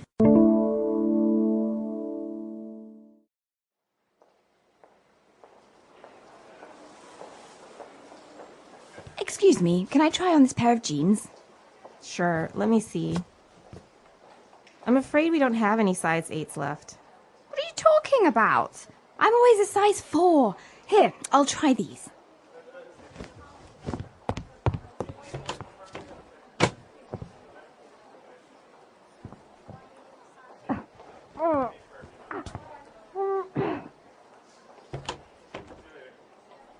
They seem a bit too tight. Shall I find you a larger size? No, they fit fine. They show off my curves perfectly. Yeah, your love handles. They sure do. Although, here, you forgot to close this button. Yeah, right. I'll do it now.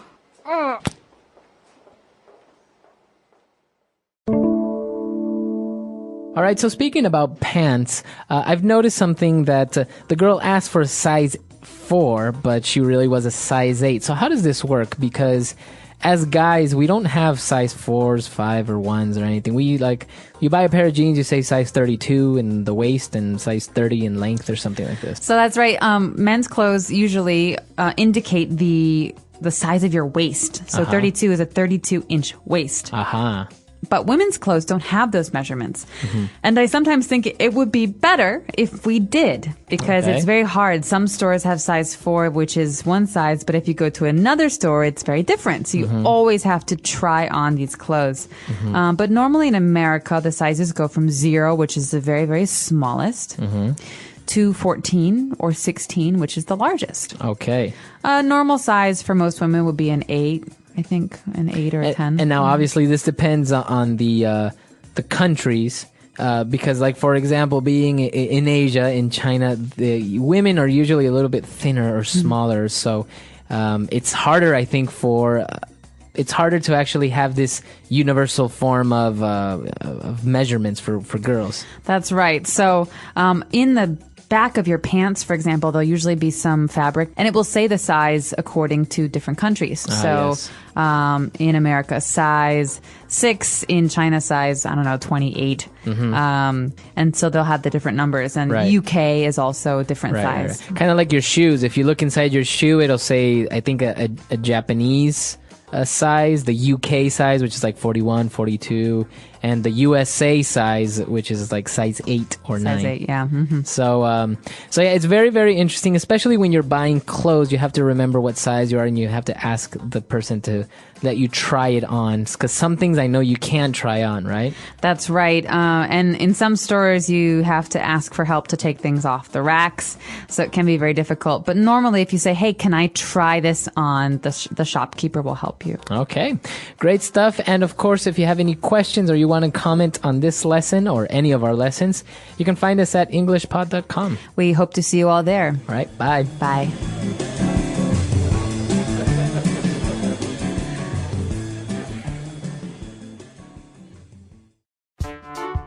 The English Pod audio review. Listen to the meaning, then say the vocabulary word. Try on, to put clothing in order to judge its appearance and fit. Try on. Affording little or no extra room, fitting closely. Tight.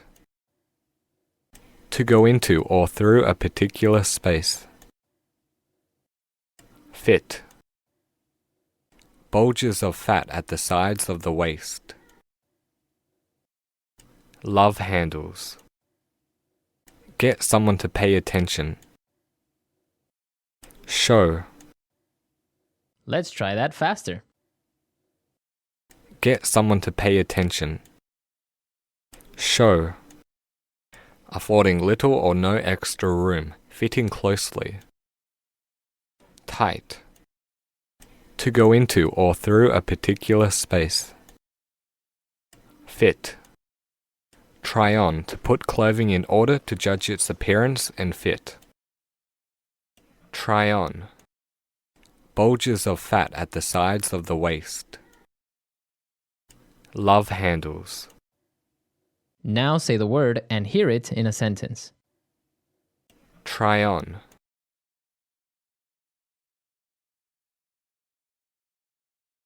She tried on a lot of clothes, and in the end, she didn't buy anything. Try on. Let me try this on and see if it fits. Try on. This dress is so lovely. Can I try it on? Fit.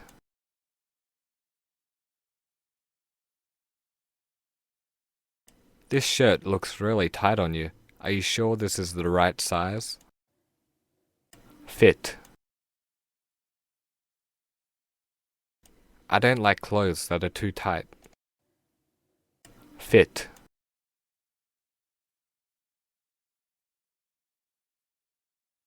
This pair of shoes are a bit tight. Do you have a larger size? Tight. I don't like clothes that are too tight. Tight.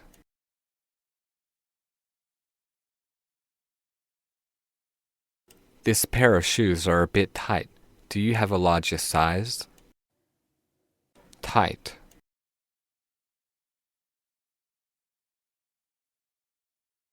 This shirt looks really tight on you. Are you sure this is the right size? Show. Sheena's showing off her new handbag again. Show. The cutting of this shirt really shows off my curves. Show.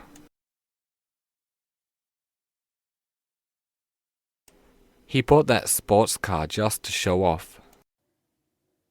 Love handles. I'm afraid your love handles are showing. Love handles. Julie is working hard to get rid of her love handles. Love handles.